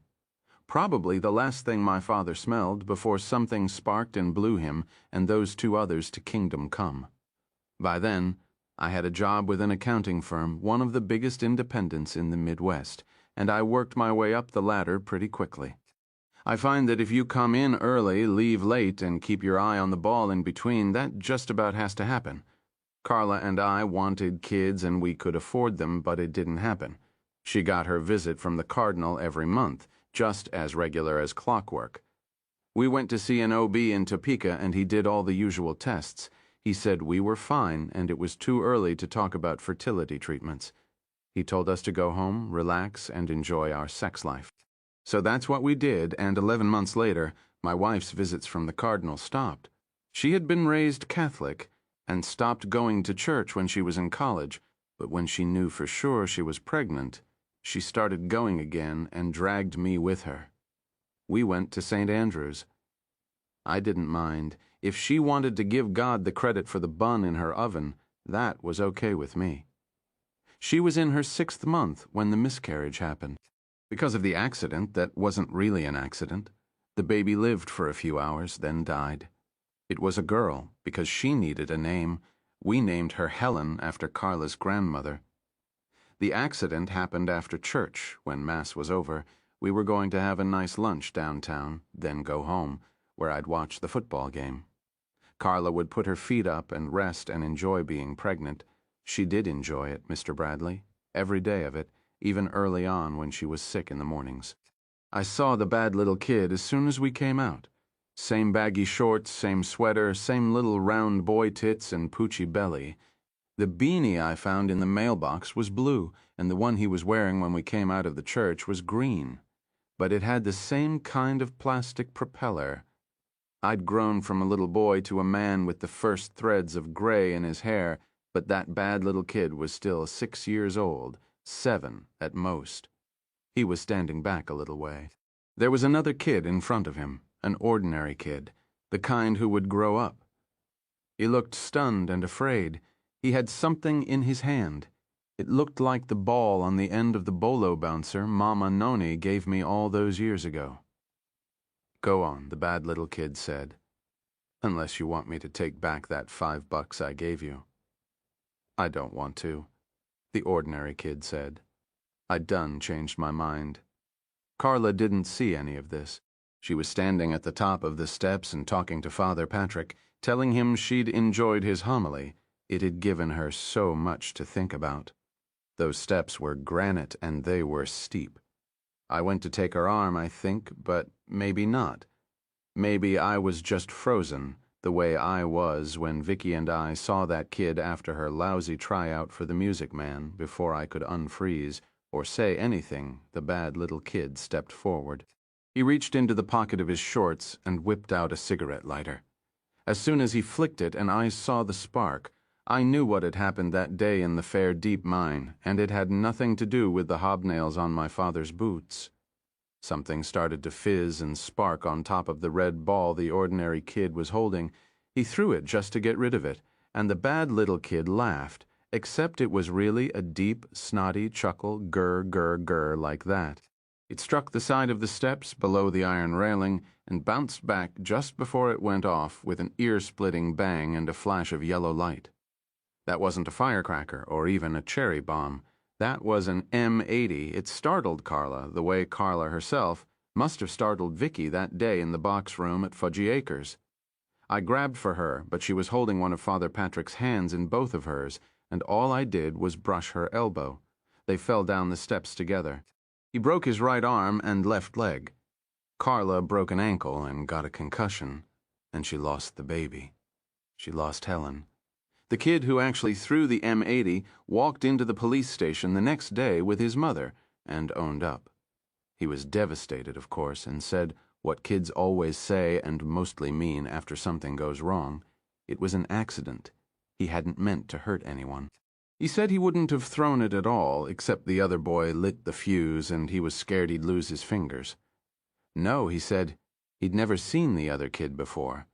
No, he didn't know his name. Then he gave the policeman the $5 the bad little kid had given him. Carla didn't want to have much to do with me in the bedroom after that, and she stopped going to church. I kept on, though, and got involved with Conquest. You know what that is, mister? Bradley, not because you're a Catholic, but because this is where you came in. I didn't bother with the religion part. They had Father Patrick for that. But I was happy to coach the baseball and touch football teams. I was always there for the cookouts and the campouts. I got a D code on my driver's license so I could take the boys to swim meets, amusement park, fun days, and teen retreats in the church bus, and I always carried a gun, the .45 I bought at Wise Pawn and Loan, you know, the prosecution's Exhibit A. I carried that gun for 5 years, either in the glove compartment of my car or in the toolbox of the Conquest bus. When I was coaching, I carried it in my gym bag. Carla came to dislike my work with Conquest because it took up so much of my free time. When Father Patrick asked for volunteers, I was always the first one to raise my hand.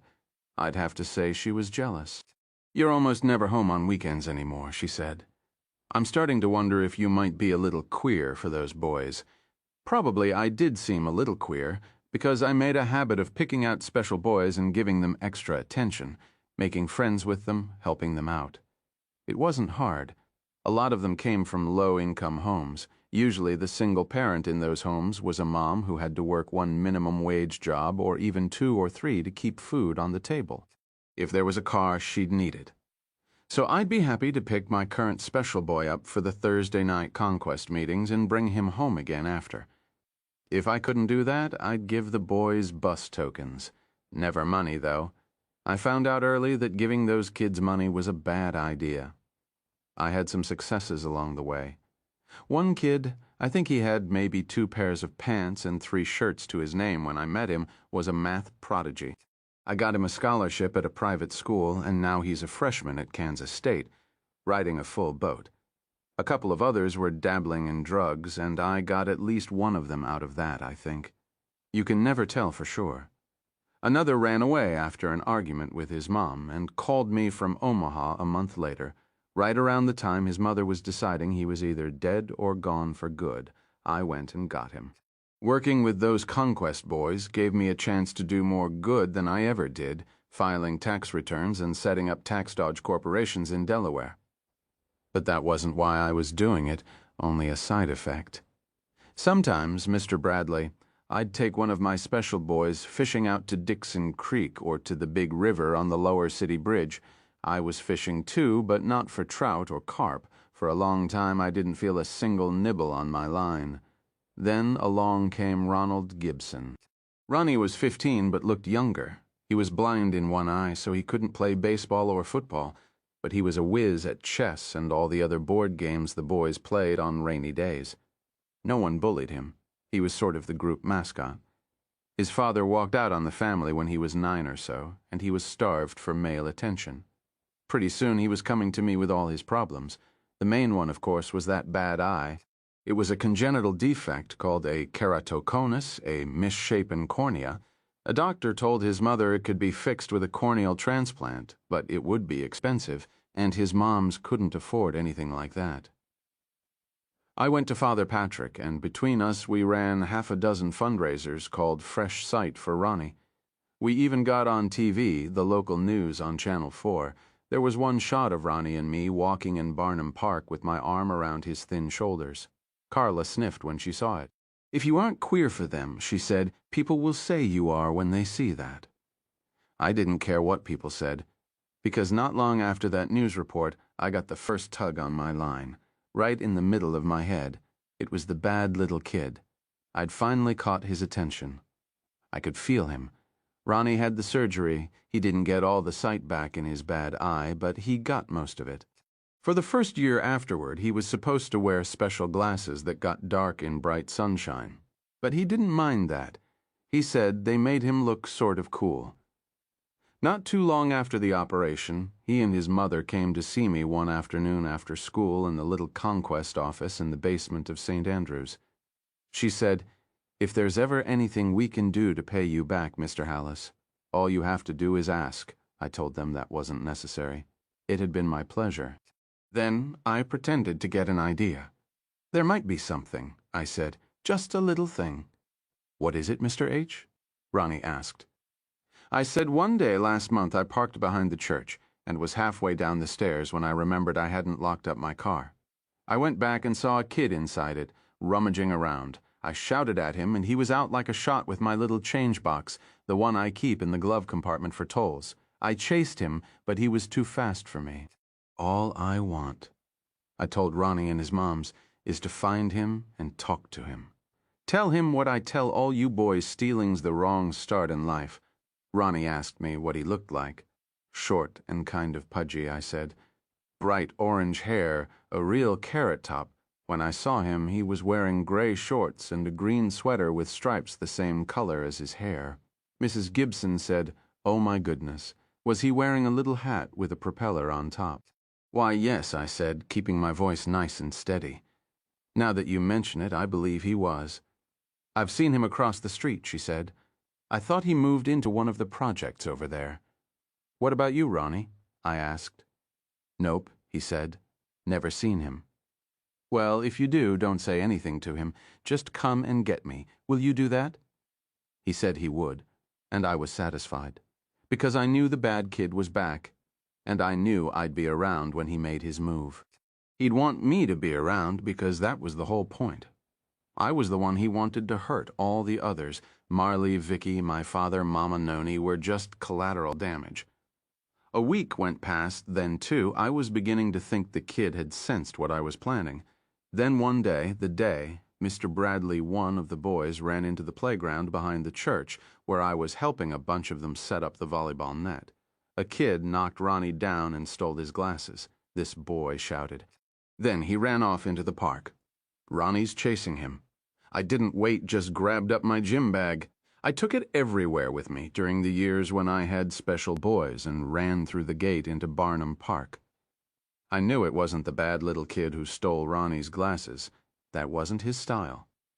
The glasses stealer would be as ordinary as the M80 thrower, and just as sorry after whatever the bad little kid was planning played out.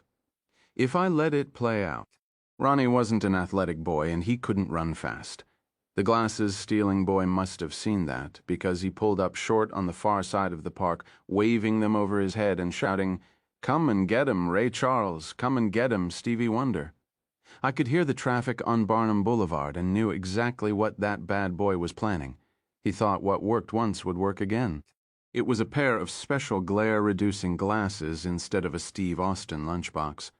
But the basic idea was the same. Later, the kid who took Ronnie's glasses would cry and say he didn't know what was going to happen. He thought it was just a joke or a tease or maybe payback for Ronnie pushing the pudgy little carrot top down on the sidewalk. I could easily have caught up with Ronnie, but at first I didn't. He was my lure, you see, and the last thing I wanted was to reel him in too soon.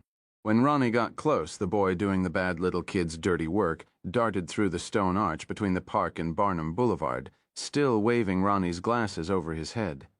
Ronnie ran after him, and I came third. I jogged as I unzipped my gym bag, but once I had the revolver in my hand, I dropped the bag and went into overdrive. "Stay back!" I shouted at Ronnie as I ran past him. "Don't you go one step further!" He did what I said, and thank God for that. If anything had happened to him, I wouldn't be here waiting for the needle, Mr. Bradley. I would have killed myself. When I got through the arch, I saw the bad little kid waiting on the sidewalk. He was the same as always. The big kid was handing him Ronnie's glasses, and the bad little kid was handing him a bill. When he saw me coming, he lost the nasty little smirk on those weird red lips of his for the first time, because that wasn't the plan.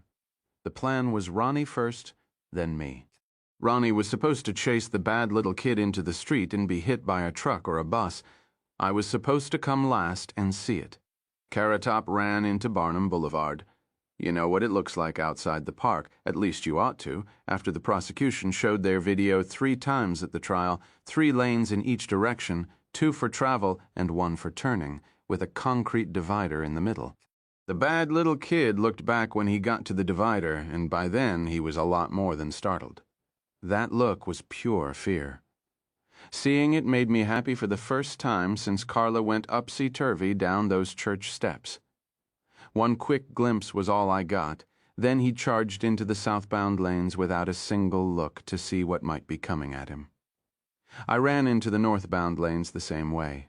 I knew I might get hit, but I didn't care. At least it would be a genuine accident. No mysterious stuck accelerator. You can call that suicidal, but it wasn't. I just couldn't let him slip away. I might not have seen him for another 20 years, and by then I would have been an old man. I don't know how close I came to getting creamed, but I heard plenty of screeching brakes and squalling tires. A car swerved to avoid the kid and sideswiped a panel truck. Someone called me a crazy asshole. Someone else shouted, "What the fuck is he doing? That was just background noise." I had all my attention fixed on the bad little kid eyes on the prize, right? He was running as fast as he could, but no matter what kind of monster he was on the inside. On the outside he was stuck with short legs and a fat ass, and he never had a chance. All he could hope for was that a car would hit me, but none of them did. He got to the far side and stumbled on the curb. I heard some woman, a stout lady with dyed blonde hair, scream, "That man has a gun." Mrs. Jane Hurley. She testified at the trial. The kid tried to get up. I said, "This is for Marley, you little son of a bitch," and shot him in the back. That was number 1. He started crawling on his hands and knees. Blood was dripping onto the sidewalk. I said, "This is for Vicky," and put another one in his back. That was number 2. Then I said, "This is for my dad and Mama Noni," and put a bullet into the back of each knee just where those baggy gray shorts ended. That was 3 and 4. Lots of people were screaming by then. Some man was yelling, "Get it away from him, just tackle him," but no one did. The bad little kid rolled over and looked at me. When I saw his face, I almost stopped. He didn't look 6 or 7 anymore. Bewildered and in pain, he looked no more than 5. His beanie had fallen off and lay next to him on its side. One of the 2 plastic propeller blades was all crooked. My God, I thought. I have shot a blameless child, and he's lying here at my feet, mortally wounded. Yes, he almost got me. It was a good act, Mr. Bradley, real Academy Award stuff, but then the mask slipped. He could make most of his face all wounded and hurt, but not his eyes. That thing was still in his eyes. "You can't stop me," his eyes were saying. "You won't stop me until I'm done with you, and I'm not done with you yet. Get the gun away from him, somebody," a woman yelled, "before he murders that child." A big fellow ran toward me. He testified too, I believe, but I pointed my gun at him and he stepped away fast, with his hands raised. I turned back to the bad little kid and shot him in the chest and said, "For baby Helen." That was number 5. By then blood was pouring out of his mouth and down his chin. My .45 was an old-fashioned 6-shooter, so there was only 1 bullet left. I dropped to one knee in a puddle of his blood. It was red, but it should have been black, like the goo that comes out of a poisonous insect when you step on it. I put the muzzle of the gun right between his eyes. "This is for me," I said. "Now go back to whatever hell you came from." I pulled the trigger, and that was number 6. But just before I did, those green eyes of his met mine. "I'm not done with you," his eyes said. "I'm not, and I won't be until you stop drawing breath. Maybe not even then. Maybe I'll be waiting for you on the other side." His head flopped over. One of his feet twitched and then went still. I put the gun down beside his body, raised my hands, and started to stand up. A couple of men grabbed me before I could. One of them kneed me in the groin. The other punched me in the face. A few more joined in. One was Mrs. Hurley. She got me at least 2 good ones. She didn't testify about that at the trial, did she? Not that I blame her, counselor. I don't blame any of them. What they saw lying on the sidewalk that day was a little boy so disfigured by bullets that his own mother wouldn't have recognized him, supposing he ever had one. 7, McGregor took Bradley's client back into the bowels of Needle Manor for the midday count, promising to bring him back afterward. "I'll bring you some soup and a sandwich if you want it," McGregor told Bradley. "You must be hungry." Bradley wasn't, not after all that. He sat waiting on his side of the plexiglass partition, hands folded on his blank legal pad. He was meditating on the ruination of lives. Of the two under current consideration, the demolition of Hallis's was easier to accept, because the man was clearly mad. If he had taken the stand at his trial and told this story, and in the same reasonable "how can you possibly doubt me" tone of voice, Bradley felt sure Hallis would now be in one of the state's 2 maximum security mental institutions, instead of awaiting sequential injections of sodium thiopentyl pancuronium bromide and potassium chloride, the lethal cocktail Needle Manor inmates called Goodnight Mother. But Hallis, most likely pushed over the edge of sanity by the loss of his own child, had gotten at least half a life. It had clearly been an unhappy one, beset by paranoid fantasies and delusions of persecution, but to bend an old aphorism, half a life was better than none. The little boy was a far sadder case. According to the state medical examiner, the child who had just happened to be on Barnum Boulevard at the wrong time had been no more than 8, and probably closer to 6 or 7. That wasn't a life, it was a prologue. McGregor led Hallis back, chained him to his chair, and asked how much longer they'd be. Because he didn't want any lunch, but I wouldn't mind having some. Not long, Bradley said. In truth, he only had one question, and when Hallis was seated once more, he asked it. "Why you?" Hallis raised his eyebrows. "Beg pardon? This demon, I presume that's what you think he was. Why did he pick you?" Hallis smiled, but it was a mere stretching of the lips. "That's rather naive, counselor. You might as well ask why one baby is born with a misshapen cornea as Ronnie Gibson was, and the next 50 delivered in the same hospital are just fine. Or why a good man leading a decent life is struck down by a brain tumor at 30, and a monster who helped oversee the gas chambers of Dachau can live to be 100. If you're asking why bad things happen to good people, you've come to the wrong place." "You shot a fleeing child 6 times, Bradley thought. The last 3 or 4 at point-blank range. How in God's name does that make you a good person?" "Before you go," Hallis said, "let me ask you something." Bradley waited. "Have the police identified him yet?" Hallis asked in the idle tone of a prisoner who is just making conversation in order to stay out of his cell a little longer, but for the first time since this lengthy visit began, his eyes shone with real life and interest. "I don't believe so," Bradley replied carefully. In fact, he knew they hadn't. He had a source in the prosecutor's office who would have given him the child's name and background well before the newspapers got hold of it and published it, as they were of course eager to do. Unknown Boy Victim was a human interest story that had gone nationwide. It had died down in the last 4 months or so, but following Hallis's execution, it would certainly flare up again. "I'd tell you to think about that," Hallis said, "but I don't need to, do I?" "You've been thinking about it. It probably hasn't been keeping you up nights, but yes, you've been thinking about it." Bradley didn't reply. This time Hallis's smile was wide and genuine. "I know you don't believe a word of what I've told you, and hey, who could blame you? But just for a minute, engage those brains of yours and think about it. This was a white, male child, the sort of kid most apt to be missed and eagerly sought after, in a society that still values white male children above all others. The kiddies are fingerprinted these days as a matter of course when they start school, to help ID them if they're lost, murdered, or abducted. I believe in this state it's even a law, or am I wrong?" "You're not," Bradley said this reluctantly, "but it would be wrong to make too much of it, George. This kid happened to fall through the cracks. That's all. It happens. The system is fallible." Hallis's smile became a full-fledged grin. "Keep telling yourself that, Mr. Bradley. You just keep telling yourself that."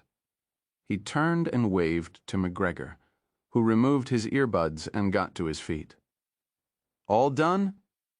"Yes," Hallis said. He turned back to Bradley as McGregor bent to unchain him. His grin, the only one Bradley had ever seen on his face, was gone as if it had never been.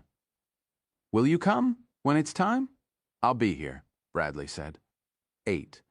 And so he was, 6 days later, when the curtains in the observation room drew back at 11:52 a.m. to reveal the death chamber with its white tiles and Y-shaped table. Only 2 other witnesses were present. One was Father Patrick of St. Andrews, Bradley sat with him in the back row. The district attorney was all the way down front with his arms folded across his chest, and his eyes never leaving the room on the other side of the window. The execution party, a grotesque term if ever there was one, Bradley thought was in place. There were 5 in all: Warden Toomey, McGregor, and 2 other guards, a pair of medical personages in white coats. The star of the show lay on the table, his outstretched arms secured by Velcro straps, but when the curtains opened, Bradley's eye was first taken by the warden, who was weirdly sporty in an open-necked blue shirt that would have been more appropriate on the golf course. Wearing a seat belt around his waist and a 3-point harness over his shoulders, George Hallis looked more ready to zoom off in a space capsule than to die by lethal injection. As per his request, there was no chaplain, but when he saw Bradley and Father Patrick, he raised one hand as far as the wrist straps would allow in a gesture of recognition. Patrick raised a hand in return, then turned toward Bradley. His face was paper pale. "Have you ever attended one of these?" Bradley shook his head. His mouth was dry, and he didn't trust himself to speak in a normal tone of voice. "Me, either. I hope I'll be all right." Father Patrick, swallowed. He was very good to all the children. They loved him. I just can't believe. Even now, I just can't believe. Bradley couldn't either, yet he did, had to. The DA turned to them, frowning like Moses above his crossed arms. "Zip your lips, gentlemen." Hallis looked around the last room he would ever inhabit. He seemed bewildered, as if he wasn't quite sure where he was or what was happening. McGregor laid a hand on his chest in a comforting gesture. It was now 11:58. One of the whitecoats, an IV tech, Bradley assumed cinched a length of rubber tubing around Hallis's right forearm, then slipped in a needle and taped it down. The needle was attached to an IV line. The line went to a wall console, where 3 red lamps burned above 3 switches. The second whitecoat moved to the console and clasped his hands before him. Now the only movement in the death chamber came from George Hallis, who was blinking his eyes rapidly. "Are they doing it?" Father Patrick whispered, "I can't tell." "I can't either," Bradley whispered back. "Maybe, but—" There was an amplified click that made them both jump. The state's legal representative remained as still as a statue. The warden said, "Can you folks hear me okay in there?" The DA gave a thumbs up, then crossed his arms again. The warden turned to Hallis. "George Peter Hallis, you have been condemned to death by a jury of your peers, a sentence affirmed by this state's Supreme Court and the Supreme Court of the United States of America." Like they ever said balls about it one way or the other, Bradley thought. "Do you have any last words before sentence is carried out?" Hallis began to shake his head, then appeared to change his mind. He peered through the glass and into the observation room. "Hello, Mr. Bradley. I'm glad you came. Listen, okay? I'd watch out if I were you. Remember, it comes as a child." "Is that it?" the warden asked almost jovially. Hallis regarded the warden. "One more thing, I guess. Where in the Christ did you get that shirt?" Warden Toomey blinked as if someone had suddenly flicked cold water in his face, then turned to the doctor. "Are you prepared?" The whitecoat standing beside the panel nodded. The warden recited a mouthful of legal rigmarole, checked the clock, and frowned. It was 12:01 p.m., which made them a minute late. He pointed to the whitecoat like a stage director cueing an actor. The whitecoat flicked the switches and the 3 red lights turned green. The intercom was still open, and Bradley heard Hallis paraphrase Father Patrick. "Is it happening?" No one answered. It didn't matter. His eyes closed. He made a snoring sound. A minute passed, another long, ragged snore, then 2 minutes, then 4. No snores and no movement. Bradley looked around. Father Patrick was gone. 9, a cold prairie wind was blowing when Bradley left Needle Manor. He zipped his coat and stood taking long breaths, trying to get as much outside as possible into his insides, and as fast as he could. It wasn't the execution per se, except for the warden's bizarre blue shirt. It had seemed as prosaic as getting a tetanus shot or a shingles vaccination. That was actually the horror of it. Something moved at the corner of his eye in the chicken run. where the condemned prisoners took their exercise, except there wasn't supposed to be anyone there. Exercise periods were canceled on days when an execution was scheduled. McGregor had told him this, and sure enough, when he turned his head, he saw the chicken run was empty. Bradley thought, "It comes as a child." He laughed. He made himself laugh. It was just a well-deserved case of the whim-whams, no more than that. As if to prove it to himself, he shivered. Father Patrick's elderly Volvo had departed. There was no car but his own in the small visitors' parking lot adjacent to Needle Manor. Bradley walked a few steps in that direction, then whirled suddenly toward the chicken run, the hem of his overcoat flapping around his knees. No one there. Of course not. Jesus Christ. George Hallis had been mad, and even if his bad little kid had been real, he was dead now. 6 shots from a .45, pretty much guaranteed dead. Bradley resumed walking. But when he got around the hood of his car, he once more came to a halt. An ugly scratch ran all the way from his Ford's front bumper to the rear left taillight. Someone had keyed his car in a maximum security prison where you had to pass 3 walls and a like number of checkpoints. Someone had keyed his car. Bradley's first thought was of the DA who had sat there with his arms crossed over his chest, a portrait of Talmudic self-righteousness. But the idea had no logic to support it. The DA had gotten what he wanted after all. He had watched George Hallis die. Bradley opened the car door, which he had not bothered to lock. He was in a prison after all, and stood stock still for several seconds. Then, as if controlled by a force outside himself, his hand rose slowly to his mouth and covered it. Lying on the driver's seat was a beanie with a propeller on top. One of the 2 plastic blades was crooked. At last he bent and plucked it up, tweezing it between 2 fingers just as Hallis had done. Bradley turned it over. A note had been tucked inside, the letters crooked and bunched together and down-slanted. A kid's printing. "Keep it. I have another one." He heard a child's laughter, high and bright. He looked toward the chicken run, but it was still empty. He turned the note over and saw another, even briefer communique. "See you soon." For Russ Dorr, in The Hair of Harold Rook, probably the best novel about writing ever published. Thomas Williams offers a striking metaphor, maybe even a parable, for how a story is born. He envisions a dark plain with a small fire burning on it. One by one, people come out of the dark to warm themselves. Each one brings a little fuel, and eventually the small fire becomes ablaze with the characters standing around it, their faces brightly lit and each beautiful in its own way.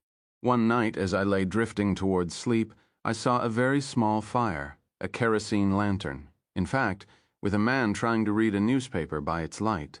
Other men came with their own lanterns, casting more light on a dreary landscape that turned out to be the Dakota Territory. I have visions like this frequently, although it makes me uneasy to admit it. I don't always tell the stories that go with them. Sometimes the fire goes out. This one had to be told, because I knew exactly what kind of language I wanted to use. Dry and laconic. Not like my usual style at all. I had no idea where the story was going, but I felt perfectly confident that the language would take me there. And it did. A death. Jim Trussdale had a shack on the west side of his father's gone-to-seed ranch, and that's where he was when Sheriff Barclay and half a dozen deputized townsmen found him, sitting in the one chair by the cold stove, wearing a dirty barn coat and reading an old issue of the Black Hills Pioneer by lantern light, looking at it anyway. Sheriff Barclay stood in the doorway, mostly filling it up. He was holding his own lantern. "Come out of there, Jim, and do it with your hands up. I ain't drawn my pistol and don't want to." Trussdale came out. He still had the newspaper in one of his raised hands. He stood there, looking at the sheriff out of his flat gray eyes. The sheriff looked back. So did the others, 4 on horseback and 2 on the seat of an old buckboard with Hines Mortuary printed on the side in faded yellow letters. "I notice you ain't asked why we're here," Sheriff Barclay said. "Why are you here, Sheriff? Where's your hat, Jim?"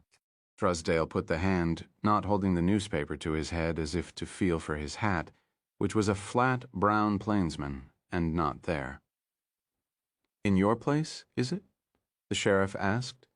A cold breeze kicked up, blowing the horses' manes and flattening the grass in a wave that ran south. "No," Truesdale said. "I don't believe it is." "Then where?" "I might have lost it." "You need to get in the back of the wagon," the sheriff said. "I don't want to ride in no funeral hack," Truesdale said. "That's bad luck. You got bad luck all over," one of the men said. "You're painted in it. Get in." Truesdale went to the back of the buckboard and climbed up. The breeze kicked again, harder, and he turned up the collar of his barn coat. The two men on the seat of the buckboard got down and stood either side of it. One drew his gun, the other did not. Truesdale knew their faces, but not their names. They were town men. The sheriff and the other four went into his shack. One of them was Hines, the undertaker. They were in there for some time. They even opened the stove, which was unlit in spite of the cold evening, and dug through the ashes. At last they came out. "No hat," Sheriff Barkley said, "and we would have seen it. That's a damn big hat. Got anything to say about that? It's too bad I lost it. My father gave it to me back when he was still right in the head." "Where is it, then?" "Told you. I might have lost it. Or had it stoled. That might have happened, too. Say, I was going to bed right soon." "Never mind going to bed. You were in town this afternoon, weren't you?" "Sure he was," one of the men said, mounting up again. "I seen him myself, wearing that hat, too." "Shut up, Dave," Sheriff Barkley said. "Were you in town, Jim?" "Yes, sir, I was," Truesdale said, in the chuck-a-luck. "Yes, sir, I was. I walked from here and had 2 drinks, and then I walked home. I guess the chuck-a-luck's where I lost my hat." "That's your story." Truesdale looked up at the black November sky. "It's the only story I got." "Look at me, son." Truesdale looked at him. "That's your story." "Told you the only one I got," Truesdale said, looking at him. Sheriff Barkley sighed. "All right, let's go to town." "Why? Because you're arrested." "Ain't got a brain in his fucking head," one of the men remarked. "Makes his daddy look smart." They went back to town. It was 4 miles. Truesdale rode in the back of the mortuary wagon with the collar of his coat turned up. Without turning around, the man holding the reins said, "Did you rape her as well as steal her dollar, you hound?" "I don't know what you're talking about," Truesdale said. The rest of the trip went in silence except for the wind. In town, people lined the street. At first they were silent. Then an old woman in a brown shawl ran at the funeral hack in a sort of limping run and spit at Truesdale. She missed, but there was a spatter of applause. At the jail, Sheriff Barkley helped Truesdale down from the wagon. The wind was brisk now and smelled of snow. Tumbleweeds blew straight down the main street and toward the town water tower, where they piled up against a shake-pole fence and rattled there. "Hang that baby killer!" a man shouted, and someone threw a rock. It went between Truesdale's head and right shoulder and clattered on the board sidewalk. Sheriff Barkley turned and held up his lantern and surveyed the crowd that had gathered in front of the mercantile. "Don't do that," he said. "Don't act foolish. This is in hand." The sheriff took Truesdale through his office, holding him by his upper arm, and into the jail. There were 2 cells. Barkley led Truesdale into the one on the left. There was a bunk and a stool and a waste bucket. Truesdale made to sit down on the stool, and Barkley said, "No, just stand there." The sheriff looked around and saw the possemen crowding into the doorway. "You all get out of here," he said. "Otis," said the one named Dave. "What if he attacks you? Then I will subdue him. I thank you for doing your duty, but now you need to scat." When they were gone, he said, "Take off that coat and give it to me." Truesdale took off his barn coat and began shivering. Underneath, he was wearing nothing but an undershirt and corduroy pants so worn, the wale was almost gone and one knee was out. Sheriff Barkley went through the pockets of the coat and found a twist of tobacco in a page of the J.W. Sears catalog and an old lottery ticket promising a payoff in pesos. There was also a black marble. "That's my lucky marble," Truesdale said. "I had it since I was a boy. Turn out your pants pockets." Truesdale turned them out. He had a penny and 3 nickels and a folded-up news clipping about the Nevada silver rush that looked as old as the Mexican lottery ticket. "Take off your boots." Truesdale took them off. Barkley took them and felt inside them. There was a hole in one sole the size of a dime. Now your stockings. Barclay turned them inside out and tossed them aside. Drop your pants. I don't want to. No more than I want to see what's in there, but drop them anyway. Truesdale dropped his pants. He wasn't wearing underdrawers. Turn around and spread your cheeks. Truesdale turned, grabbed his buttocks and pulled them apart. Sheriff Barclay winced, sighed, and poked a finger into Truesdale's anus. Truesdale groaned. Barclay removed his finger, wincing again at the soft pop, and wiped his finger on Truesdale's undershirt. Where is it, Jim? My hat? You think I went up your ass looking for your hat? Or through the ashes in your stove? Are you being smart? Truesdale pulled up his trousers and buttoned them. Then he stood shivering and barefoot. Not long ago he had been at home reading his newspaper and thinking about starting a fire in the stove, but that seemed long ago. I've got your hat in my office. Then why did you ask about it? To see what you'd say? That hat is all settled. What I really want to know is where you put the girl's silver dollar. It's not in your house or your pockets or up your poop chute. Did you get feeling guilty and throw it away? I don't know about no silver dollar. Can I have my hat back? No, it's evidence, Jim Truesdale. I'm arresting you for the murder of Rebecca Clean. Do you have anything you want to say to that? Yes, sir, that I don't know no Rebecca Clean. The sheriff left the cell, closed the door, took a key from the wall, and locked it. The tumblers screeched as they turned. The cell mostly housed drunks and was rarely locked. He looked in at Truesdale and said, I feel sorry for you, Jim. Hell ain't too hot for a man who'd do such a thing. What thing? The sheriff clumped away without any reply. Truesdale stayed in the cell for a week, eating grub from Mother's Best, sleeping on the bunk, shitting and pissing in the bucket, which was emptied every 2 days. His father didn't come to see him, because his father had gone foolish in his 80s and in his 90s was being cared for by a couple of squaws, one Sioux and the other Lakota. Sometimes they stood on the porch of the deserted bunkhouse and sang hymns in harmony. His brother was in Nevada hunting for silver.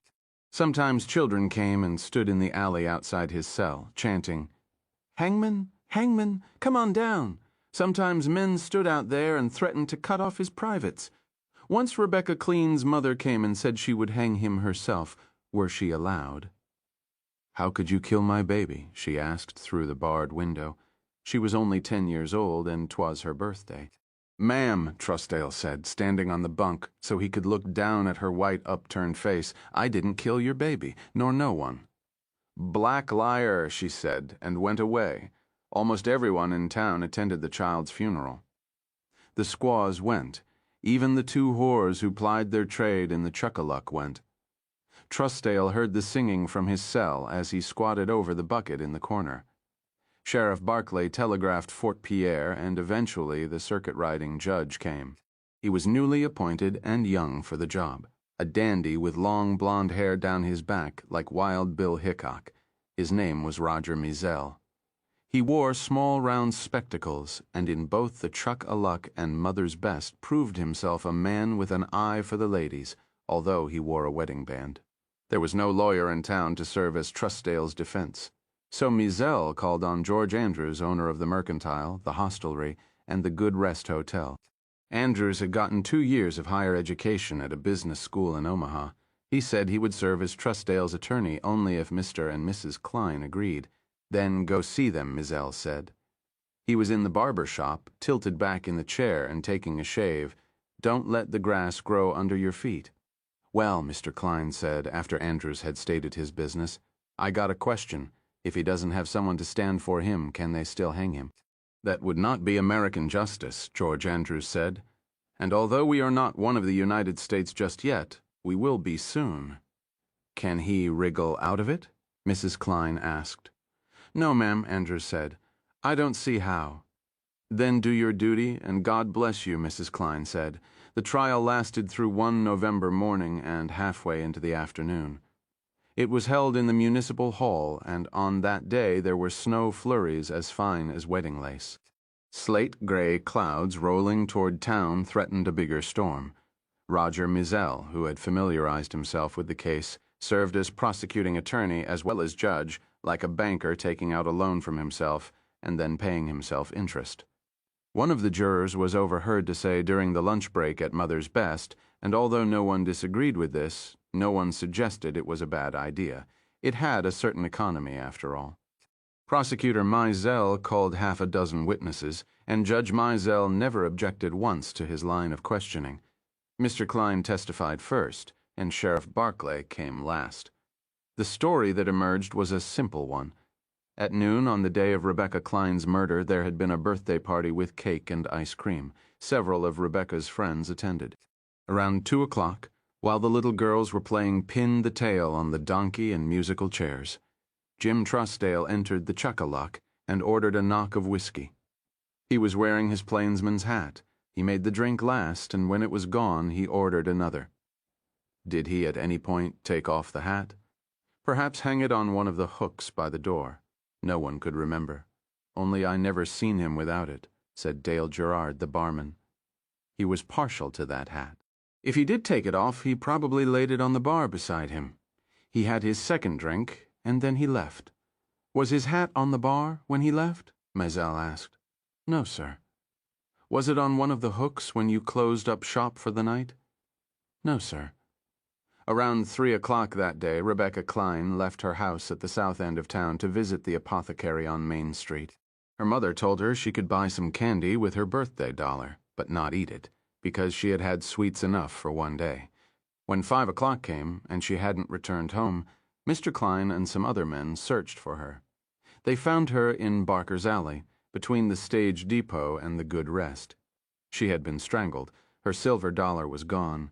It was only when the grieving father took her in his arms that the men saw Trussdale's broad-brimmed leather hat. It had been hidden beneath the skirt of the girl's party dress. During the jury's lunch hour, hammering was heard from behind the stage depot and not 90 paces from the scene of the crime. This was the gallows going up. The work was supervised by the town's best carpenter, whose name, appropriately enough, was Mr. John House. Big snow was coming, and the road to Fort Pierre would be impassable, perhaps for a week, perhaps for the entire winter. There were no plans to jug Trussdale in the local calaboose until spring. There was no economy in that. Nothing to building a gallows house, told folks who came to watch. A child could build one of these.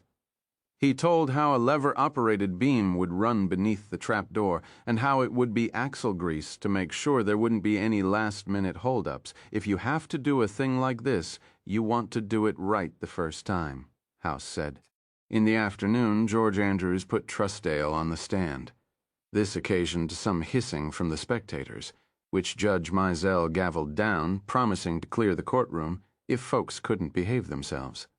Did you enter the Chuck-a-Luck saloon on the day in question? Andrews asked when order had been restored. I guess so, Trussdale said. Otherwise I wouldn't be here.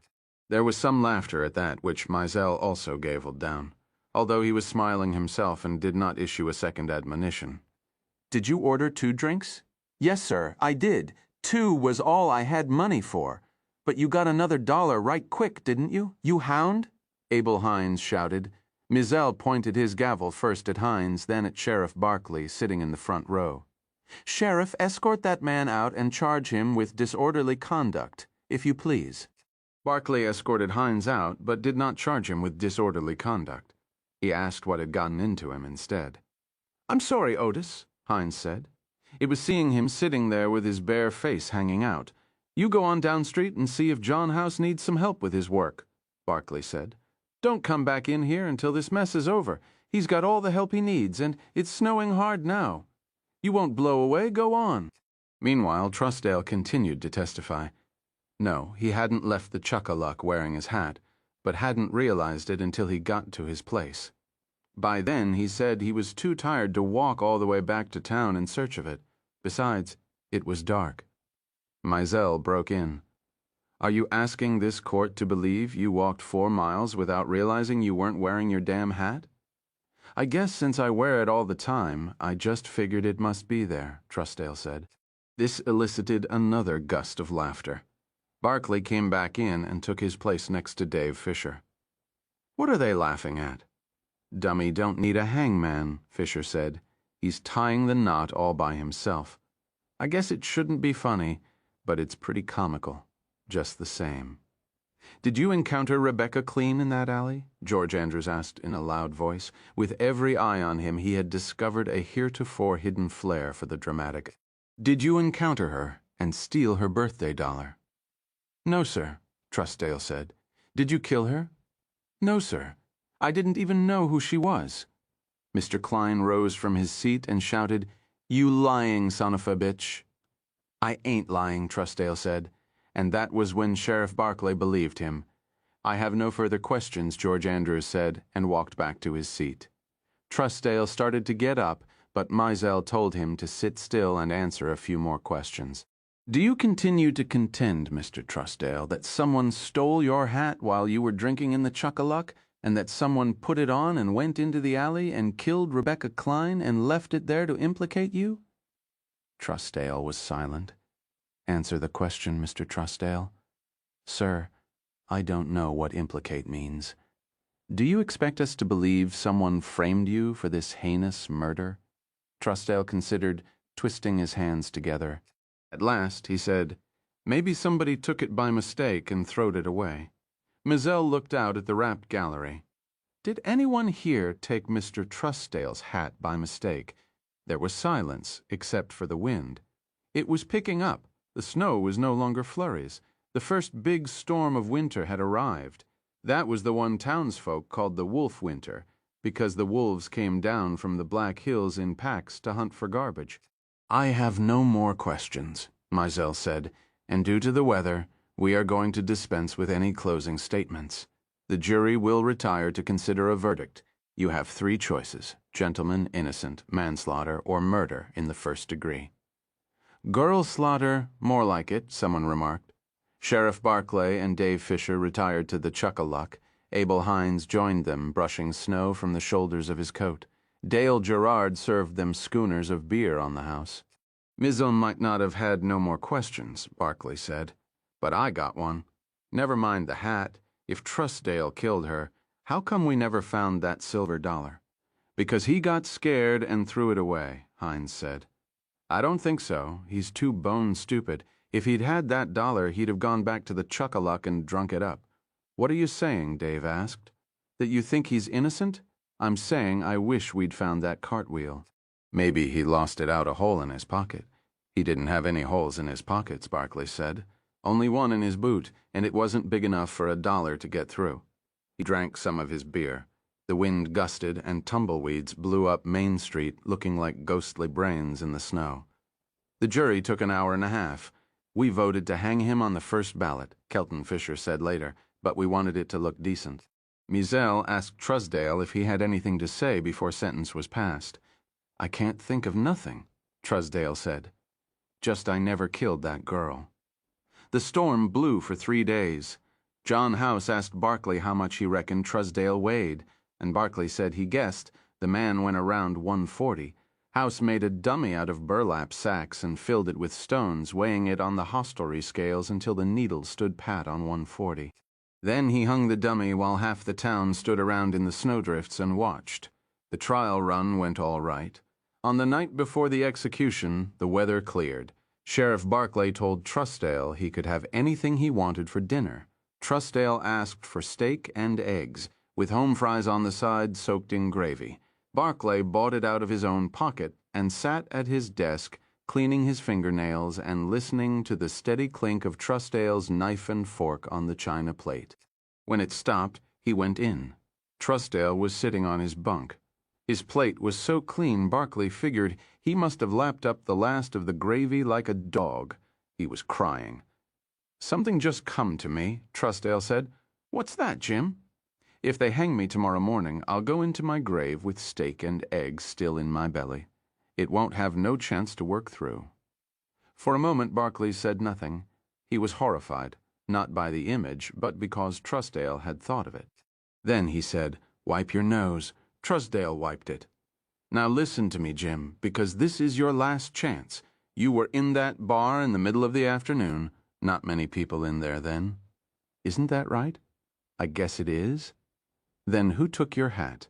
Close your eyes. Think back. See it. Truesdale closed his eyes. Barclay waited. At last, Truesdale opened his eyes, which were red from crying. "I can't even remember was I wearing it," Barclay sighed. "Give me your plate and mind that knife." Truesdale handed the plate through the bars with the knife and fork laid on it and said he wished he could have some beer. Barclay thought it over, then put on his heavy coat and Stetson and walked down to the Chuck-a-Luck, where he got a small pail of beer from Dale Gerard. Undertaker Hines was just finishing a glass of wine. He followed Barclay out into the wind and cold. "Big day tomorrow," Barclay said.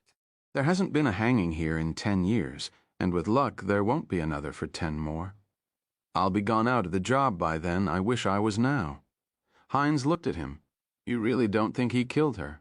"If he didn't," Barclay said, "whoever did is still walking around." The hanging was at 9 o'clock the next morning. The day was windy and bitterly cold, but most of the town turned out to watch. Pastor Ray Rowell stood on the scaffold next to John House. Both of them were shivering in spite of their coats and scarves. The pages of Pastor Rowell's Bible fluttered, tucked into House's belt. Also fluttering was a hood of homespun cloth, dyed black. Barclay led Truesdale, his hands cuffed behind his back, to the gallows. Truesdale was all right until he got to the steps. Then he began to buck and cry. "Don't do this," he said. "Please don't do this to me. Please don't hurt me. Please don't kill me." He was strong for a little man, and Barclay motioned Dave Fisher to come and lend a hand. Together they muscled Truesdale, twisting and ducking and pushing up the 12 wooden steps. Once he bucked so hard all 3 of them almost fell off, and arms reached up to catch them if they did. "Quit that and die like a man," someone shouted. When they reached the platform, Truesdale was momentarily quiet, but when Pastor Rowell commenced Psalm 51, he began to scream. "Like a woman with her tit caught in the wringer," someone said later in the Chuck-a-Luck. "Have mercy on me, O God, after thy great goodness," Rowell read, raising his voice to be heard over the condemned man's shrieks to be let off. "According to the multitude of thy mercies, do away with mine offenses." When Truesdale saw House take the black hood out of his belt, he began to pant like a dog. He shook his head from side to side, trying to dodge the hood. His hair flew. House followed each jerk patiently, like a man who means to bridle a skittish horse. "Let me look at the mountains." Truesdale bellowed. Runners of snot hung from his nostrils. "I'll be good if you let me look at the mountains one more time." But House only jammed the hood over Truesdale's head and pulled it down to his shaking shoulders. Pastor Rowell was droning on, and Truesdale tried to run off the trap door. Barclay and Dave Fisher pushed him back onto it. Down below, someone cried, "Ride 'em, cowboy. Say amen," Barclay told Pastor Rowell. "For Christ's sake, say amen." "Amen," Pastor Rowell said, and stepped back, closing his Bible with a clap. Barclay nodded to House. House pulled the lever. The greased beam retracted and the trap dropped. So did Truesdale. There was a crack when his neck broke. His legs drew up almost to his chin, then fell back limp. Yellow drops stained the snow under his feet. "There, you bastard," Rebecca Klein's father shouted. "Deed pissing like a dog on a fire plug. Welcome to hell." A few people clapped. The spectators stayed until Truesdale's corpse, still wearing the black hood, was laid in the same hurry-up wagon he'd ridden to town in. Then they dispersed. Barclay went back to the jail and sat in the cell. Truesdale had occupied. He sat there for 10 minutes. It was cold enough to see his breath. He knew what he was waiting for, and eventually it came. He picked up the small bucket that had held Truesdale's last drink of beer and vomited. Then he went into his office and stoked up the stove. He was still there 8 hours later, trying to read a book, when Abel Hines came in. He said, "You need to come down to the funeral parlor, Otis. There's something I want to show you." "What?" "No? You'll want to see it for yourself." They walked down to the Hines, funeral parlor and mortuary. In the back room, Truesdale lay naked on a cooling board. There was a smell of chemicals and shit. "They load their pants when they die that way," Hines said. "Even men who go to it with their heads up.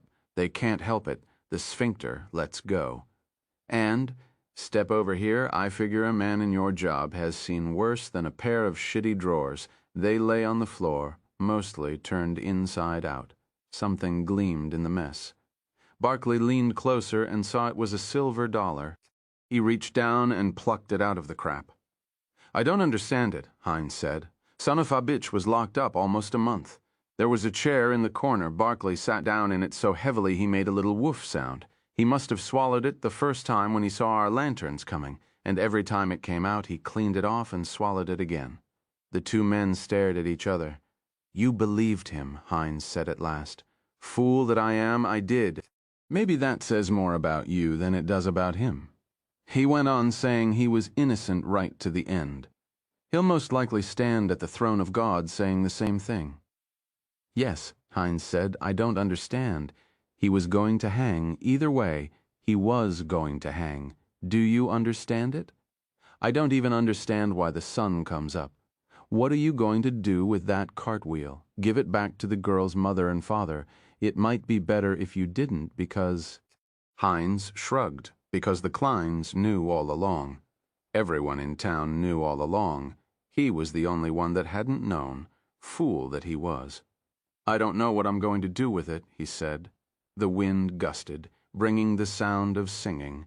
It was coming from the church. It was the doxology. Thinking of Elmore Leonard, I have written poetry since I was 12 and fell in love for the first time, 7th grade. Since then, I've written hundreds of poems, usually scribbled on scraps of paper or in half-used notebooks, and have published less than half a dozen of them. Most are stowed in various drawers, God knows where. I don't. There's a reason for this. I'm not much of a poet. That's not low-balling, just the truth. When I do manage something I like, it's mostly by accident. The rationale for including this piece of work is that it, like the other poem in this collection, is narrative rather than lyric. The first draft long lost, like my original take on the story that became Mile 81, was written in college and very much under the influence of Robert Browning's dramatic monologues, most notably My Last Duchess. Another Browning poem, Chilled Roland to the Dark Tower Came, became the basis of a series of books many of my constant readers know quite well. If you've read Browning, you may hear his voice rather than mine. If not, that's fine. It's basically a story, like any other, which means it's to be enjoyed rather than deconstructed. A friend of mine named Jimmy Smith read that lost first draft at a University of Maine poetry hour one Tuesday afternoon in 1968 or 69, and it was well received. Why not? He gave it his all, really belting it out, and people are captivated by a good story, whether it's in verses or paragraphs. This was a pretty good one, especially given the format, which allowed me to strip away all the prosy exposition. In the fall of 2008, I got to thinking about Jimmy's reading, and since I was between projects, I decided to try recreating the poem. This is the result. How much resemblance it bears to the original, I really can't say. Jimmy, I hope you're out there someplace and come across this. You rocked the house that day, the Bone Church. If you want to hear, buy me another drink. Ah, this is slop, but never mind, what isn't? There were 32 of us went into that green sore. 30 days in the green and only 3 who rose above it. 3 rose above the green. 3 made it to the top. Manning and Rivoire and me, and what does that book say? The famous one, only I am left to tell you. I'll die of the drink in bed, as many obsessed Horsens do, and do I mourn Manning? Balls. It was his money. Put us there, his will that drove us on, death by death. But did he die in bed? Not that one. I saw to it. Now he worships in that bone church forever. Life is grand. What slop is this? Still buy me another, do. Buy me 2. I'll talk for whiskey. If you want me to shut up, switch me to champagne. Talk is cheap, silence is dear, my dear. What was I saying? 29 dead on the march and 1 a woman. Fine tits she had, and an ass like an English saddle. We found her face down one morning, as dead as the fire she lay in, an ash baby smoked at the cheeks and throat. Never burnt. That fire must have been cold when she went in. She talked the whole voyage and died without a sound. What's better than being human? Do you say so? No? Then balls to you and your mother, too. If she'd had a pair, she'd have been a fucking king. Anthropologist errar, so she said. Didn't look like. No anthropologist when we pulled her out of the ashes with char on her cheeks and the whites of her eyes, dusted gray with soot. Not a mark on her otherwise. Dorrance said it might have been a stroke, and he was as close to a doctor as we had. That poxy bastard. For the love of God, bring whiskey, for life's a trudge without it. The green did 'em down day by day. Carson died of a stick in his boot. His foot swole up, and when we cut away the boot leather, his toesies were as black as the squid's ink that drove Manning's heart. Reston and Polgoy, they were stung by spiders, big as your fist. Ackerman bit by a snake what dropped, out of a tree where it hung like a lady's fur stole draped on a branch. Bit its poison into Ackerman's nose. How strong a throw, you ask? Try this. He ripped his own snoot clean off. Yes, tore it away, like a rotten peach off a branch, and died, spitin' his own dyin' face. Goddamn life, I say. If you can't laugh, you might as well laugh anyway. That's my goddamn attitude, and I stick by it. This ain't a sad world unless you're sane. Now where was I? Javier fell off a plank bridge, and when we hauled him out, he couldn't breathe, so Dorrance tried to kiss him back to life and sucked from his throat a leech as big as a hothouse tomato. It popped free like a cork from a bottle and split between 'em, sprayed both with the claret. We live on, for we're all alcoholics that way, if you see my figure. And when the Spaniard died raving, Manning said the leech's gone to his brain. As for me, I hold no opinion on that. All I know is that JV's eyes wouldn't stay shut but went on, bulging in and out even after he were an hour cold. Something hungry there, all right, AR, yes there was. And all the while the macaws screamed at the monkeys, and the monkeys screamed at the macaws, and both screamed for the blue sky they couldn't see, for it was buried in the goddamn green. Is this whiskey or diarrhea in a glass? There was one of those suckers in the Frenchie's pants. Did I tell you? You know what that one ate, don't you? It was Dorrance himself went next. We were, climbing by then, but still in the green. He fell in a gorge and we could hear the snap. Broke his neck, 26 years of age, engaged to be married. Case closed. Ain't life grand? Life's a sucker in the throat. Life's the gorge we all fall in. It's a soup. And we all end up vegetables, ain't I philosophical? Never mind. It's too late to count the dead, and I'm too drunk. In the end, we got there. Just say that. Climbed the high path out of all that sizzling green after we buried Rostoy, Timmons, the Texan, I forget his name, and Dorrance, and a couple of other ones. In the end, most went down of some fever that boiled their skin and turned it green. At the end, it was only Manning, Revoix, and me. We caught the fever too, but killed it before it killed us. Only I ain't never really got better. Now whiskey's my quinine, what I take for the shakes, so buy me another before I forget my manners, and cut your fucking throat. I might even drink what comes out. So be wise, sonny, and trot it over, goddamn you. There was a road we came to, even Manning agreed it was, and wide enough for elephants if the ivory hunters hadn't picked clean the jungles and the plains beyond them, back when gas was still a nickel. It bore up that road, and we bore up with it on tilted slabs of stone a million years jounced free of Mother Earth, leaping one to another like frogs in the sun, Revoix still burning with the fever, and me. Oh, I was light like milkweed gauze on a breeze, you know. I saw it all. My mind was as clear then as clean water, for I was as young then as horrid now. Yes, I see how you look at me, but you needn't frown so, for it's your own future you see on this side, O table. We climbed above the birds, and there was the end. A stone tongue poked straight into the sky. Manning broke into a run, and we ran after Revoix, trotting a right smart sick as he was. But he wasn't sick long, he. We looked down and saw what we saw. Manning flushed red at the sight. And why not?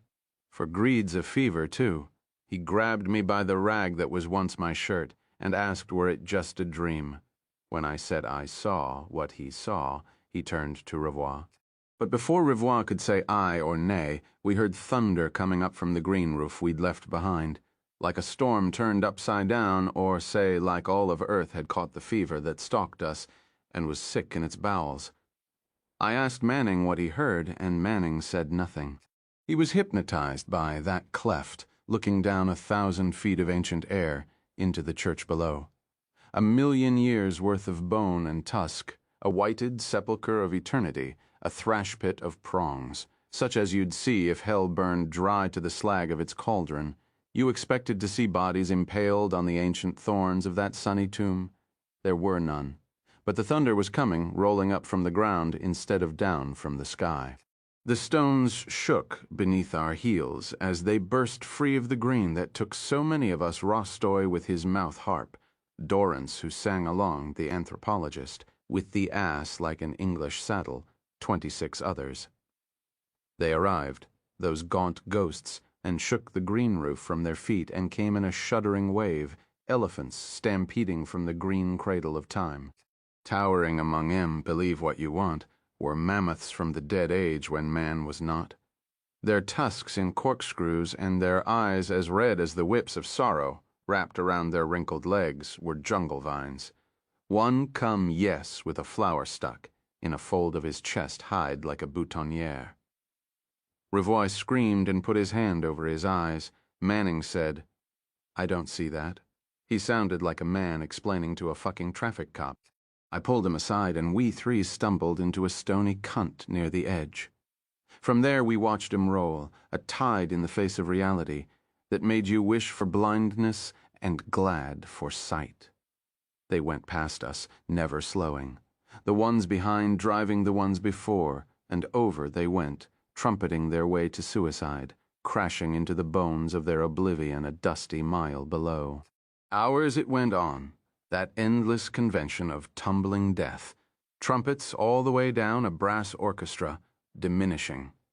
The dust and the smell of their shit near choked us, and in the end Revoir ran mad, stood up, whether to pelt away or to join 'em, I don't never knew which, but join 'em he did, head first and down with his boot heels in the sky and all the nailheads winking. One arm waved, the other. One of those giant flat feet tore it off his body and the arm followed after, fingers waving, bye-bye and bye-bye, and so long, boys. Har. I leaned out to see him go, and it was a sight to remember, how he sprayed in pinwheels that hung in the air after he was gone, then turned pink and floated away. On a breeze that smelled of rotten carnations. His bones are with the others now, and where's my drink? But hear this, you idiot. The only new bones were his. Do you mark what I say? Then listen again, damn you. His, but no others. Nothing down there after the last of the giants had passed us. But for the bone church, which was as it was with one blot of red, and that was Revoir. For that was a stampede of ghosts or memories, and who's to say they're not the same?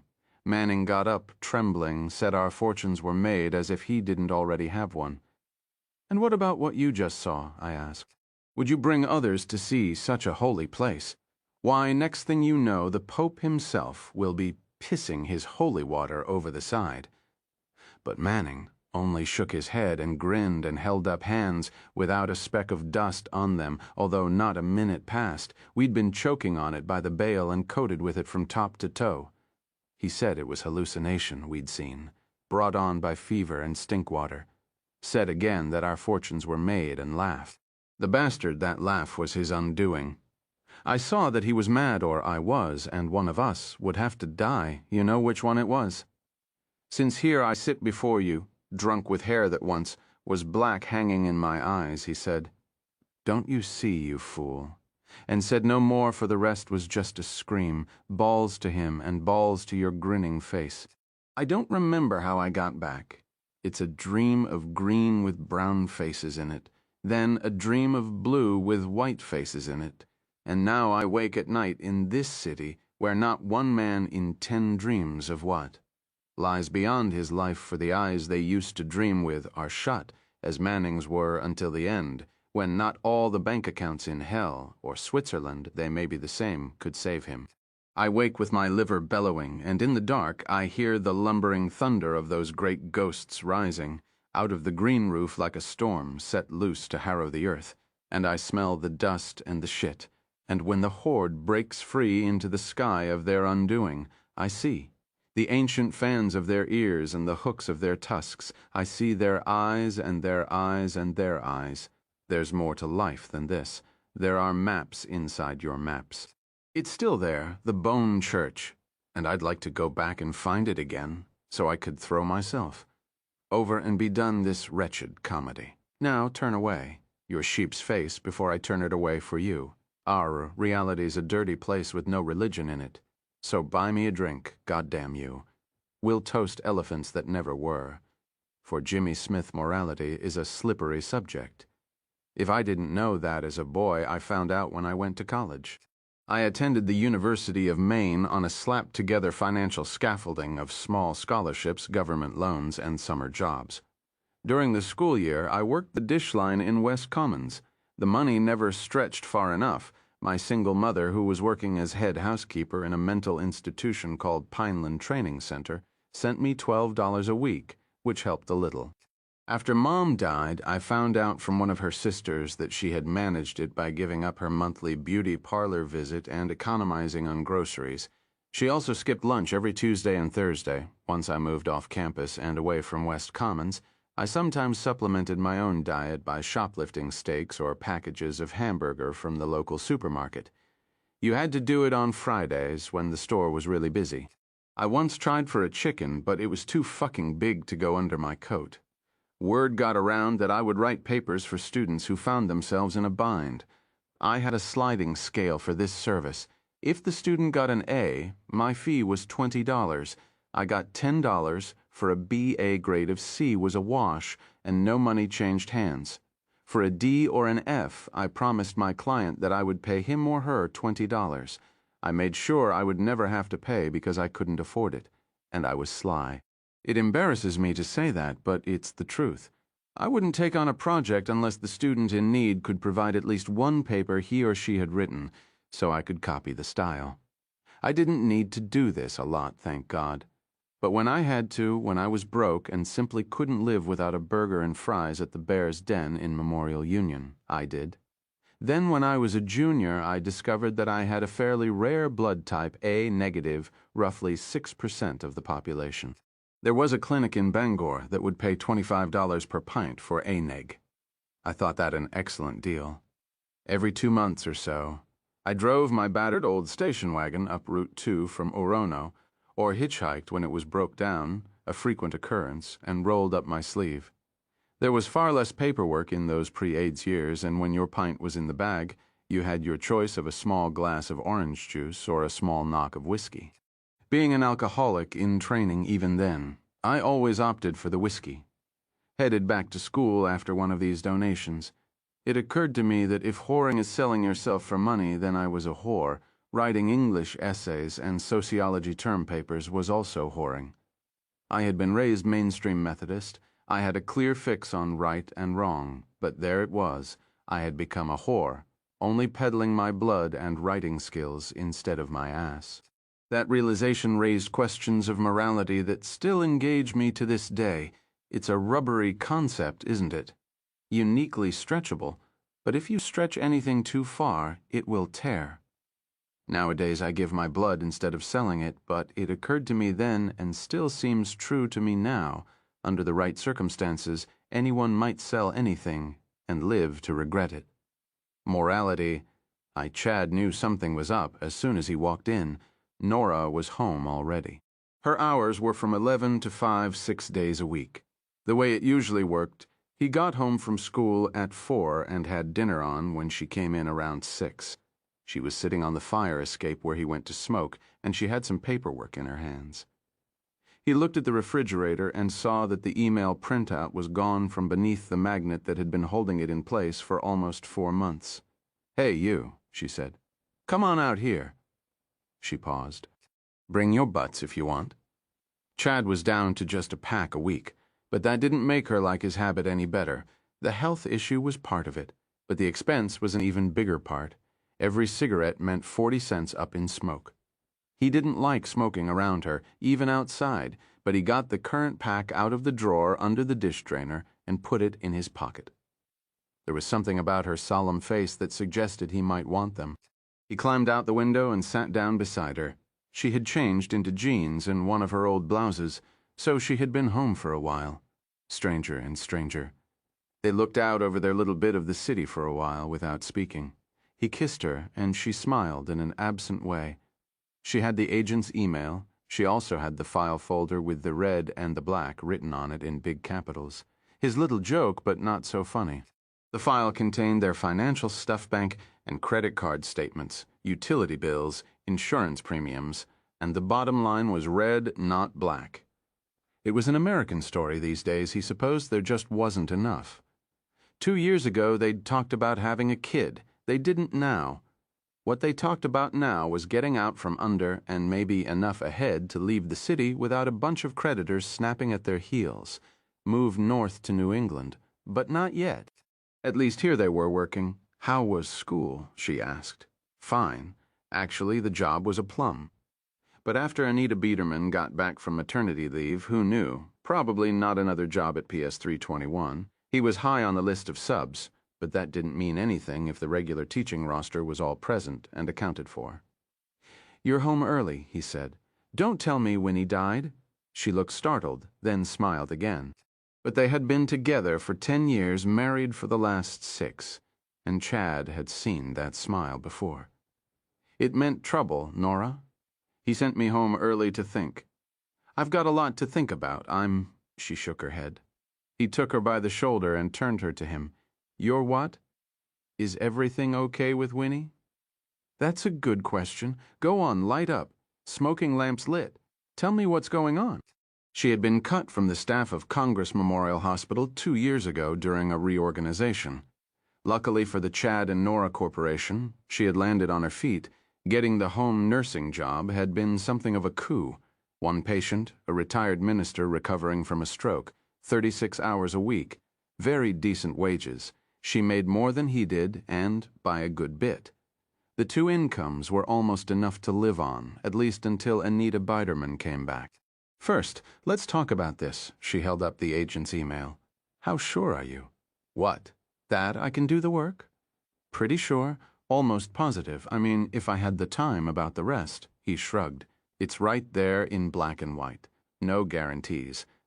With the hiring freeze currently in effect in the city's schools, subbing was the best Chad could do. He was on every list in the system, but there was no full-time position teaching 4th or 5th grade in his immediate future. Nor would the money be much better, even if such a position opened up, just more reliable. As a sub, he sometimes spent weeks on the bench. For a while, 2 years ago, the layoff had been 3 months, and they almost lost the apartment. That was when the trouble with the credit cards had started. Out of desperation and a need to fill up the empty hours when Nora was tending to the Reverend Winston, Chad had started a book he called Living with the Animals, the life of a substitute teacher in 4 city schools. Words did not come easily to him, and on some days they did not come at all. But by the time he was called in to St. Savior to teach 2nd grade, Mr. Cardelli had broken a leg in a car accident. He had finished 3 chapters. Nora received the pages with a troubled smile. No woman wants the job of telling the man in her life that he's been wasting his time. He hadn't been. The stories he told of the substitute teaching life were sweet, funny, and often moving, much more interesting than anything she'd heard over dinner or while they were lying in bed together. Most of his query letters to agents weren't answered. A few were courteous enough to drop him a sorry, but my plate's full note. He finally found one who would at least look at the 80 pages he had managed to wring out of his old and limping Dell laptop. The agent's name had a circusy feel, Edward Ringling. His response to Chad's pages was long on praise and short on promise. "I might be able to get you a book contract based on this and an outline of the rest," Ringling had written. "But it would be a very small contract. Likely a good deal less than you currently make as a teacher, and you might find yourself financially worse off than you are now. Insane. I know. But today's market is pretty sick. What I suggest is that you finish another 7 or 8 chapters, possibly even the whole book. Then I might be able to take it to auction and get you a much better deal. It made sense, Chad supposed, if you were overseeing the literary world from a comfy office in Manhattan. Not so much if you were hopscotching all over the boroughs, teaching a week here and 3 days there, trying to keep ahead of the bills. Ringling's letter had come in May. Now, it was September, and although Chad had had a relatively good summer teaching, God bless the dummies, he sometimes thought, he hadn't added a single page to the manuscript. It wasn't laziness teaching, even when it was just subbing, was like having a pair of jumper cables attached to some critical part of your brain. It was good that the kids could draw power from that part, but there was precious little left over. Many nights, the most creative thing of which he found himself capable was reading a few chapters of the latest Linwood Barclay. That might change if he spent another 2 or 3 months without work, except a few months of living on just his wife's salary would tip them over. Nor was anxiety helpful when it came to literary endeavors. How long would it take to finish it? Nora asked. If you were writing full-time? He drew out his cigarettes and lit one. He felt a strong urge to give an over-optimistic answer, but overcame it. He had no idea what was going on with her, but she deserved the truth. 8 months at least, probably more like a year, and how much money do you think it would mean if Mr. Ringling held an auction and people actually came? Ringling hadn't mentioned numbers, but Chad had done his homework. I'd guess the advance could be in the neighborhood of 100,000. A fresh start in Vermont, that was the plan. That was what they talked about in bed. A small town, maybe up in the Northeast Kingdom, she could catch on at the local hospital or get another private. He could land a full-time teaching position, or maybe write another book. Nora, what's this about? I'm afraid to tell you, she said, but I will. Crazy or not, I will. Because the number Winnie mentioned was bigger than 100,000. Only one thing. I'm not quitting my job. He said I could keep it no matter what we decided, and we need that job. He reached for the aluminum ashtray he kept tucked under the windowsill and butted his cigarette in it. Then he took her hand. Tell me. He listened with amazement, but not disbelief. He sort of wished he could disbelieve it, but he did not. If asked before that day, Nora would have said she knew little about the Reverend George Winston, and he knew next to nothing about her. In light of his proposal, she realized she had actually told him quite a bit about the financial treadmill they were on. For one thing, the chance Chad's book offered to get them off it for another. And what had she actually known about Winnie? That he was a lifelong bachelor. That 3 years into his retirement from the Second Presbyterian Church of Park Slope, where he was still listed on the church slate as pastor emeritus, he had suffered a stroke that left him partially paralyzed on the right side. That was when she had entered his life. He could now walk to the bathroom, and on good days to his rocker on the front porch, with the help of a plastic brace that kept his bad knee from buckling. And he could talk understandably again, although he still sometimes suffered from what Nora called sleepy tongue. Nora had previous experience with stroke victims. It was what had clinched the job, and she had a large appreciation for how far he had come in a short time. Until the day of his outrageous proposal, it had never occurred to her that he must be wealthy, although the house he lived in should have offered a clue. If she had assumed anything, it was that the house was a gift from the parish, and that her paid presence in his life was more of the same. Her job had been called practical care in the last century. In addition to such nursely duties as giving him his pills and monitoring his blood pressure, she worked as a physical therapist. She was also a speech therapist, a masseuse, and occasionally, when he had letters to write, a secretary. She ran errands and sometimes read to him. Nor was she above light housekeeping on days when Mrs. Granger did not come in.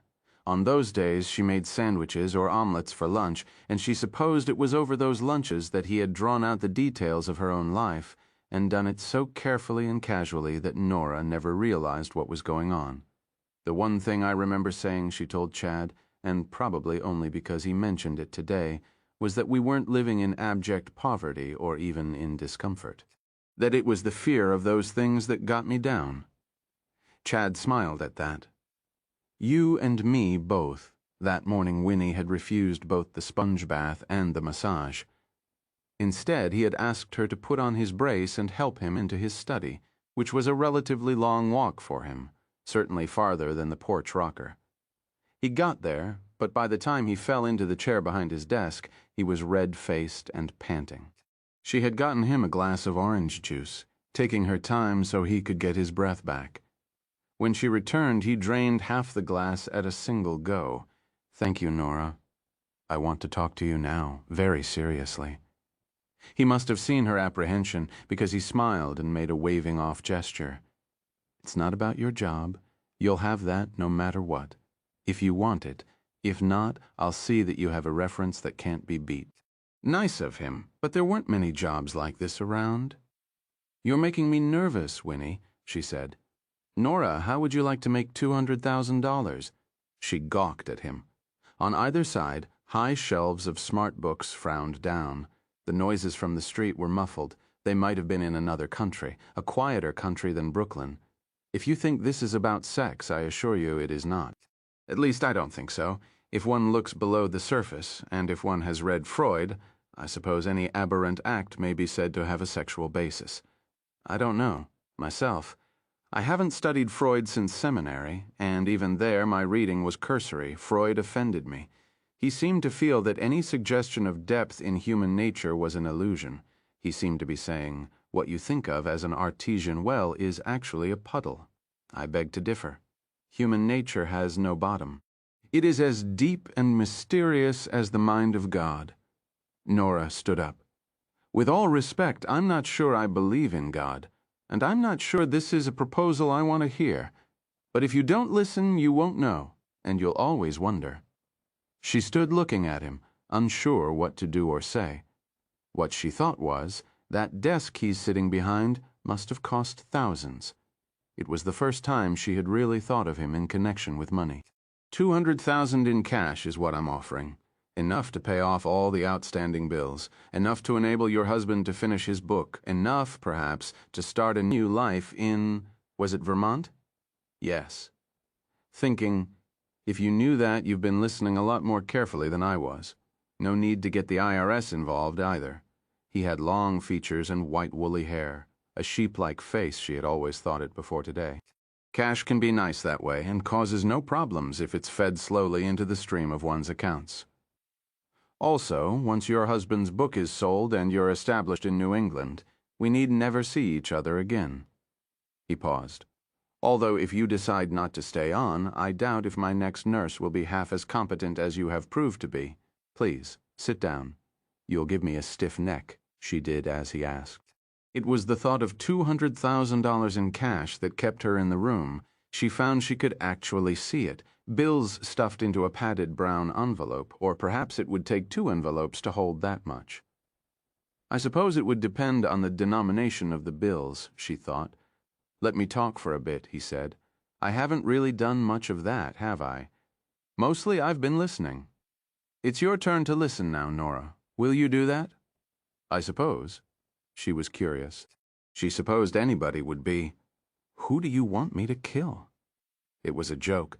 But as soon as it was out of her mouth, she was afraid it might be true, because it didn't sound like a joke. No more than the eyes in his long sheep's face looked like sheep's eyes. To her relief, Winnie laughed. Then he said, "Not murder, my dear. We won't need to go that far." He talked then as he never had before to anyone, probably. I grew up in a wealthy home on Long Island. My father was successful in the stock market.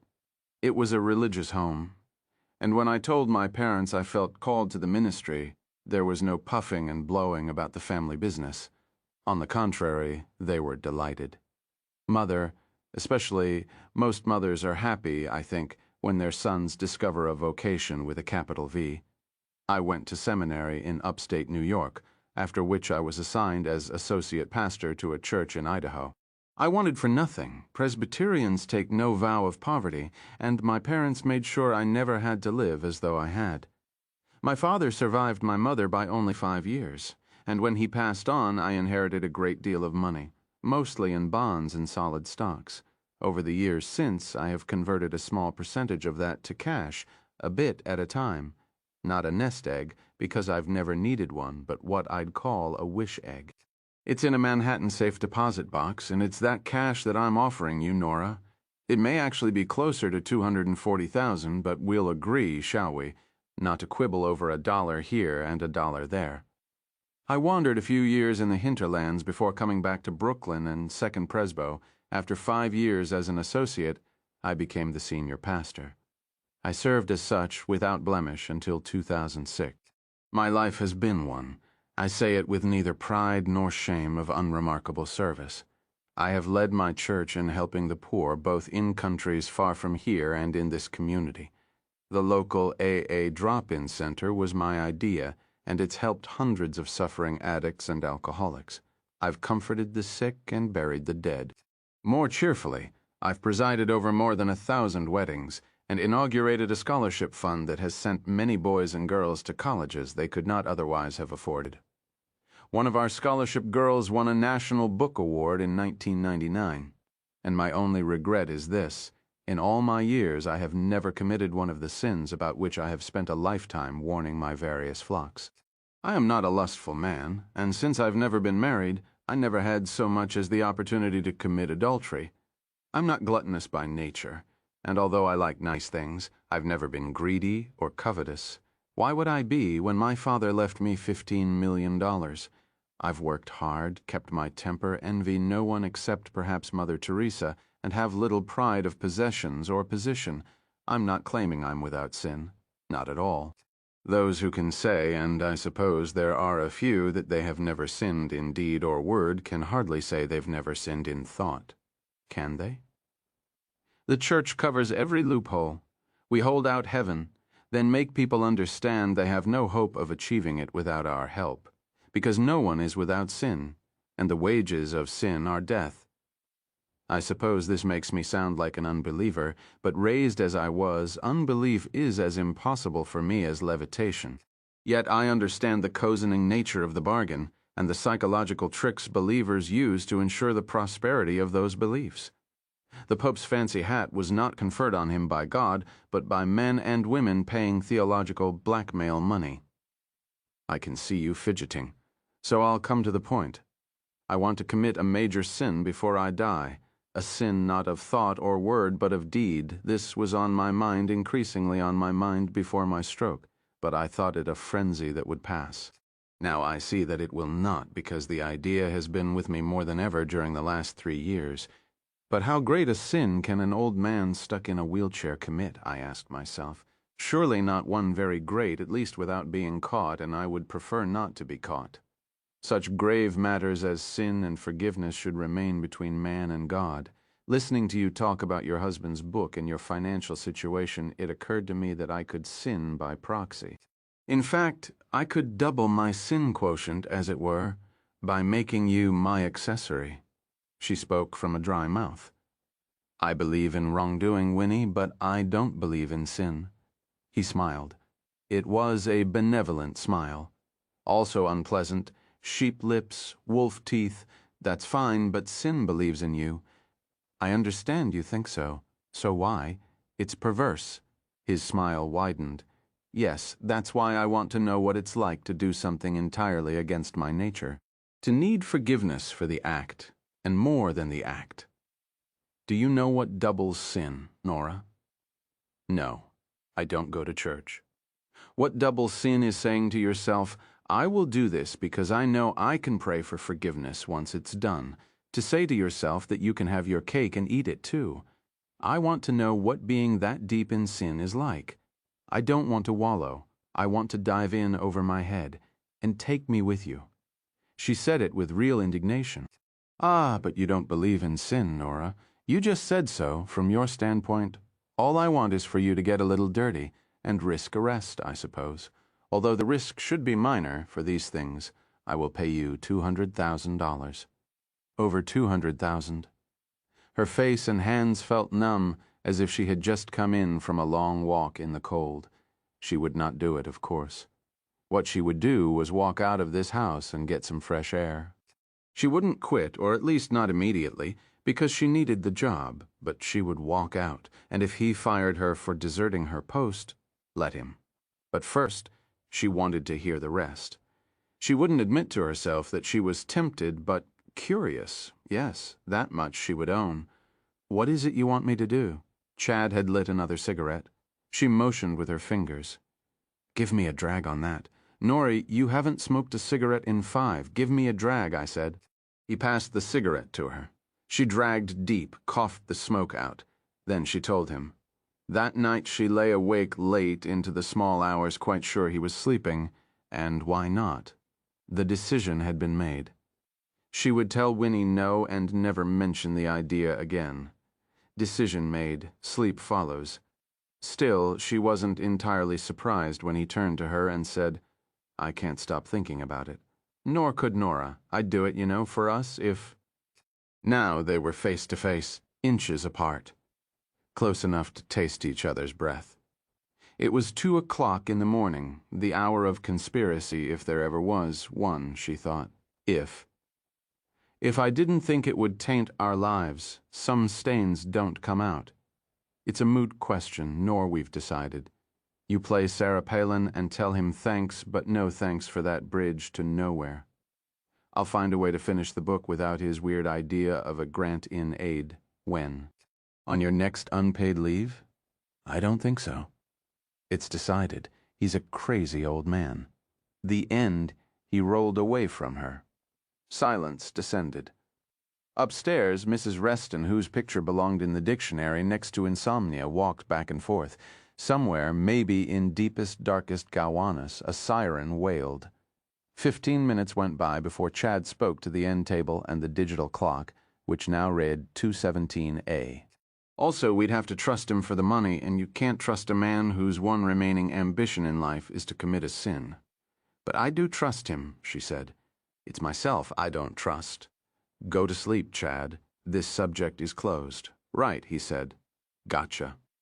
The clock read 2:26 when she said, "It could be done, I'm sure of that much. I could change my hair color, wear a hat, dark glasses, of course, which would mean it would have to be a sunny day. And there would have to be an escape route." Are you seriously? I don't know, $200,000. I'd have to work almost 3 years to make that much money, and after the government and the banks wet their beaks, there'd be next to nothing left. We know how that works. She was quiet for a while, looking at the ceiling above which Mrs. Reston trod her slow miles. "And the insurance," she burst out. "Do you know what we have for insurance?" "Nothing. We have insurance." "Okay, next to nothing. What if you got hit by a car? What if I turned up with an ovarian cyst? Our coverage is okay." That's what everyone says, but what everyone knows is they fuck you at the drive-thru. With this, we could be sure. That's what I keep thinking about. We could be sure $200,000. Makes my financial hopes for the book seem kind of small, though, don't you think? Why even bother? Because this would be an on-time thing, and the book would be clean. Clean? You think this would make the book clean? He rolled over and faced her. Part of him had grown hard. So perhaps part of this was about sex. On their end of the bargain, at least. Do you think I'll ever get another job like the one with Winnie? She was angry, although with him or herself she couldn't tell, nor did she care. I'll be 36 in December. You'll take me to dinner for my birthday, and a week later I'll get my real present, a past due notice for the last car loan payment. Are you blaming me for? No. I'm not even blaming the system that keeps us and everyone like us treading water. Blame is counterproductive, and I told Winnie the truth. I don't believe in sin, but I also don't want to go to jail. She felt tears growing in her eyes. I don't want to hurt anyone, either, especially not. You're not going to. He started to turn over, but she grabbed his shoulder. If we did it? If I did it? We could never talk about it afterward, not one single time. No. She reached for him. In marriages, deals were sealed with more than a handshake. This they both knew. The clock said 2:58 and he was drifting to sleep when she said, "Do you know anyone with a video camera? Because he wants." "Yes," he said, "Charlie Green." After that silence, except for Mrs. Reston walking slowly back and forth above them. Nora had an image, half a dream, of Mrs. Reston with a pedometer attached to the waistband of her pajama pants. Mrs. Reston patiently walking off all those miles between her and dawn. Nora fell asleep. The next day in Winnie's study, well, he said. Her mother had never been a churchgoer, but Nora had attended vacation Bible school every summer and had enjoyed it. There were games and songs and flannelboard stories. She found herself remembering one of the stories now. She hadn't thought of it in years. "I wouldn't have to really hurt, the person to get the money," she said. "I want to be very clear about that. No, but I expect to see blood flow. Let me be clear about that. I want you to use your fist, but a cut lip or bloody nose will be quite sufficient. In one VBS story, the teacher put a mountain on the flannel board, then Jesus and a guy with horns. The teacher said the devil had taken Jesus up on top of a mountain and showed him all the cities of the earth. You can have everything in those cities, the devil had said, every treasure. All you have to do is fall down and worship me. But Jesus was a stand-up guy. He'd said, "Get thee behind me, Satan." "Well," he asked again. "Sin," she mused. "That's what's on your mind. Sin for its own sake, deliberately planned and executed. Do you find the idea exciting?" "No," she said, looking up at the frowning bookshelves. Winnie let some time pass, then said for the third time, "Well, if I got caught, would I still get the money?"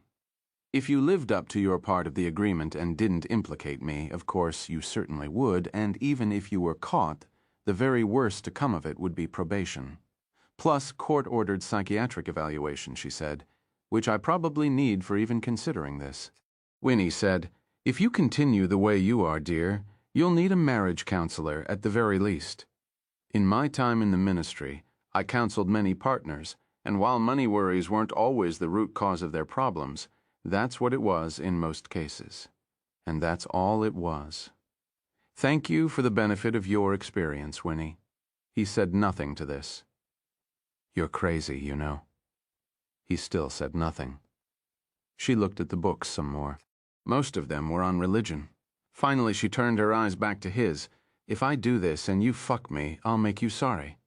He showed no discomfiture at her choice of language.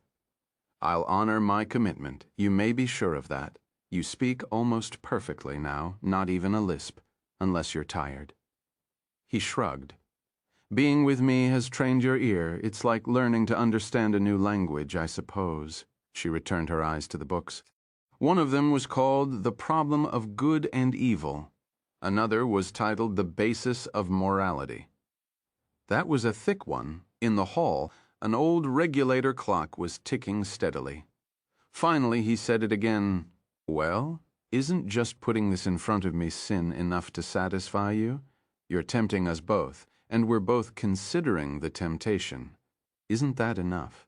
It's sin in thought and word only. That will not satisfy my curiosity." The regulator ticked. Without looking at him, she said, "If you say well again, I'll walk out of here." He didn't say well or anything else. She looked down at her hands twisting in her lap. The most appalling thing. Part of her was still curious. Not about what he wanted, that cat was out of the bag, but about what she wanted. At last she looked up and gave her answer. "Excellent," he said. With the decision made, neither of them wanted the actual act hanging over their heads. It cast too big a shadow. They chose Forest Park in Queens. Chad borrowed Charlie Green's video camera and learned how to use it. They went to the park twice beforehand, on rainy days when it was mostly empty, and Chad videoed the area they decided on. They had a lot of sex during that period, nervous sex, fumbling sex, the kind teenagers have in the backseat of a car, but usually good sex. Hot, at least. Nora found her other major appetites dwindling in the 10 days between her agreement and the morning when she executed her part of the bargain. She lost 9 pounds. Chad said she was starting to look like a college kid again. On a sunny day in early October, Chad parked their old Ford on Jewel Avenue. Nora sat beside him, her hair dyed red and hanging to her shoulders, looking very un-Nora-like in a long skirt and an ugly brown smock top. She was wearing sunglasses and a Mets cap. She seemed calm enough, but when he reached out to touch her, she shied away. "Nor, come on. Have you got cab fare?" "Yes. And a bag to put the video cam in?" "Yes, of course." "Then give me the car keys. I'll see you back at the apartment." "Are you sure you'll be able to drive because the reaction to something like this?" "I'll be fine. Give me the keys. Wait here 15 minutes if there's something wrong. If anything even feels wrong. I'll come back. If I don't, you go to the spot we picked out. Do you remember it?" "Of course I remember it." She smiled, showed her teeth and dimples at least. "That's the spirit," she said, and was gone. It was an excruciatingly long 15 minutes, but Chad waded through every one of them. Kids, all of them wearing clamshell helmets, pooted past on bikes, women strolled in pairs, many with shopping bags. He saw an old lady laboriously crossing the avenue, and for one surreal moment he thought it was Mrs. Reston. But when she passed by, he saw that it wasn't. This woman was much older than Mrs. Reston. When the 15 minutes were almost up, it occurred to him in a sane and rational way that he could put a stop to this by driving away. In the park, Nora would look around and not see him. She would be the one to take the cab back to Brooklyn, and when she got there, she would thank him. She would say, "You saved me from myself." After that, take a month off. No substitute teaching. He would turn all his resources to finishing the book, throw his cap over the windmill. Instead, he got out and walked to the park with Charlie Green's video camera in his hand. The paper bag that would hold it afterward was stuffed in the pocket of his windbreaker. He checked 3 times to make sure the camera's green power lamp was glowing. How terrible it would be to go through all this and discover he'd never turned on the camera, or that he'd left the lens cap on. He checked that again, too. Nora was sitting on a park bench when she saw him. She brushed her hair back from the left side of her face. That was the signal. It was on behind her, was a playground swings, a push merry-go-round, teeter-totters, bouncy horses on springs, that sort of thing. At this hour there were only a few kids playing. The moms were in a group on the far side, talking and laughing, not really paying much attention to the kids. Nora got up from the bench. $200,000, he thought, and raised the camera to his eye. Now that it was on, he felt calm. He shot it like a pro. Back at their building, Chad raced up the stairs. He felt sure that she wouldn't be there. He had seen her go skimming away at a full-out run, and the mothers had barely given her a look. They were converging on the child she had chosen, a boy of perhaps 4, but he was still sure she wouldn't be there and that he would get a call telling him that his wife was at the police station where she had collapsed and told everything, including his part in it. Worse, Winnie's part in it, thus ensuring it had all been for nothing. His hand was shaking so badly that he couldn't get the key in the slot. It went chattering madly around the key plate without even coming close. He was in the act of putting down the paper bag, now badly crumpled, with the video cam inside it, so he could use his left hand to steady his right, when the door opened. Nora was now wearing cut-off jeans and a shell top, the clothes she'd had on beneath the long skirt and smock. The plan had been for her to change in the car before driving away. She said she could do it like lightning, and it seemed she'd been right. He threw his arms around her and hugged her so tightly he heard the thump as she came against him, not exactly a romantic embrace. Nora bore this for a moment, then said, "Come inside. Get out of the hall." And as soon as the door to the outside world was closed, she said, "Did you get it? Tell me you did. I've been here for almost half an hour, pacing around like Mrs. Reston in the middle of the night." Mrs. Reston, if she was on speed, that is, wondering. I was worried, too. He shoved his hair off his forehead where the skin felt hot and feverish. "Norrie, I was scared to death." She snatched the bag from his hands, peered inside, then glared at him. She had ditched the sunglasses. Her blue eyes burned. "Tell me you got it." "Yeah, that is, I think so." "I must have. I haven't looked yet." The glare got hotter. He thought, watch out. Nor your eyeballs will catch fire if you keep doing that. You better have. You better have. The time I haven't been pacing around, I've been on the toilet. I keep having cramps. She went to the window and looked out. He joined her, afraid she knew something he didn't, but there were only the usual pedestrians going back and forth. She turned to him again and this time grabbed his arms. Her palms were dead cold. Is he all right, the kid? Did you see if he was okay? He's fine, Chad said. Are you lying? She was shouting into his face. You better not be. Was he all right? Fine. Standing up even before the mothers got to him, bawling his head off. But I got worse at that kid's age when I was clopped in the back of the head by a swing. I had to go to the emergency room and have 5 stig. I hit him much harder than I meant to. I was so afraid that if I pulled the punch, if Winnie saw I pulled it, he wouldn't pay. And the adrenaline, Christ, it's a wonder I didn't tear that poor kid's head right off. Why did I ever do it? But she wasn't crying, and she didn't look remorseful. She looked furious. Why did you let me? I never... Are you sure he's all right? You really saw him getting up, because I hit him much harder than I... She wheeled away from him, went to the wall, knocked her forehead against it, then turned back. I walked into a playground, and I punched a 4-year-old child square in the mouth. For money. He had an inspiration. I think it's on the tape, the kid getting up. I mean, you'll see for yourself. She flew back across the room, put it on the TV. I want to see. Chad attached the VSS cable Charlie had given him. Then, after a little fumbling, he played the tape on the TV. He had indeed recorded the kid getting to his feet again, just before shutting the thing off and walking away. The kid looked bewildered, and of course he was crying, but otherwise he seemed fine. His lips were bleeding quite a lot, but his nose only a little. Chad thought he might have gotten the bloody nose when he fell down. No worse than any minor playground accident, he thought. Thousands of them happen every day. See, he asked her. He's fee, run it again. He did, and when she asked him to run it a 3rd time and a 4th and a 5th, he did that too. At some point he became aware that she was no longer watching to see the kid get up. Neither was he. They were watching him go down and the punch delivered by the crazy red-haired bitch in the sunglasses, the one who walked up and did her business and then took off with wings on her sneakers.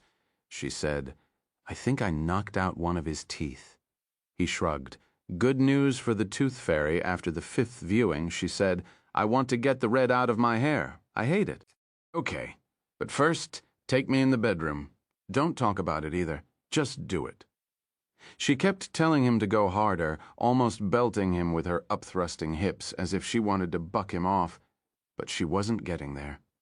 Hit me, she said. He did it. He was beyond rationality. You can do better than that. Fucking hit me. He hit her harder. Her lower lip split open. She dabbed her fingers in the blood.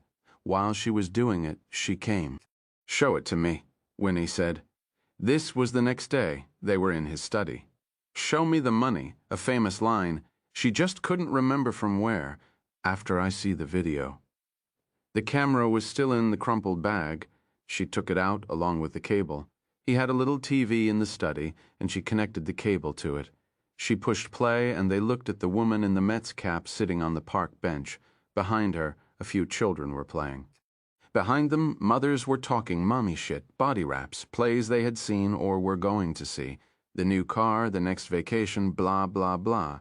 The woman got up from the bench. The video zoomed jerkily in. The picture shivered a bit, then steadied.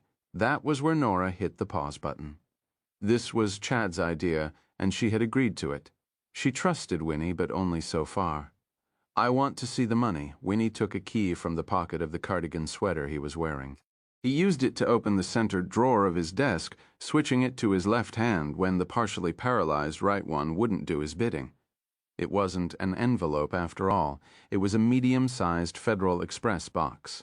She looked inside and saw bundled hundreds, each bundle secured with a rubber band. He said, It's all there, plus some extra. All right, look at what you bought. All you have to do is push play. I'll be in the kitchen. Don't you want to watch it with me? No. Nora, You appear to have had a small accident yourself." He tapped the corner of his mouth, the side that still turned down slightly. Had she thought he had a sheep's face? How stupid of her! How unseeing of her! Nor was it a wolf's face. Not really. It was somewhere in between, a dog's face maybe, the kind of dog that would bite and then run. "I ran into a door," she said. "I see. All right, I'll watch it with you," she said, and sat down. She pushed play herself. They watched the video twice, in complete silence. The running time was about 30 seconds. That amounted to about $6,600 per second. Nora had done the math while she and Chad were watching it. After the second time, he pushed stop. She showed him how to eject the small cassette. "This is yours. The camera has to go back to the guy my husband borrowed it from. I understand." His eyes were bright, it seemed. He'd actually gotten what he'd paid for, what he wanted. "Incredible. I shall have Mrs. Granger buy me another camera for future viewings. Or perhaps that's an errand you'd care to run." "Not me, we're done." "Ah," he didn't look surprised. "All right. But, if I may make a suggestion, you may want to get another job, so no one thinks it odd when those bills begin getting paid off at a faster clip.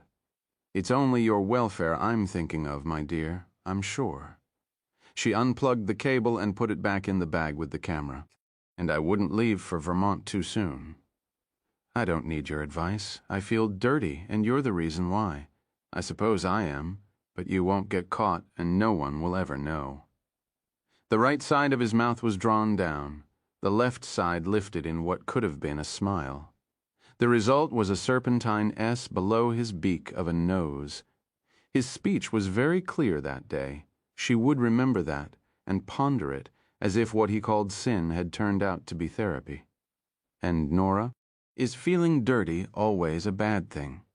She had no idea how to answer this, which she supposed was an answer in itself.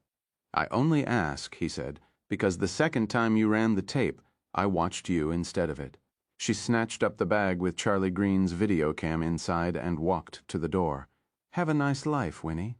Make sure you get an actual therapist as well as a nurse next time. Your father left you enough to afford both, and take care of that tape for both our sakes. You're unidentifiable on it, dear, and even if you weren't, would anyone care?" He shrugged. "It doesn't depict a rape or murder, after all." She stood in the doorway, wanting to be gone, but curious. "Still curious, Winnie. How will you square this with your God? How long will it take to pray it off?" He chuckled. "If an outrageous sinner like Simon Peter could go on to found the Catholic Church, I expect I'll be fine." Yes, but did Simon Peter keep the videotape to watch on cold winter evenings? This finally silenced him, and Nora left before he could find his voice again. It was a small victory, but one she grasped eagerly. A week later, he called the apartment and told her she was welcome to come back, at least until she and Chad left for Vermont. He hadn't hired anyone else, and if there was any possibility she might change her mind, he wouldn't. "I miss you, Nora." She said nothing. His voice dropped. "We could watch the tape again. Wouldn't you like to do that? Wouldn't you like to see it again at least once?" "No," she said, and hung up. She started toward the kitchen to make tea, but then a wave of faintness came over her. She sat down in the corner of the living room and bent her head to her upraised knees. She waited for the faintness to pass. Eventually it did. She got a job taking care of Mrs. Reston. It was only 20 hours a week, and the pay was nothing like what she had been making as Reverend Winston's employee. But money was no longer the issue, and the commute was easy, one flight of stairs. Best of all, Mrs. Reston, who suffered from diabetes and mild cardiac problems, was a feather-brained sweetie. Sometimes, however, especially during her endless monologues concerning her late husband Nora's hand, itched to reach out and slap her. Chad kept his name on the sub-list, but cut back on his hours.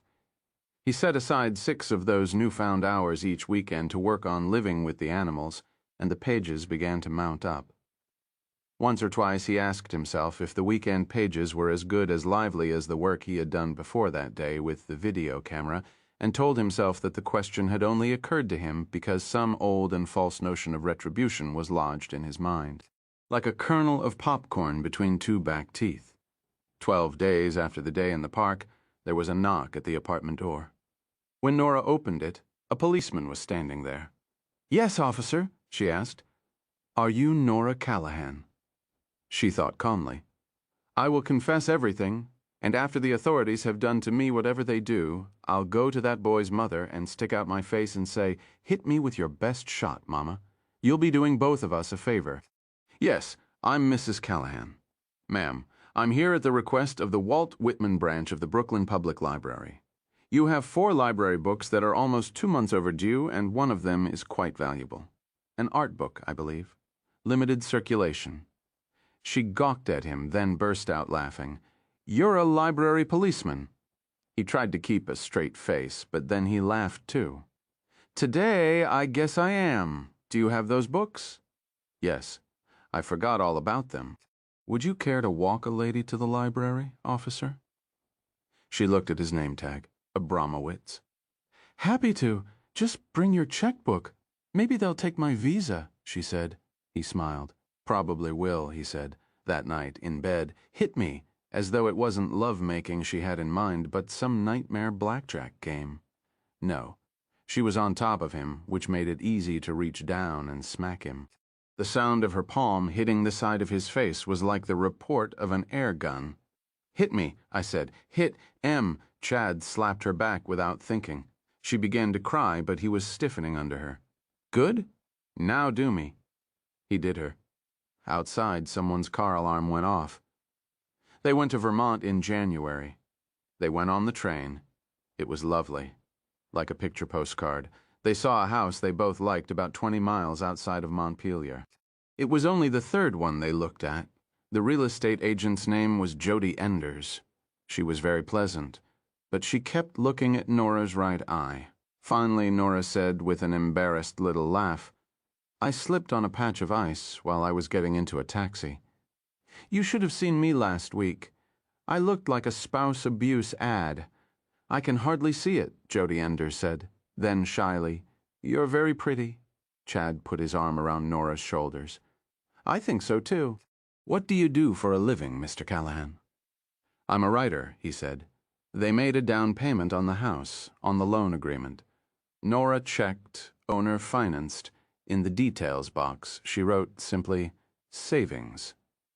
One day in February, while they were packing for the move, Chad went into Manhattan to see a movie at the Angelica and have dinner with his agent.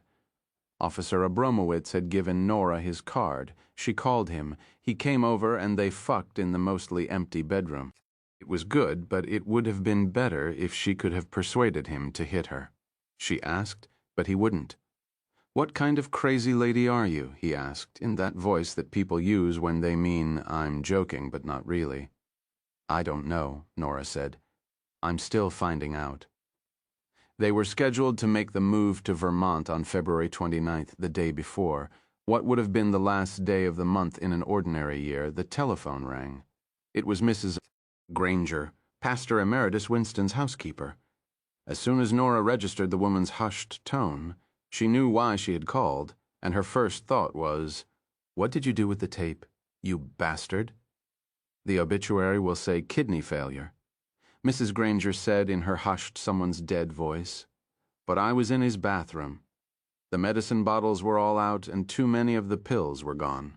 I think he committed suicide." "Probably not," Nora said. She spoke in her calmest, surest, most nursely manner. "What's more likely is that he became confused about how many he'd taken. He may have even had another stroke, a small one." "Do you really think so?" "Oh, yes," Nora said, and had to restrain herself from asking if Mrs. Granger had seen a new video camera around anywhere. Hooked up to Winnie's TV, most likely. It would be insane to ask such a question. She almost did anyway. "That's such a relief," Mrs. Granger said. "Good," Nora said. That night in bed, their last Brooklyn night. "You need to stop worrying," Chad said. "If someone finds that tape, they probably won't look at it. And if they do, the chance they'd connect it with you is so small as to be infinitesimal. Besides, the kid's probably forgotten it by now. The mother, too. The mother was there when a crazy lady assaulted her son and then ran away," Nora said. "Believe me, she hasn't forgotten it." All right, he said in an equable tone that made her want to hike her knee into his balls. Maybe I ought to go over and help Mrs. Granger neaten the place up. He looked at her as if she were mad. Maybe I want to be suspected, she said, and gave him a thin smile, what she thought of as her inciting smile. He looked at her, then rolled away. Don't do that, she said. Come on, Chad. No, he said. What do you mean, no? Why? Because I know what you think of when we do it. She hit him. It was a pretty good thump on the back of the neck. You don't know shit. He turned over and raised a fist. Don't do that, Nora. Go on, she said, offering her face. You know you want to. He almost did. She saw the twitch. Then he lowered his hand and unrolled the fingers. No more. She said nothing but thought. That's what you think. Nora lay awake looking at the digital clock. Until A41A, she thought, this marriage is in trouble. Then, as 141 became 142, she thought, no, that's wrong. This marriage is over, but it had another 7 months to run. Nora never expected any real closure in her association with the Right Reverend George Winston, but as she went to work rounding the new house into shape, she was going to put in not one but 2 gardens, one for flowers and one for vegetables. She had days when she never thought of Winnie at all. The hitting in bed had stopped, or almost. Then, one day in April, she got a postcard from him. It was a shock. It came in a U.S. Postal Service envelope, because there was no more space on the card itself to scribble forwarding information. It had been everywhere, including Brooklyn, Maine, and Montpeliers in Idaho and Indiana. She had no idea why it hadn't reached her before she and Chad had left New York, and, considering its travels, it was a wonder it had reached her at all. It was dated the day before his death. She Googled his obituary online just to be sure of that. Maybe there's something to the Freud stuff after all, it said. How are you? Good, Nora thought. I'm good. There was a wood stove in the kitchen of their house. She crumpled up the postcard, tossed it in, and set a match to it. That's that. Chad finished living with the animals in July, writing the last 50 pages in a 9-day burst. He sent it to the agent. Emails and phone calls followed. Chad said Ringling seemed enthusiastic. If so, Nora thought he must have saved most of that enthusiasm for the phone calls. What she saw in the 2 emails was cautious optimism at best. In August, at Ringling's request, Chad did some rewriting. He was quiet about this part of the work, a sign that it wasn't going particularly well. But he stuck to it. Nora hardly noticed. She was absorbed with her garden. In September, Chad insisted on going to New York and pacing Ringling's office, while the man made phone calls to the 7 publishers to whom the manuscript had gone, hoping some of them would express an interest in meeting with the author. Nora thought about visiting a bar in Montpelier and picking someone up they could go to a Motel 6, and didn't. It seemed like too much work for too little gain. She worked in her garden instead. It was just as well. Chad flew back that evening instead of spending the night in New York as he had planned. He was drunk. He also professed to be happy. They had a handshake deal on the book with a good publisher. He named the publisher. She had never heard of it. How much? She asked. That doesn't really matter, babe. Doesn't came out douchnant, and he only called her babe when he was drunk. They really loved the book, and that's what matters. Matters? She realized that when Chad was drunk, he sounded quite a bit like Winnie in the first months after Winnie's stroke. How much, $40,000? Jollersh, she laughed. I probably made that much before I got from the bench to the playground. I figured it out the first time we watched. She didn't see the blow coming and didn't really feel it hit. There was a kind of big click in her head, that was all. Then she was lying on the kitchen floor, breathing through her mouth. She had to breathe through her mouth. He had broken her nose. You bitch, he said, starting to cry. Nora sat up. The kitchen seemed to make a large, drunken circle around her before steadying. Blood pattered down on the linoleum. She was amazed, in pain, exhilarated, full of shame and hilarity. I sure didn't see that one coming, she thought. That's right, blame me, she said. Her voice was foggy, hooting, blame me, and then cry your stupid little eyes out. He cocked his head as if he hadn't heard her or couldn't believe what he'd heard, then made a fist and drew it back. She raised her face, her now crooked nose leading the way. There was a beard of blood on her chin. "Go on," she said. "It's the only thing you're halfway good at. How many men have you slept with since that day? Tell me." Slept with none, fucked a dozen, a lie, actually. There had only been the cop and an electrician who'd come one day while Chad was in town. Lay on, Macduff. Instead of laying on, he opened his fist and let his hand drop to his side. "The book would have been fine if not for you." He shook his head as if to clear it. "That's not exactly right, but you know what I mean. You're drunk. I'm going to leave you and write another one, a better one. Pigs will whistle." "You wait," he said, as tearfully childish as a little boy who has just lost in a schoolyard scuffle. "You just wait and see. You're drunk. Go to bed. You poison bitch." Having delivered himself of this, he shuffled off to bed, walking with his head down. He even walked like Winnie after his stroke. Nora thought about going to urgent care for her nose, but was too tired to think of a story that would have just the right touch of veracity. In her heart, her nursely heart, she knew there was no such story. They would see through her no matter how good her story was. When it came to things like this, ER personnel always did. She stuffed cotton up her nose and took 2 Tylenol with codeine. Then she went outside and weeded her garden until it was too dark to see. When she went inside, Chad was snoring on the bed. He had taken his shirt off, but his pants were still on. She thought he looked like a fool. This made her feel like crying, but she didn't. He left her and went back to New York. Sometimes he emailed, and sometimes she emailed back. He didn't ask for his half of the remaining money, which was good. She wouldn't have given it to him. She had worked for that money and was still working with it, feeding it into the bank little by little, paying off the house. He said in his emails that he was subbing again and writing on the weekends. She believed him about the subbing, but not about the writing. His emails had a strengthless, washed-out feeling that suggested he might not have much left when it came to writing. She'd always thought he was pretty much a one-book man anyway. She took care of the divorce herself. She found everything she needed on the internet. There were papers she needed him to sign, and he signed them. They came back with no note attached the following summer. A good one. She was working full-time at the local hospital, and her garden was an absolute riot. She was browsing in a used bookstore one day and came across a volume she had seen in Winnie's study, The Basis of Morality. It was a pretty beat-up copy, and she was able to take it home for $2 plus tax.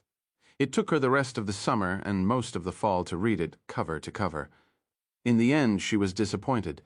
There was little or nothing in it she did not already know for Jim Sprouse. I think that most people tend to meditate more on what comes next as they get older, and since I'm now in my late 60s, I qualify in that regard. Several of my short stories and at least one novel, Revival, have approached this question. I can't say have dealt with it, because that implies some conclusion, and none of us can really draw one, can we? Nobody has sent back any cell phone video from the land of death. There's faith, of course, and A Veritable Deluge of Heaven is real books, but faith is, by its very definition, belief without proof. When you boil it down, there are only 2 choices.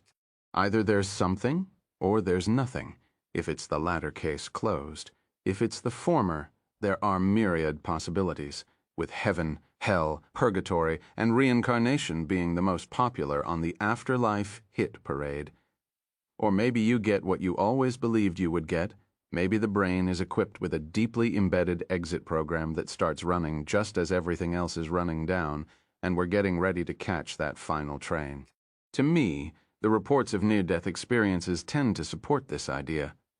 What I'd like, I think, is a chance to go through it all again as a kind of immersive movie, so I could relish the good times and good calls, like marrying my wife and our decision to have that 3rd child. Of course, I'd also have to rue the bad calls. I've made my share, but who wouldn't like to re-experience that first good kiss, or have a chance to relax and really enjoy the wedding ceremony that went by in such a nervous blur?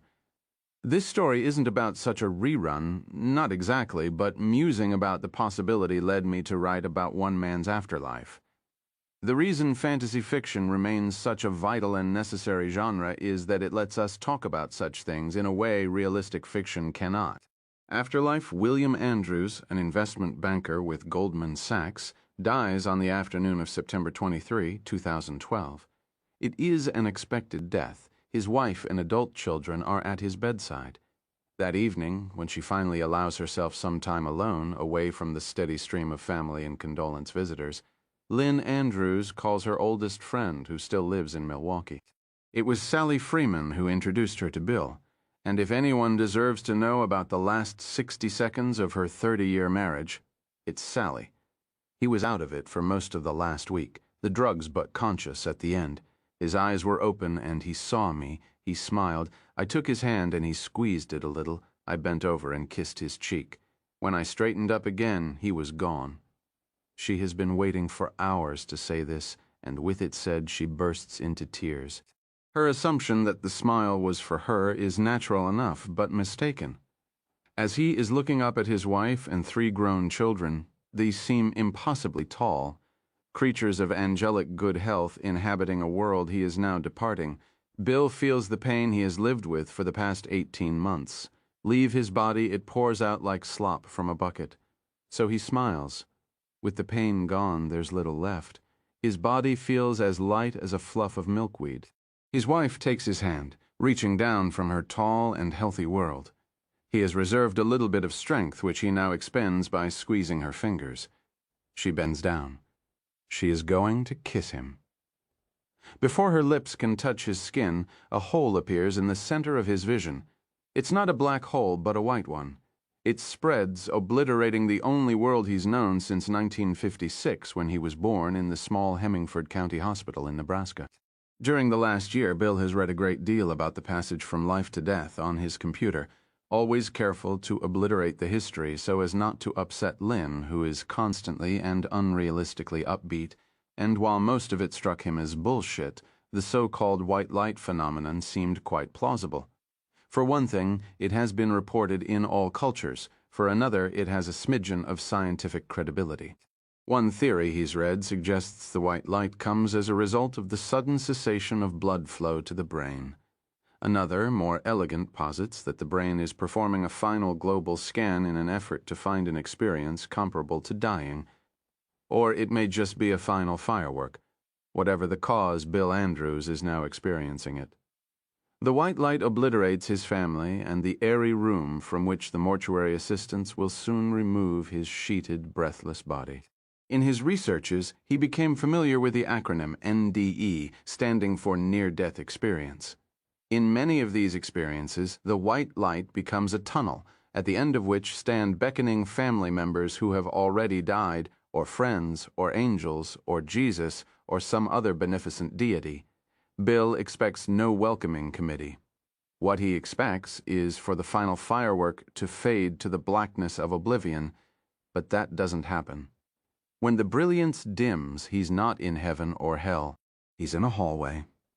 He supposes it could be purgatory, a hallway painted industrial green and floored in scuffed and dirty tile could very well be purgatory, but only if it went on forever.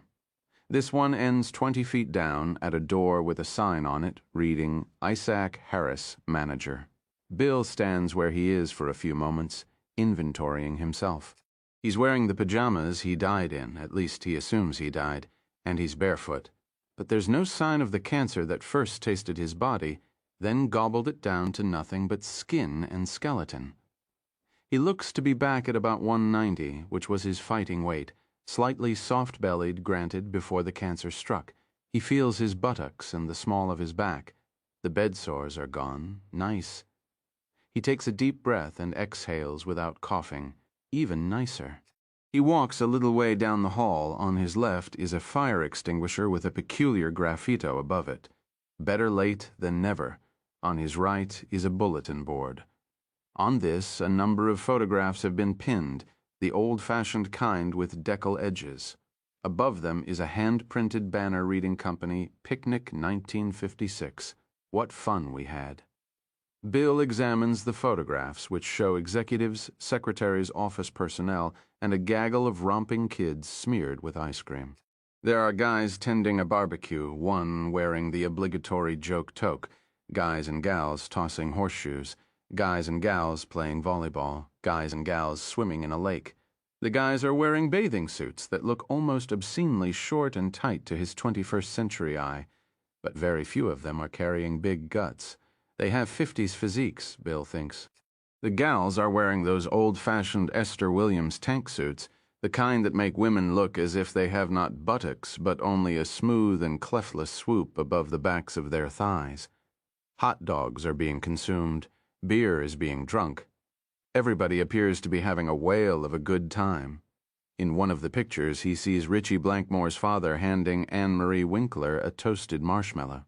This is ridiculous, because Richie's dad was a truck driver and never went to a company picnic in his life.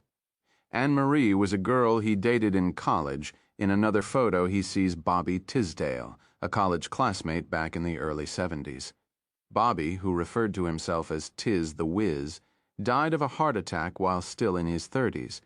He was probably on Earth in 1956, but would have been in kindergarten or the first grade, not drinking beer on the shore of Lake whatever. In this picture, the Wiz looks about 20, which would have been his age when Bill knew him. In a third picture, Eddie Scarponi's mom is baffing a volleyball. Eddie was Bill's best friend when the family moved from Nebraska to Paramus, New Jersey, and Gina Scarponi aunts glimpsed sunning herself on the patio in filmy white panties and nothing else, was one of Bill's favorite fantasies when he was still on his masturbation learner's permit. The guy in the joke toque is Ronald Reagan. Bill looks closely, his nose almost pressing against the black and white photo, and there can be no doubt. The 40th President of the United States is flipping burgers at a company picnic. What company, though? And where exactly is Bill now? His euphoria at being whole again and pain-free is fading. What replaces it is a growing sense of dislocation and unease. Seeing these familiar people in the photographs doesn't make sense, and the fact that he doesn't know the majority of them offers marginal comfort at best.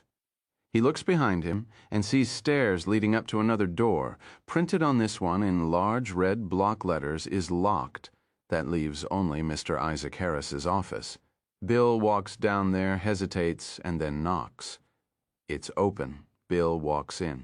Beside a cluttered desk stands a fellow in baggy, high-waisted suit pants held up by suspenders. His brown hair is plastered to his skull and parted in the middle. He wears rimless glasses. The walls are covered with invoices and corny leg art cheesecake pics that make Bill think of the trucking company Richie Blankmore's dad worked for. He went there a few times with Richie, and the dispatch office looked like this. According to the calendar on one wall, it is March of 1911, which makes no more sense than 1956. To Bill's right as he enters, there's a door, to his left is another. There are no windows, but a glass tube comes out of the ceiling and dangles over a Dandux laundry basket. The basket is filled with a heap of yellow sheets that look like more invoices, or maybe they're memos. Files are piled 2 feet high on the chair in front of the desk. Bill Anderson, isn't it? The man goes behind the desk and sits down. There is no offer to shake hands. Andrews, right? And I'm Harris. Here you are again, Andrews.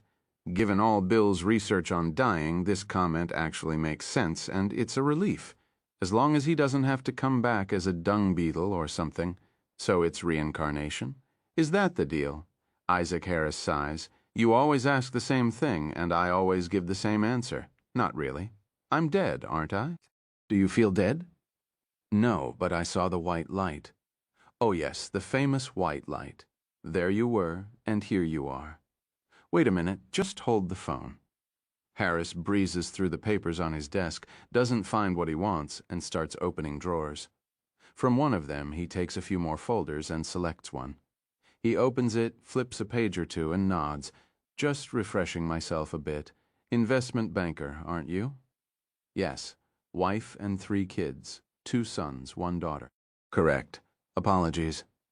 I have a couple of 100 pilgrims, and it's hard to keep them straight. I keep meaning to put these folders in some sort of order, But that's really a secretarial job, and since they've never provided me with one... Who's they? No idea. All communications come via the tube. He taps it. The tube sways, then stills runs on compressed air. Latest thing.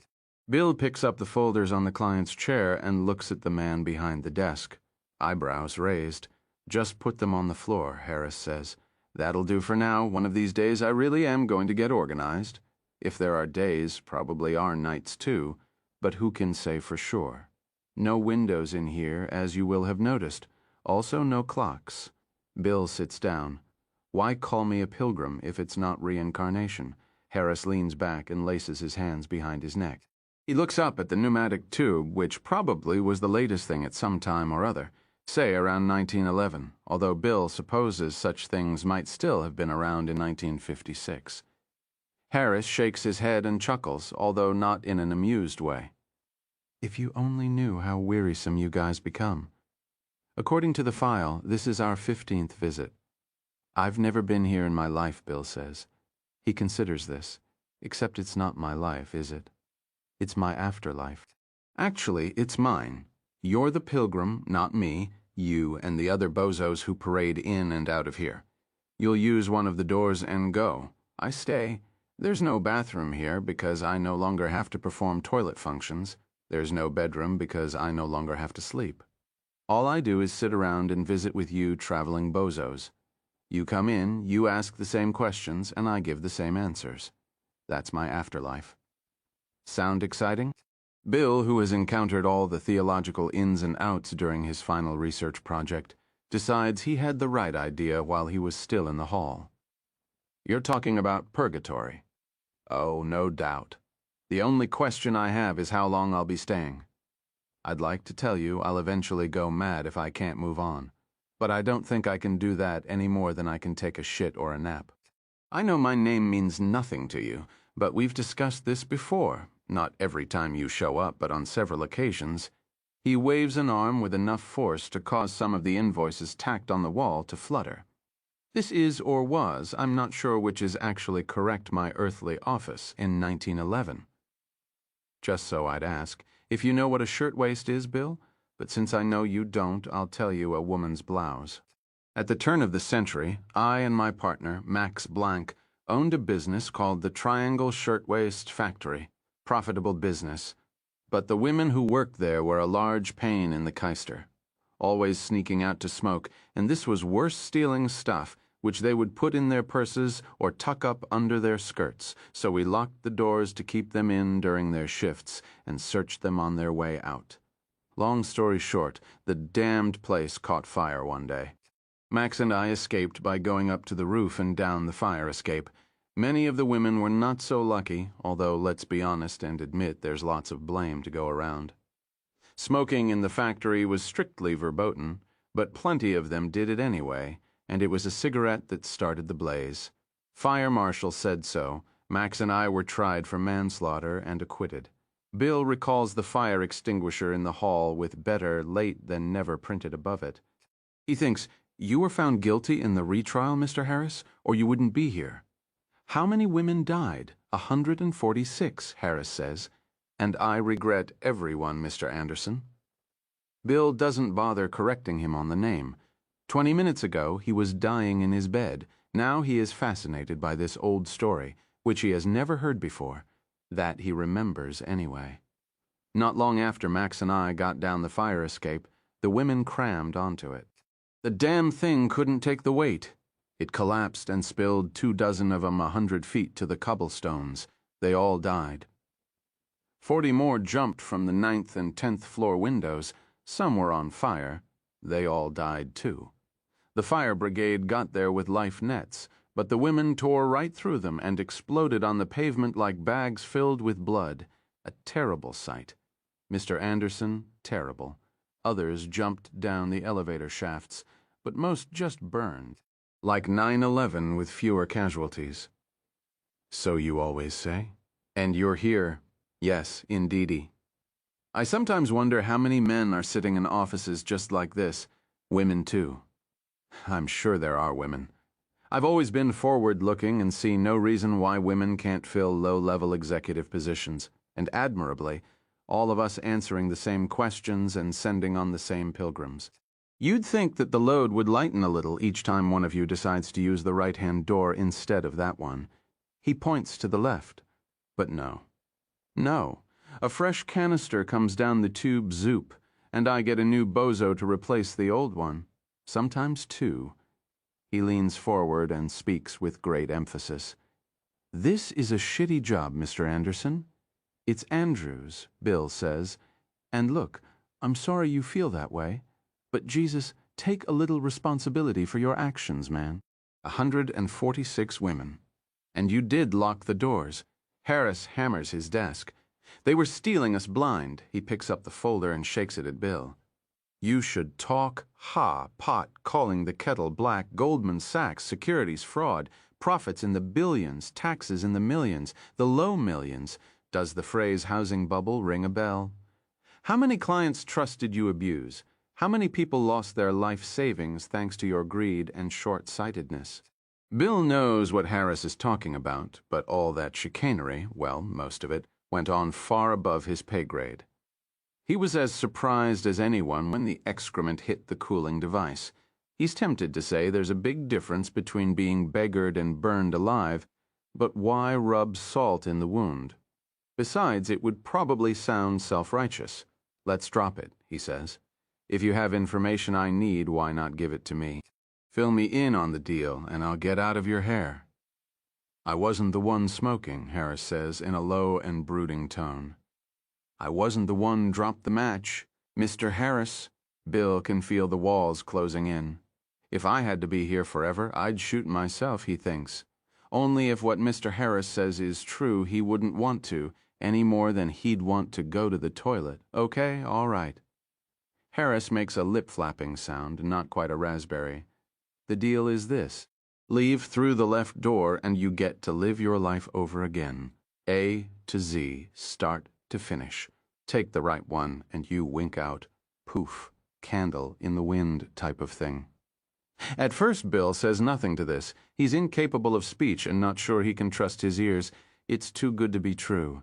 His mind first turns to his brother Mike and the accident that happened when Mike was 8 next, to the stupid shoplifting thing when Bill was 17.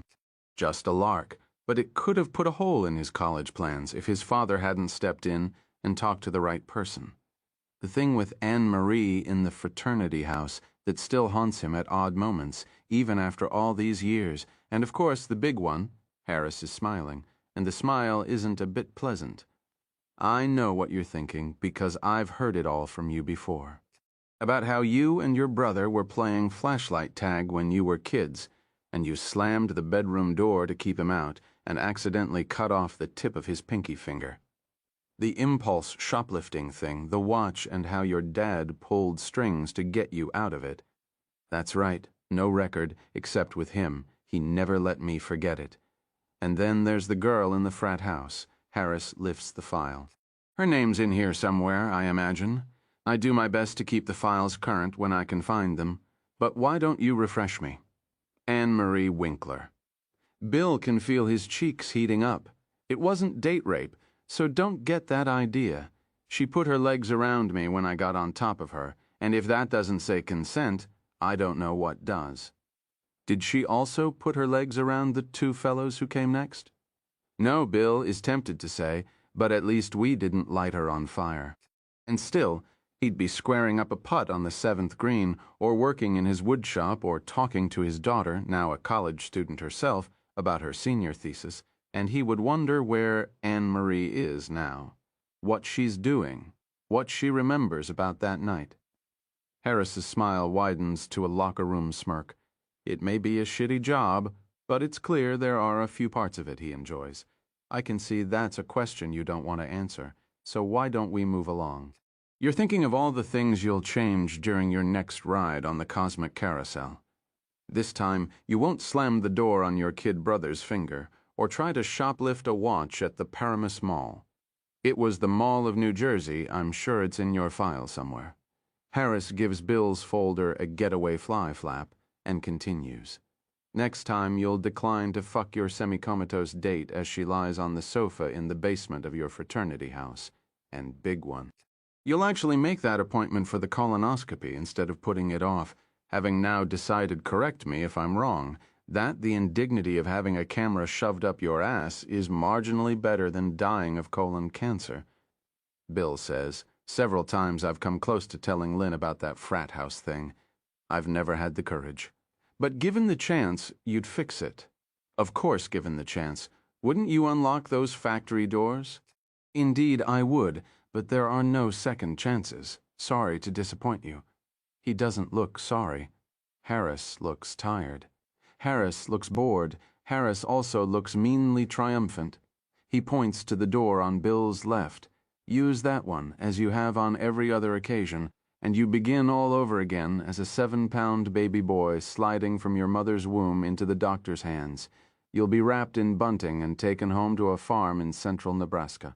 When your father sells the farm in 1964, you'll move to New Jersey. There you will cut off the tip of your brother's little finger while playing flashlight tag. You'll go to the same high school, take the same courses, and make the same grades. You'll go to Boston College, and you'll commit the same act of semirape in the same fraternity house basement. You'll watch as the same two fraternity brothers then have sex with Anne-Marie Winkler, and although you'll think you should call a halt to what's going on, you'll never quite muster up the moral fortitude to do so. 3 years later, you'll meet Lynn DeSalvo, and 2 years after that, you'll be married. You'll follow the same career path, you'll have the same friends, you'll have the same deep disquiet about some of your firm's business practices, and you'll keep the same silence. The same doctor will urge you to get a colonoscopy when you turn 50, and you will promise, as you always do that, you'll take care of that little matter. You won't, and as a result, you will die of the same cancer. Harris's smile as he drops the folder back on his cluttered desk is now so wide it almost touches the lobes of his ears. Then you'll come here, and we'll have the same discussion.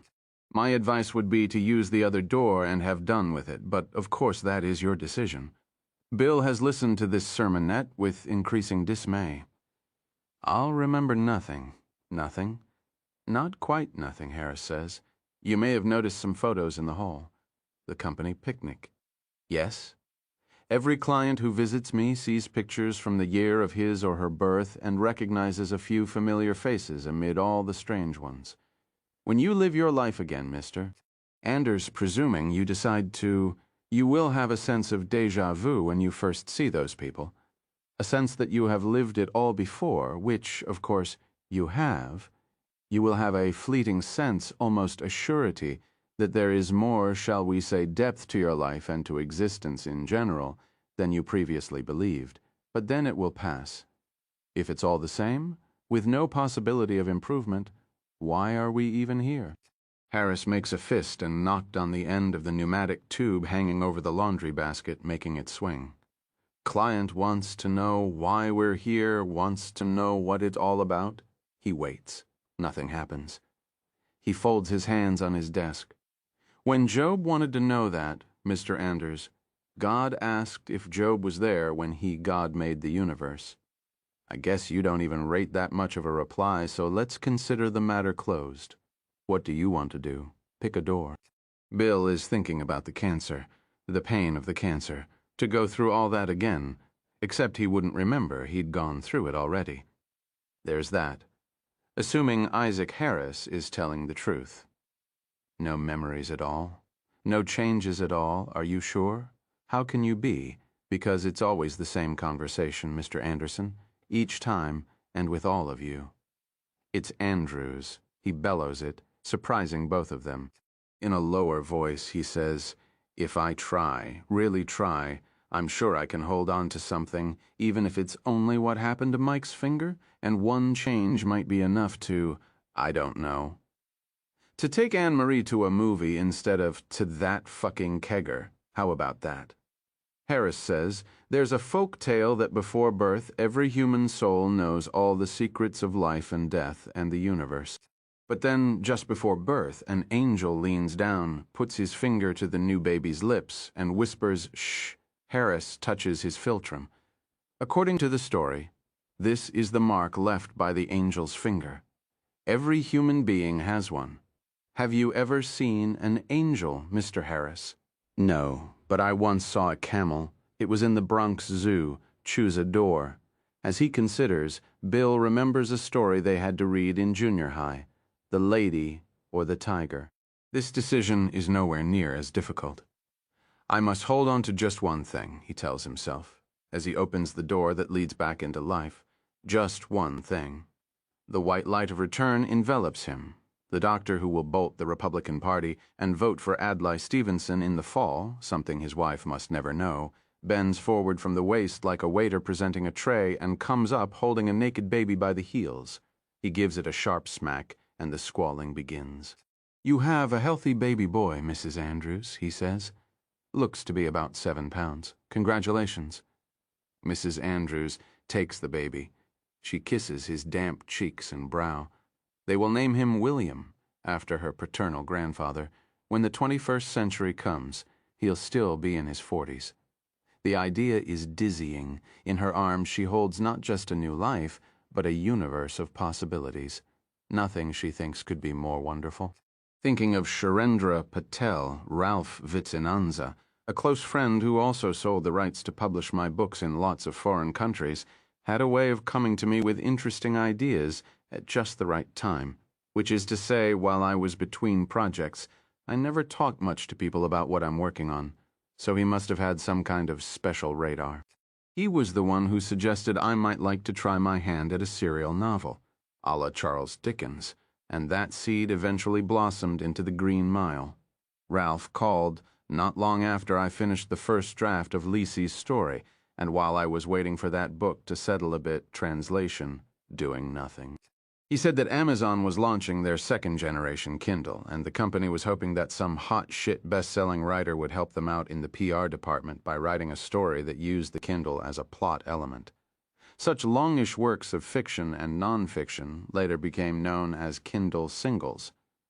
I thanked Ralph, but said I had no interest for 2 reasons. The first is that I've never been able to write stories on demand. The second is that I hadn't lent my name to any commercial enterprise since doing an American Express ad back in the day, and Jesus Christ, how bizarre was that? Wearing a tuxedo, I posed in a drafty castle with a stuffed raven on my arm. A friend told me I looked like a blackjack dealer with a bird fetish. "Ralph," I said, "I enjoy my Kindle, but I have absolutely no interest in shilling for Amazon." Yet the idea lingered, mostly because I've always been fascinated by new technologies, especially those having to do with reading and writing. One day, not long after Ralph's call, the idea for this story arrived while I was taking my morning walk. It was too cool to remain unwritten. I didn't tell Ralph, but when the story was done, I sent it to him and said Kindle was welcome to use it for their launch purposes, if they liked. I even showed up at the event and read some of it. I took a certain amount of shit about that from portions of the literary community that saw it as selling out to the business side, but, in the words of John Lee Hooker, that don't confront me none. As far as I was concerned, Amazon was just another market, and one of the few that would publish a story of this length. There was no advance, but there were and still are royalties on each sale, or download if you prefer. I was happy to bank those checks. There is an old saying that the workman is worthy of his hire, and I think it's a true saying. I write for love, but love doesn't pay the bills. There was one special perk, though, a one-of-a-kind pink Kindle. Ralph got a kick out of that, and I'm glad it was our last really cool deal, because my friend died suddenly in his sleep 5 years ago. Boy, I miss him. This version of the story has been considerably revised, but you'll notice it's firmly set in an era when such e-reading devices were still new. That seems like a long time ago, doesn't it? And bonus points for you, Roland, of Gilead fans who catch references to a certain dark tower. Or experimenting with new technology when Wesley Smith's colleagues asked him, some with an eyebrow hoiked satirically, what he was doing with that gadget. They all called it a gadget. He told them he was experimenting with new technology. That was not true.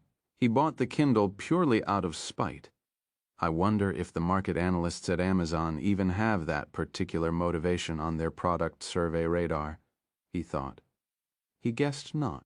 This gave him some satisfaction, but not as much as he hoped to derive from Ellen Silverman's surprise when she saw him with his new purchase. That hadn't happened yet, But it would.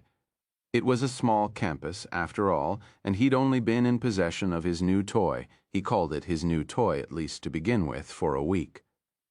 Wesley was an instructor in the English department at Moore College in Moore, Kentucky. Like all instructors of English, he thought he had a novel in him somewhere and would write it someday. Moore College was the sort of institution that people call a pretty good school. Don Allman, Wesley's only friend in the English department, explained what that meant. A pretty good school, Don said, is one nobody has ever heard of outside a 30-mile radius. People call it a pretty good school because they have no evidence to the contrary, and most people are optimists, although they may claim they are not. People who call themselves realists are often the biggest optimists of all. "Does that make you a realist?" Wesley once asked him. "I think the world is mostly populated by shitheads," Don Allman responded. "You take it from there." Moore wasn't a good school, but neither was it a bad one. On the great scale of academic excellence, its place resided just a little south of mediocre. Most of its 3,000 students paid their bills, and many of them got jobs after graduating, although few went on to obtain, or even try for, graduate degrees. There was a fair amount of drinking, and of course there were parties, but on the great scale of party schools, Moore's place resided a little to the north of mediocre. It had produced politicians, but all of the small water variety, even when it came to graft and chicanery. In 1978, one Moore graduate was elected to the U.S. House of Representatives, but he dropped dead of a heart attack after serving only 4 months. His replacement was a graduate of Baylor. The school's only marks of exceptionalism had to do with its Division III football team and its Division III women's basketball team. The football team, the Moore Meerkats, was one of the worst in America, having won only 7 games in the last 10 years. There was constant talk of disbanding it. The current coach was a drug addict who liked to tell people that he had seen the wrestler 12 times and never failed to cry when Mickey Rourke told his estranged daughter that he was just a broken-down piece of meat. The women's basketball team, however, was exceptional in a good way, especially considering that most of the players were no more than 5'7" and were preparing for jobs as marketing managers, wholesale buyers, or, if they were lucky, personal assistants to men of power. The Lady Meerkats had won 8 conference titles in the last 10 years. The coach was Wesley's ex-girlfriend, ex as of 1 month previous. Ellen Silverman was the source of the spite that had moved Wesley to buy a Kindle. Well, Ellen and the Henderson Kid in Wesley's introduction to modern American fiction class, Don Allman also claimed the Moore faculty was mediocre. Not terrible, like the football team. That, at least, would have been interesting, but definitely mediocre. "What about you and me?" Wesley asked. They were in the office they shared. If a student came in for a conference, the instructor who had not been sought would leave. For most of the fall and spring semesters, this was not an issue, as students never came in for conferences until just before finals. Even then, only the veteran grade grubbers, the ones who'd had permanently brown noses since elementary school, turned up. Don Allman said he sometimes fantasized about a juicy co-ed wearing a T-shirt that said, "I will screw you for an A," but this never happened. "What about us?" Don replied. "Jesus Christ, just look at us, bro." "Speak for yourself," Wesley said. "I'm going to write a novel," although even saying it depressed him. Almost everything depressed him since Ellen had walked out. When he wasn't depressed, he felt spiteful. "Yes, and President Obama is going to tab me as the new poet laureate," Don Allman exclaimed. Then he pointed at something on Wesley's cluttered desk. The Kindle was currently sitting on American Dreams, the textbook Wesley used in his Intro to American Lit class. "How's that little bastard working out for you?" "Fine," Wesley said. "Will it ever replace the book?" "Never," Wesley said, but he had begun to wonder. "I thought they only came in white," Don Allman said. Wesley looked at Don as haughtily as he himself had been looked at in the department meeting where his Kindle had made its public debut. "Nothing only comes in white," he said. "This is America." Don Allman considered this, then said, "I heard you and Ellen broke up." Wesley sighed. Ellen had been his other friend and one with benefits until 4 weeks ago. She wasn't in the English department, of course, but the thought of going to bed with anyone in the English department, even Suzanne Montanaro, who was vaguely presentable, made him shudder. Ellen was 5'2", eyes of blue, slim, with a mop of short, curly black hair that made her look distinctly elfin. She had a dynamite figure and kissed like a dervish. Wesley had never kissed a dervish, but could imagine. Nor did her energy flag when they were in bed. Once winded, he lay back and said, "I'll never equal you as a lover. If you keep lowballing yourself like that, you won't be my lover for long. You're okay, Wes." But he guessed he wasn't. He guessed he was just sort of mediocre. It wasn't his less-than-athletic sexual ability that ended their relationship, however. It wasn't the fact that Ellen was a vegan who ate tofurkey for Thanksgiving. It wasn't the fact that she would sometimes lie in bed after lovemaking talking about pick and rolls, give and goes, and the inability of Shauna Deason to learn something Ellen called the old garden gate. In fact, these monologues sometimes put Wesley into his deepest, sweetest, and most refreshing sleeps. He thought it was the calmness of her voice, so different from the often profane shrieks of encouragement she let out while they were making love. Her love shrieks were eerily similar to the ones she uttered during games, running up and down the sidelines like a hare, exhorting her girls to pass the ball and drive the paint. Wesley had even heard one of her sideline screams, "Go for the hole," in the bedroom from time to time. They were well matched, at least in the short term. She was fiery iron straight from the forge, and he, in his apartment filled with books, was the water in which she cooled herself. The books were the problem, that and the fact that he had freaked out and called her an illiterate bitch. He had never called a woman such a thing in his life before, but she had surprised an anger out of him that he had never suspected. He might be a mediocre instructor, as Don Allman had suggested, and the novel he had in him might remain in him, like a wisdom tooth that never comes up, at least avoiding the possibility of rot, infection, and an expensive nut, to mention painful dental process. But he loved books. Books were his Achilles heel. She had come in fuming, which was normal, but also fundamentally upset, a state he failed to recognize because he had never seen her in it before. Also, he was rereading James Dickey's Deliverance, reveling again in how well Dickey had harnessed his poetic sensibility, at least that once, to narrative, and he had just gotten to the closing passages, where the unfortunate canoeists are trying to cover up both what they have done and what has been done to them. He had no idea that Ellen had just been forced to boot Shauna Deason off the team, or that the two of them had had a screaming fight in the gym in front of the whole team, plus the boys' basketball team, which was waiting their turn to practice their mediocre moves, or that Shauna Deason had then gone outside and heaved a large rock at the windshield of Ellen's Volvo, an act for which she would surely be suspended. He had no idea that Ellen was now blaming herself, and bitterly, because she was supposed to be the adult. He heard that part. "I'm supposed to be the adult," and said, for the 5th or 6th time, which was one time too many for Ellen Silverman. She plucked Deliverance from Wesley's hands, threw it across the room, and said the words that would haunt him for the next lonely month. "Why can't you just read off the computer like the rest of us?"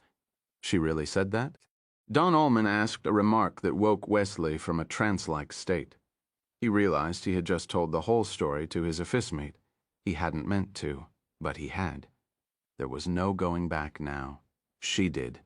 And I said, "That was a first edition I got from my father, you illiterate bitch." Don Allman was speechless. He could only stare. She walked out. Wesley said miserably, "I haven't seen or spoken to her since." "Haven't even called to say you're sorry?"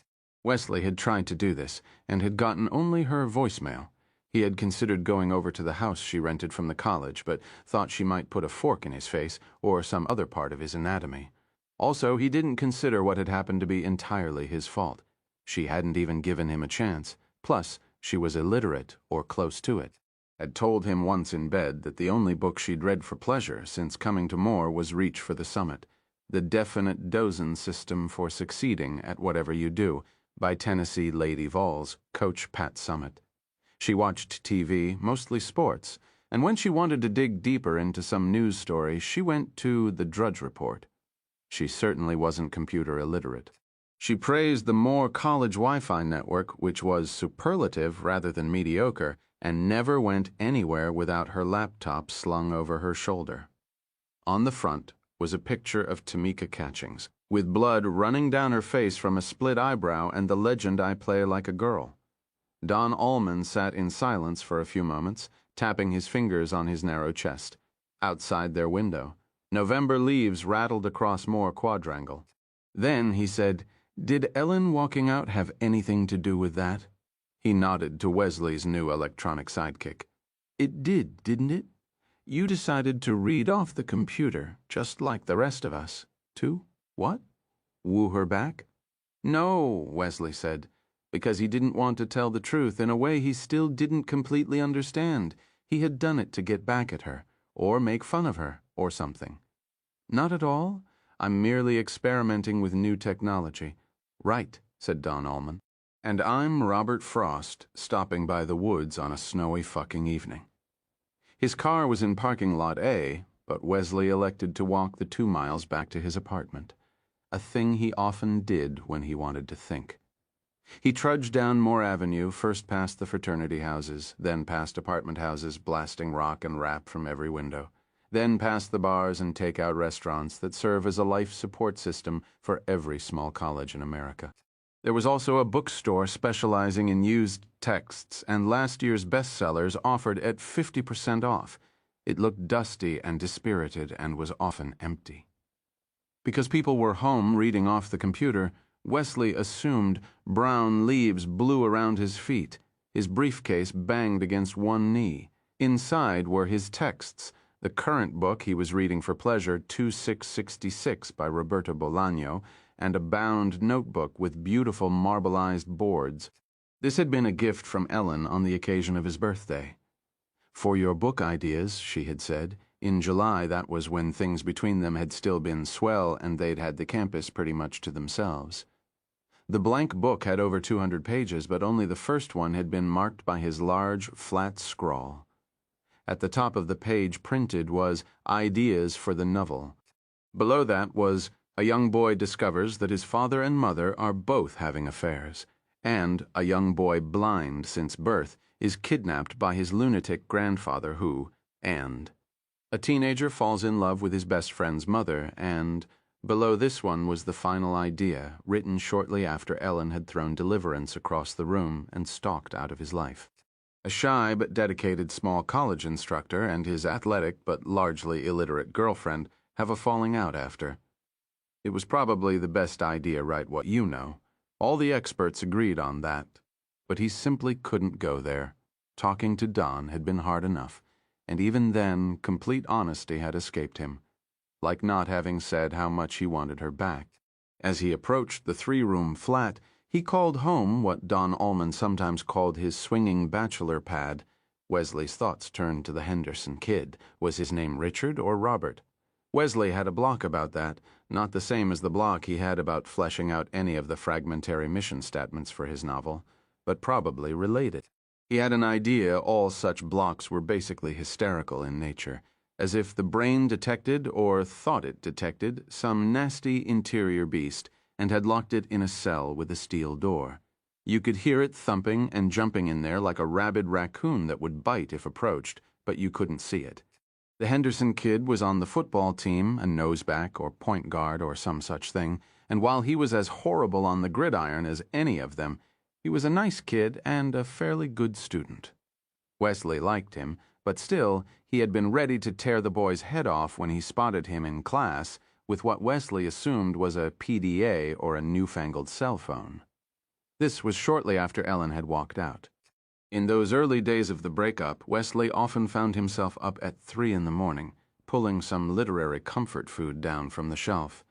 Usually his old friends Jack Aubrey and Stephen Maturin, their adventures recounted by Patrick O'Brien, and not even that had kept him from remembering the ringing slam of the door as Ellen left his life, probably for good.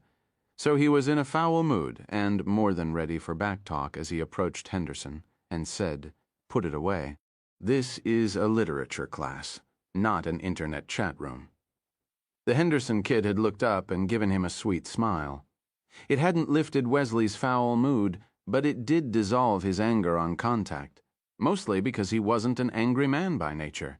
He supposed he was depressive by nature, maybe even dysthymic. Hadn't he always suspected that Ellen Silverman was too good for him? Hadn't he known, in his heart of hearts, that the door slam had been waiting for him from the very beginning when he'd spent the evening talking to her at a boring faculty party? Ellen played like a girl, he played like a wimp. He couldn't even stay mad at a student who was goofing with his pocket computer or Nintendo or whatever it was in class. "It's the assignment, mister." Smith, the Henderson kid, had said on his forehead was a large purple bruise from his latest outing in the Meerkat Blue. "It's Paul's case. Look." The kid turned the gadget so Wesley could see it. It was a flat, white panel, rectangular, less than half an inch thick. At the top was Amazon Kindle and the Smile logo Wesley knew well. He was not entirely computer illiterate himself, and had ordered books from Amazon plenty of times, although he usually tried the bookstore in town first, partly out of pity. Even the cat, who spent most of its life dozing in the window, looked malnourished. The interesting thing on the kid's gadget wasn't the logo on top, or the teeny-tiny keyboard on the bottom. It was mostly screen, and on that screen was not a video game where young men and women with buffed-out bodies were killing zombies in the ruins of New York, but a page of Willa Cather's story about the poor boy with the destructive illusions. Wesley had reached for it, then paused. "May I?" "Go ahead." The Henderson kid, Richard, or Robert, told him. "It's pretty neat. You can download books from thin air, and you can make the type as big as you want. Also, the books are cheaper because there's no paper or binding." That sent a minor chill through Wesley. He became aware that most of his Intro to American Lit class was watching him. Wesley supposed it was hard for them to decide if he, as a 35-year-old, was old school like the ancient Dr. Wentz, who looked like a crocodile in a three-piece suit, or new school like Suzanne Montanaro, who liked to play Avril Lavigne's girlfriend in her Introduction to Modern Drama class. Wesley supposed his reaction to Henderson's Kindle would help them with that. "Mr. Henderson," he said, "there will always be books, which means there will always be paper and binding. Books are real objects. Books are friends." "Yeah, but," Henderson had replied, his sweet smile now becoming slightly sly, "but they're also ideas and emotions. You said so in our first class." "Well," Wesley had said, "you've got me there, but books aren't solely ideas. Books have a smell, for instance, one that gets better, more nostalgic as the years go by. Does this gadget of yours have a smell?" "Nope," Henderson replied. "Not really. But when you turn the pages here with this button, they kind of flutter like in a real book, and I can go to any page I want, and when it sleeps, it shows pictures of famous writers, and it holds a charge, and—" "It's a computer," Wesley had said. "You're reading off the computer." The Henderson kid had taken his Kindle back. "It's still Paul's case. You've never heard of a Kindle, Mr. Smith?" Josie Quinn had asked. Her tone was that of a kindly anthropologist, asking a member of Papua New Guinea's Kombai tribe if he had ever heard of electric stoves and elevator shoes. "No," he said. Not because it was true. He had seen something called Shop the Kindle Store when he bought books from Amazon online, but because, on the whole, he thought he would prefer being perceived by them as old school, new school was somehow mediocre. "You ought to get one," the Henderson kid said, and when Wesley had replied without even thinking, "Perhaps I will," the class had broken into spontaneous applause. For the first time since Ellen's departure, Wesley had felt faintly cheered, because they wanted him to get a book-reading gadget, and also because the applause suggested they did see him as old school, teachable old school. He did not seriously consider buying a Kindle. If he was old school, then books were definitely the way to go, until a couple of weeks later. One day on his way home from school, he imagined Ellen seeing him with his Kindle, just strolling across the quad and bopping his finger on the little next page button. "What in the world are you doing?" she would ask, speaking to him at last. "Reading off the computer," he would say. "Just like the rest of you, spiteful." But as the Henderson kid might put it, was that a bad thing? It occurred to him that spite was a kind of methadone for lovers, and better than going cold turkey. When he got home, he turned on his desktop Dell. He owned no laptop and took pride in the fact, and went to the Amazon website. He had expected the gadget to go for $400 or so, maybe more if there was a Cadillac model, and was surprised to find it was considerably cheaper than that. Then he went to the Kindle store, which he had been so successfully ignoring, and discovered that the Henderson kid was right. The book prices were ridiculously low. Hardcover novels, what cover, ha ha, were priced below most of the trade paperbacks he'd bought recently. Considering what he spent on books, the Kindle might pay for itself. As for the reaction of his colleagues, all those hoiked eyebrows, Wesley discovered he relished the prospect, which led to an interesting insight into human nature, or at least the human nature of the academic. One liked to be perceived by one's students as old school, but by one's peers as new school. "I'm experimenting with new technology," he imagined himself saying. He liked the sound of it. It was new school all the way. And of course, he liked thinking of Ellen's reaction. He had stopped leaving messages on her phone, and he had begun avoiding places, the pit stop, Harry's Pizza, where he might run into her, but that could change. Surely I'm reading off the computer, just like the rest of you was too good a line to waste. "Oh, that's small," he scolded himself as he sat in front of his computer, looking at the picture of the Kindle. That is, spite so small it probably wouldn't poison a newborn kitten. True, but if it was the only spite of which he was capable, why not indulge it?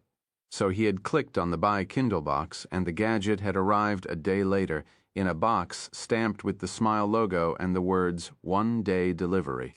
Weasley hadn't opted for 1 day and would protest that charge if it showed up on his MasterCard bill, but he unpacked his new acquisition with real pleasure, similar to the pleasure he felt when unpacking a box of books, but sharper, because there was that sense of heading into the unknown, he supposed it. Not that he expected the Kindle to replace books or to be much more than a novelty item, really. An attention-getter for a few weeks or months that would afterward stand forgotten and gathering dust beside the Rubik's Cube on the knick-knack shelf in his living room. It didn't strike him as peculiar that, whereas the Henderson kid's Kindle had been white, his was pink, not at first. Functions. When Wesley got back to his apartment after his confessional conversation with Don Allman, the message light on his answering machine was blinking. 2 messages. He pushed the playback button, expecting to hear his mother complaining about her arthritis and making trenchant observations about how some sons actually called home more often than twice a month. After that would come a robocall from the Moore Echo, reminding him for the 10th time that his subscription had lapsed. But it wasn't his mother, and it wasn't the newspaper. When he heard Ellen's voice, he paused in the act of reaching for a beer and listened bent over, with one hand outstretched in the fridge's frosty glow.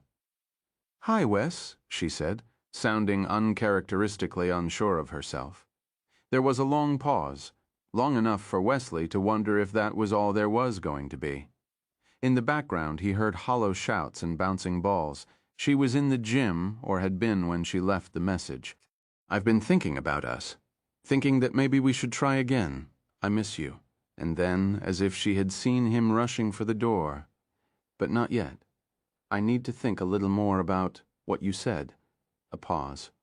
"I was wrong to throw your book like that, but I was upset." Another pause, almost as long as the one after she'd said hi. "There's a preseason tourney in Lexington this weekend. You know, the one they call the Bluegrass? It's a big deal. Maybe when I get back we should talk. Please don't call me until then, because I've got to concentrate on the girls. Defense is terrible, and I've only got one girl who can actually shoot from the perimeter, and I don't know. This is probably a big mistake." "It's not," he told the answering machine. His heart was pumping. He was still leaning into the open refrigerator, feeling the cold wafting out and striking his face, which seemed too hot. "Believe me, it's not. I had lunch with Suzanne Montanaro the other day, and she says you're carrying around one of those electronic reading thingies to me. That seemed, I don't know, like a sign that we should try again." She laughed, then screamed so loud that Wesley jumped. "Chase down that loose ball. You either run or you sit, then. Sorry, I've got to go. Don't call me." I'll call you, one way or the other, after the bluegrass. I'm sorry I've been dodging your calls, but you hurt my feelings, Wes. Coaches have feelings too, you know. A beep interrupted her. The allotted message time had run out. Wesley uttered the word Norman Mailer's publishers had refused to let him use in The Naked and the Dead. Then the second message started, and she was back. I guess English teachers also have feelings. Suzanne says, we're not right for each other. She says we're too far apart in our interests. But maybe there's a middle ground. I need to think about this. Don't call me. I'm not quite ready. Goodbye. Wesley got his beer. He was smiling. Then he thought of the spite that had been living in his heart for the last month and stopped. He went to the calendar on the wall and wrote pre-season tourney across Saturday and Sunday. He paused, then drew a line through the days of the work week after, a line on which he wrote Ellen. With that done, he sat down in his favorite chair, drank his beer, and tried to read 2S6666. It was a crazy book, but sort of interesting. He wondered if it was available from the Kindle store.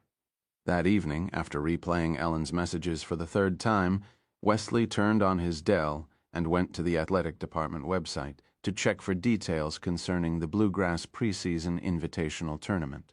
He knew it would be a mistake to turn up there, and he had no intention of doing so, but he did want to know who the Meerkats were playing and when Ellen would be back. It turned out there were 8 teams, 7 from Division II and only 1 from Division III, the Lady Meerkats of Moore. Wesley felt pride on Ellen's behalf when he saw that, and was once more ashamed of his spite, which she, lucky him, knew nothing about. She actually seemed to think he had bought the Kindle as a way of sending her a message. Maybe you're right, and maybe I can change. Maybe we both can. He supposed that if things went well, he would in time come to convince himself that was indeed so. On the website, he saw that the team would leave for Lexington by bus at noon this coming Friday. They would practice at Rupp Arena that evening and play their first game against the Bulldogs of Truman State, Indiana on Saturday morning. Because the tourney was double elimination, they wouldn't be starting back until Sunday evening no matter what. Which meant he wouldn't hear from her until the following Monday at the earliest. It was going to be a long week, and he told his computer, a good listener, she may decide against trying again anyway. I have to be prepared for that. Well, he could try, and he could also call that bitch Suzanne Montanaro and tell her in no uncertain terms to stop campaigning against him. Why would she do that in the first place? She was a colleague, for God's sake. Only if he did that, Suzanne might carry tales straight back to her friend. Friend? Who knew? Who even suspected? Ellen. It might be best to leave that aspect of things alone, although the spite wasn't entirely out of his heart after all, it seemed. Now it was directed at Ms. Montanaro. Never mind, he told his computer. George Herbert was wrong. Living well isn't the best revenge. Loving well is. He started to turn off his computer, then remembered something Don Ullman had said about Wesley's Kindle. I thought they only came in white.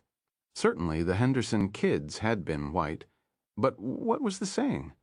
One swallow didn't make a summer after a few false starts. Google, full of information but essentially dumb as a post, led him to Kindle fan sites. He found one called Kindle Candle. At the top was a bizarre photo of a woman in Quaker garb reading her Kindle by candlelight, or possibly candlelight. Here he read several posts' complaints, mostly about how the Kindle came in only one color, which one blogger called plain old smudge-friendly white. Below it was a reply suggesting that if the complainer persisted in reading with dirty fingers, he should buy a custom sleeve for his Kindle. In any color you like, she added. Grow up and show some creativity. Wesley turned off his computer, went into the kitchen, got another beer, and pulled his own Kindle from his briefcase. His pink Kindle. Except for the color, it looked exactly the same as the ones on the Kindle Candle website. Kindle, Candle, bibble babble, he said. It's just some flaw in the plastic, perhaps. But why had it come one-day express delivery when he hadn't specified that? Because someone at the Kindle factory wanted to get rid of the pink mutant as soon as possible? That was ridiculous. They would have just thrown it away. Another victim of quality control. Could you use a Kindle to go on the internet? He didn't know, and he remembered there was something else odd about his, no instruction booklet. He thought of going back to the Kindle Candlers to check out his internet question, then dismissed the idea. He was just goofing around, after all, beginning to while away the hours between now and next Monday when he might hear from Ellen again. "I miss you, kiddo," he said, and was surprised to hear his voice waver. He did miss her. He hadn't realized how much until he'd heard her voice. He'd been too wrapped up in his own wounded ego, not to mention his sweaty little spite. The screen titled Wesley's Kindle booted up. Listed were the books he had so far purchased: Revolutionary Road by Richard Yates and The Old Man and the Sea by Hemingway. The gadget had come with the new Oxford American Dictionary preloaded. You only had to begin typing your word and the Kindle found it for you. It was, he thought, TiVo for bookworms. But could you access the internet? He pushed the menu button and was presented with a number of choices. The top one, of course, invited him to shop the Kindle store, but near the bottom was something called Experimental that looked interesting. He moved the cursor to it, opened it, and read this at the top of the screen. "We are working on these experimental prototypes. Do you find them useful?" "Well, I don't know," Wesley said. "What are they?" The first prototype turned out to be Basic Web. So, yes, to the internet question. The Kindle was apparently a lot more computerized than it looked at first blush. He glanced at the other experimental choices: music downloads, Big Whoop, and text-to-speech, which might come in handy if he were blind. He pushed the next page button to see if there were other experimental prototypes. There was one, functions. Now what in the hell was that? So far as he knew, had only two meanings: a city in the Old Testament, and a prefix meaning primitive or simple. The screen didn't help. Although there were explanations for the other experimental functions, there was none for this. Well, there was one way to find out. He highlighted functions and selected it. A new menu appeared. There were 3 items: Books, News Archive, and Local, under construction. "Huh?" Wesley said. "What in the world?" He highlighted Books, dropped his finger onto the select button, then hesitated. Suddenly his skin felt cold, as when he'd been stilled by the sound of Ellen's recorded voice while reaching into the fridge for a beer. He would later think, it was my own something simple and primitive deep inside, telling me not to push that button. But was he not a modern man, one who now read off the computer? He was, so he pushed it. The screen blanked, then "Welcome to Books" appeared at the top and in red. The Candlers were behind the technological curve, it seemed. There was color on the Kindle. Beneath the welcome message was a picture, not of Charles Dickens or Eudora Welty, but of a large black tower. There was something ominous about it. Below, also in red, was an invitation to select author. Your choice may not be available. And below that, a blinking cursor. "What the hell?" Wesley told the empty room. He licked his lips, which were suddenly dry, and typed Ernest Hemingway. The screen wiped itself clean. The function, whatever it was supposed to be, didn't seem to work after 10 seconds or so. Wesley reached for the Kindle, meaning to turn it off. Before he could push the slide switch, the screen finally produced a new message. 38,721 terse searched. 17,894 Ernest Hemingway titles detected. If you do not know title, select return to functions menu. Selections from your current will not be displayed. What in the name of God is this? Wesley asked the empty room. Below the message, the cursor blinked. Above it, in small type, black, not red, was one further instruction: numeric entry only. No commas or dashes. Your current 117586. Wesley felt a strong urge, an urge, to turn the pink Kindle off and drop it into the silverware drawer, or into the freezer along with the ice cream and Stouffer's frozen dinners. That might be even better. Instead, he used the teeny-tiny keypad to enter his birth date. 719-1974 would do as well as any number, he reckoned. He hesitated again, then plunged the tip of his index finger down on the select button. When the screen blanked this time, he had to fight an impulse to get up from the kitchen chair he was sitting in and back away from the table. A crazy certainty had arisen in his mind. A hand or perhaps a claw was going to swim up from the grayness of the Kindle screen, grab him by the throat, and yank him in. He would exist forever after, in computerized grayness, floating around the microchips and between the many worlds of Then the screen produced type, plain old prosaic type, and the superstitious dread departed. He scanned the Kindle screen, the size of a small paperback, eagerly, although what he was eager for he had no idea. At the top was the author's full name, Ernest Miller, Hemingway, and his dates. Next came a long list of his published works. But it was wrong. The Sun Also Rises was there. For Whom the Bell Tolls. The short stories, The Old Man and the Sea, of course. But there were also 3 or 4 titles Wesley didn't recognize, and except for minor essays, he thought he had read all of Hemingway's considerable output. Also, he examined the dates again and saw that the death date was wrong. Hemingway had died on July 2, 1961, of a self-inflicted gunshot wound. According to the screen, he had gone to that great library in the sky on August 19, 1964. Birth date's wrong, too, Wesley muttered. He was running his free hand through his hair, pulling it into exotic new shapes. I'm almost sure it is.